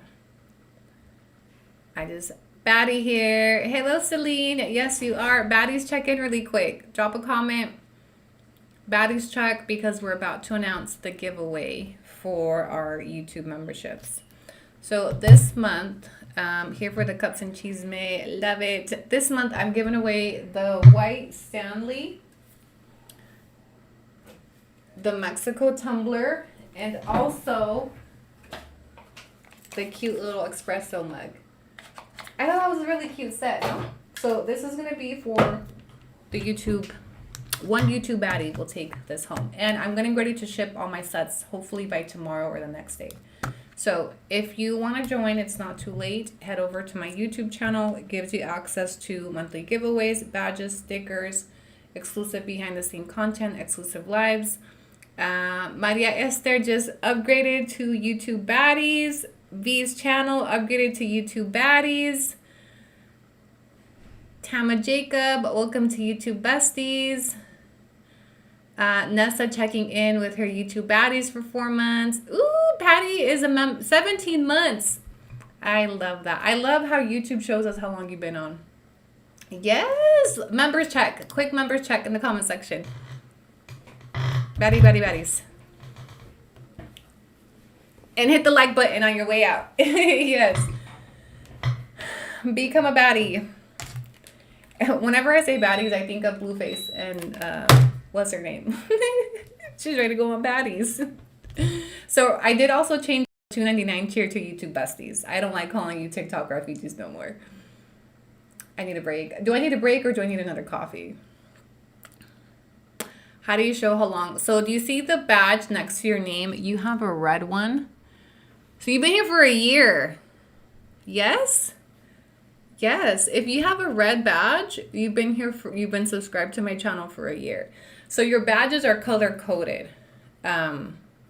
Red, and it doesn't tell you which level you've been, but if you have the year badge, the red is a year. Yellow 6 months, purple's 2 months, green is brand new, pink is 3 year. There's not many with the 3 year. The pink badge is the 3 year and higher. We have up to 5 year badges. Upgraded member Hilda, thank you for upgrading to YouTube baddies. Welcome. How are people posting it in green? They're not. I think that's something that YouTube does just to acknowledge them when they've been here. When a member for a long time jumps in, I think YouTube automatically does that highlight with the green. Julissa, you have the 2-month badge, the purple one. Yeah, Bianca has been a member for 14 months. I love those shout outs from YouTube. I love it. Connie's been here for a year. Hilda is new. Would it be evil of me if I get you another macchiato? I'm stuck at work. Yes, it would. Maria Bessa, thank you to YouTube baddies. Look, I have to stick around as long as memberships are coming in on my hang site, okay? Baddies check. All right, let's see how many... It's 5:30 up. But I did, look, I'm going to take tomorrow off, okay? Y'all want to do a marathon today or nah? All right. Who remembers the 12-hour marathons? Baddie check. Upgraded. Maddie FR upgraded membership to YouTube baddies. Thank you, besties. And good luck to all of you joining today's giveaway. Let me see if it gives me... No, tomorrow, already bored on the weekends, of course.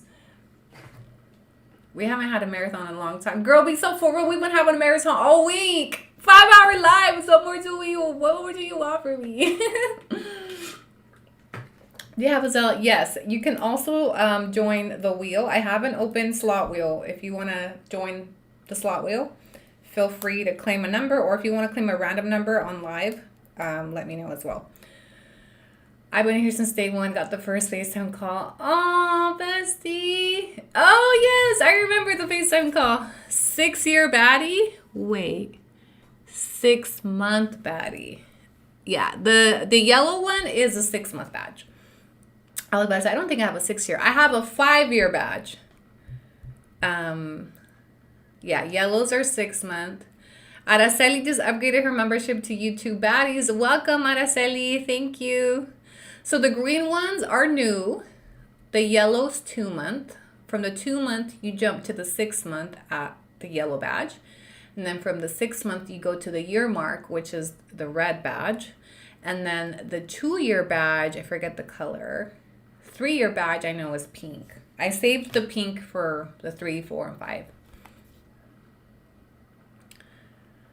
Oh, my 2. I know. I said I didn't want my 2 year. I didn't want my 2 hours to turn to 5. I say that every live. I don't want to be on here for too long. It stays for fucking 6 hours.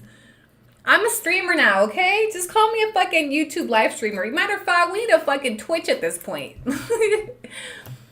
I won the first YouTube wheel. Aw, yan. I'm new here, bestie. No, I'm here. You've been here for a year. Yeah, red badges have been here for a year. All right, let me check.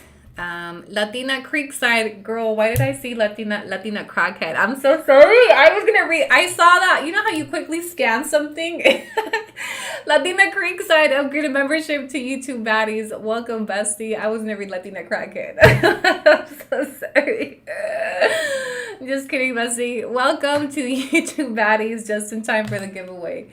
Best of luck. Tonight's draw. How do I upgrade? If you're already besties, help the other bestie. How to upgrade your membership from the $2.99 to the $9.99. I did plug in a link that's pinned to my chat in YouTube to get to the membership page, and then he can roll over there. Oh, weird. Does it give me real-time updates? Also, I have a question for those of you that have been subbed for like a year or months. If you have a lapse in your subscription, but then you renew it, does it maintain your badge status or does it make you start over?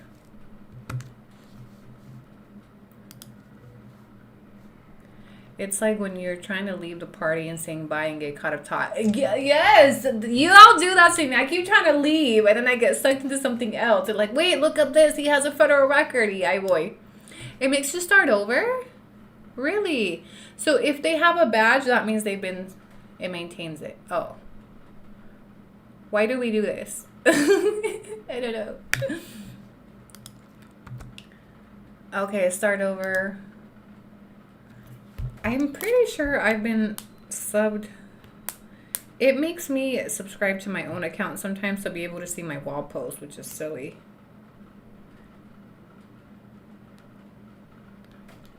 Mine started over. Oh, really? Well, that's late. Well, then I guess it gives you an incentive to renew every month. I see what you did there, YouTube. TikTok used to give you your old status back, if I remember correctly. I wasn't subbed in December. Okay, and you have the 6-month badge, so. Okay, interesting. Okay, do you guys want to do the announcement now? Is there anybody else that wants to roll over to Baddie's tier before we announce the winner?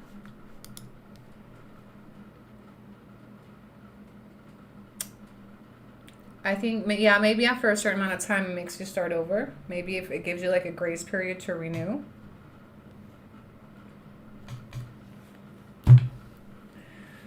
And how do we announce? Do we have a child? Or the way that I have usually done it is I have one of the kids pick out just a random name.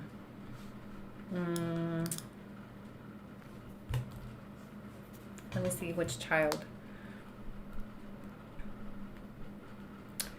I wonder if it will like export a list of all my members. See more. Carne asada and onions better not win. Oh, it does give me a Google sheet. Oh, of numbers. Chart data. Oh, I don't want chart data. I want an export of line chart, bar chart, daily, custom membership level, total members. Sorry, I'm just playing with this now. Active members.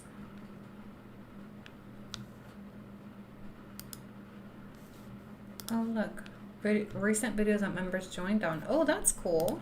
I didn't realize people were joining from my videos. Speak now or forever hold your peace. I've never subscribed to anyone's YouTube and I've been watching YouTube for 10 years. I like it here. Oh, I love that. That makes me feel special. I'm glad you like it here, Bessie. Thanks for being here. That makes me feel special when I see people that are like, I've never commented, I've never engaged, I've never subscribed, I never say anything. So that's awesome. Thanks for sharing. Latina Creekside. Okay, so do you guys want to announce now? Let me know when you're ready to announce. He's using her Utah address. I do also believe she's frauding both countries, raising both addresses, current address. Who is?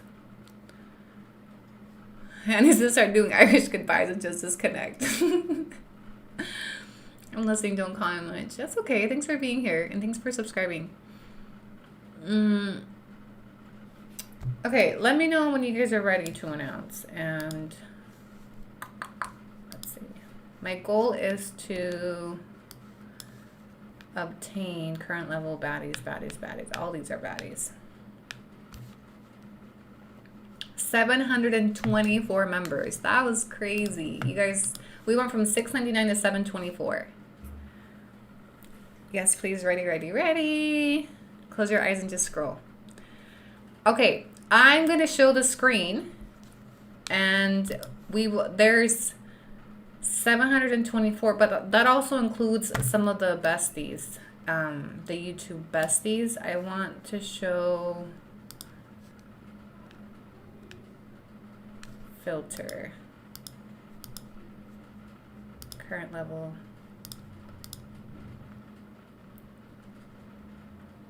All right. Just to let you know, the title tag you have on your live is just on your face, but not on YouTube. Okay, I'm going to show you guys a screen, and I'm just going to randomly scroll and stop on a name, and who knows, maybe I don't know if we'll always choose a winner like this, but for now, this is what I have, and then maybe we'll switch it up later. Let me just exit out. Let me clean up my screen a little bit and put the member right here. All right, so you'll just see me. So I filtered this to YouTube baddies only, since this giveaway is only for YouTube baddies. You'll see me drop a giveaway maybe in the next week or so for YouTube besties. Periodically, I'll do giveaways for both tiers, sometimes exclusive to one tier. It all depends on the volume of, memberships, so that I can cover costs, shipping, etc. So, may the odds be ever in your favor. There's 408 of you on this baddies tier. That's crazy. I remember when it was like less than 100. Okay, let me move this a little bit here. And let me resize my screen.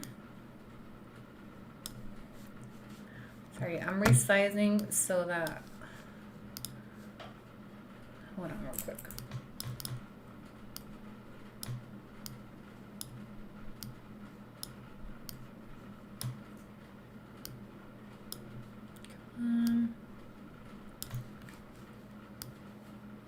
Okay. Spanish is my second language, but I hear it does not feel like 4 hours. I know. So when they start judging us, just be like, yo, time flies when you're having fun. Okay. Randomness, I'm going to flip. There's 4 different pages to flip through. So I'm really I'm not even looking. Okay. I'm not looking. I only have to look to push the buttons. Okay. Okay. 1, 2, 3. Next one I click on is it. All right, Stephanie VM6YE has been a member for 14 months. Is she here by chance? Upgraded 14 months ago. Let me see if I can tag her. The winner is Stephanie VM6YE. I don't make it a requirement that they have to be present. So I will reach out to her. Let me see if I can tag her on my post. All right, YouTube, I'm going to wrap up because I feel like this is YouTube stuff only. So bye. Okay. Yes, less pressure when it's just us over here. Okay. Congratulations to Steph. Let me see if I can tag her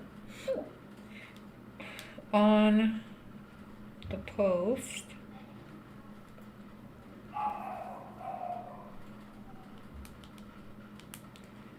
At Stephanie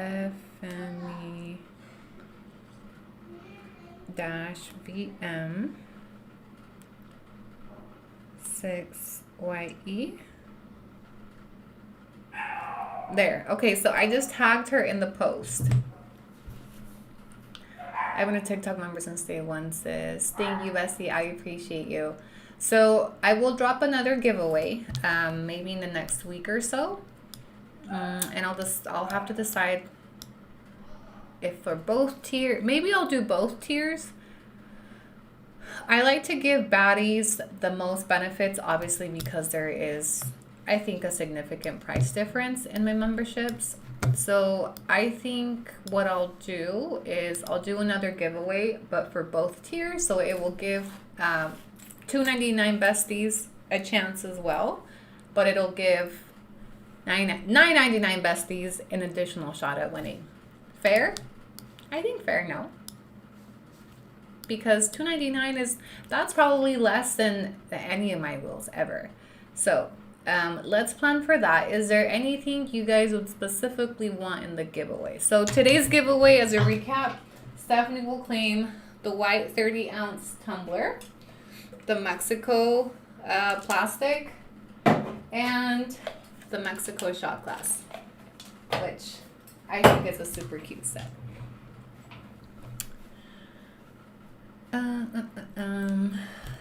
I feel like we should close this down to members only. I feel like we're now just talking member stuff. It's member clubhouse time, okay? I've been here since before you got with Walter and Starbucks Cup, since before you got fired from your first job. Oh, bestie, thank you so much. And you've been subscribed for a year. Oh my gosh, Danny, wow, you've been here for 2 months or 2 years? No, I think that's 2 months. In the 34 months, hang in there, bestie. I did not order my Carol G. Stanley. No, I can't make up my mind. It would have matched super cute with the outfit I was wearing, though, the orange one.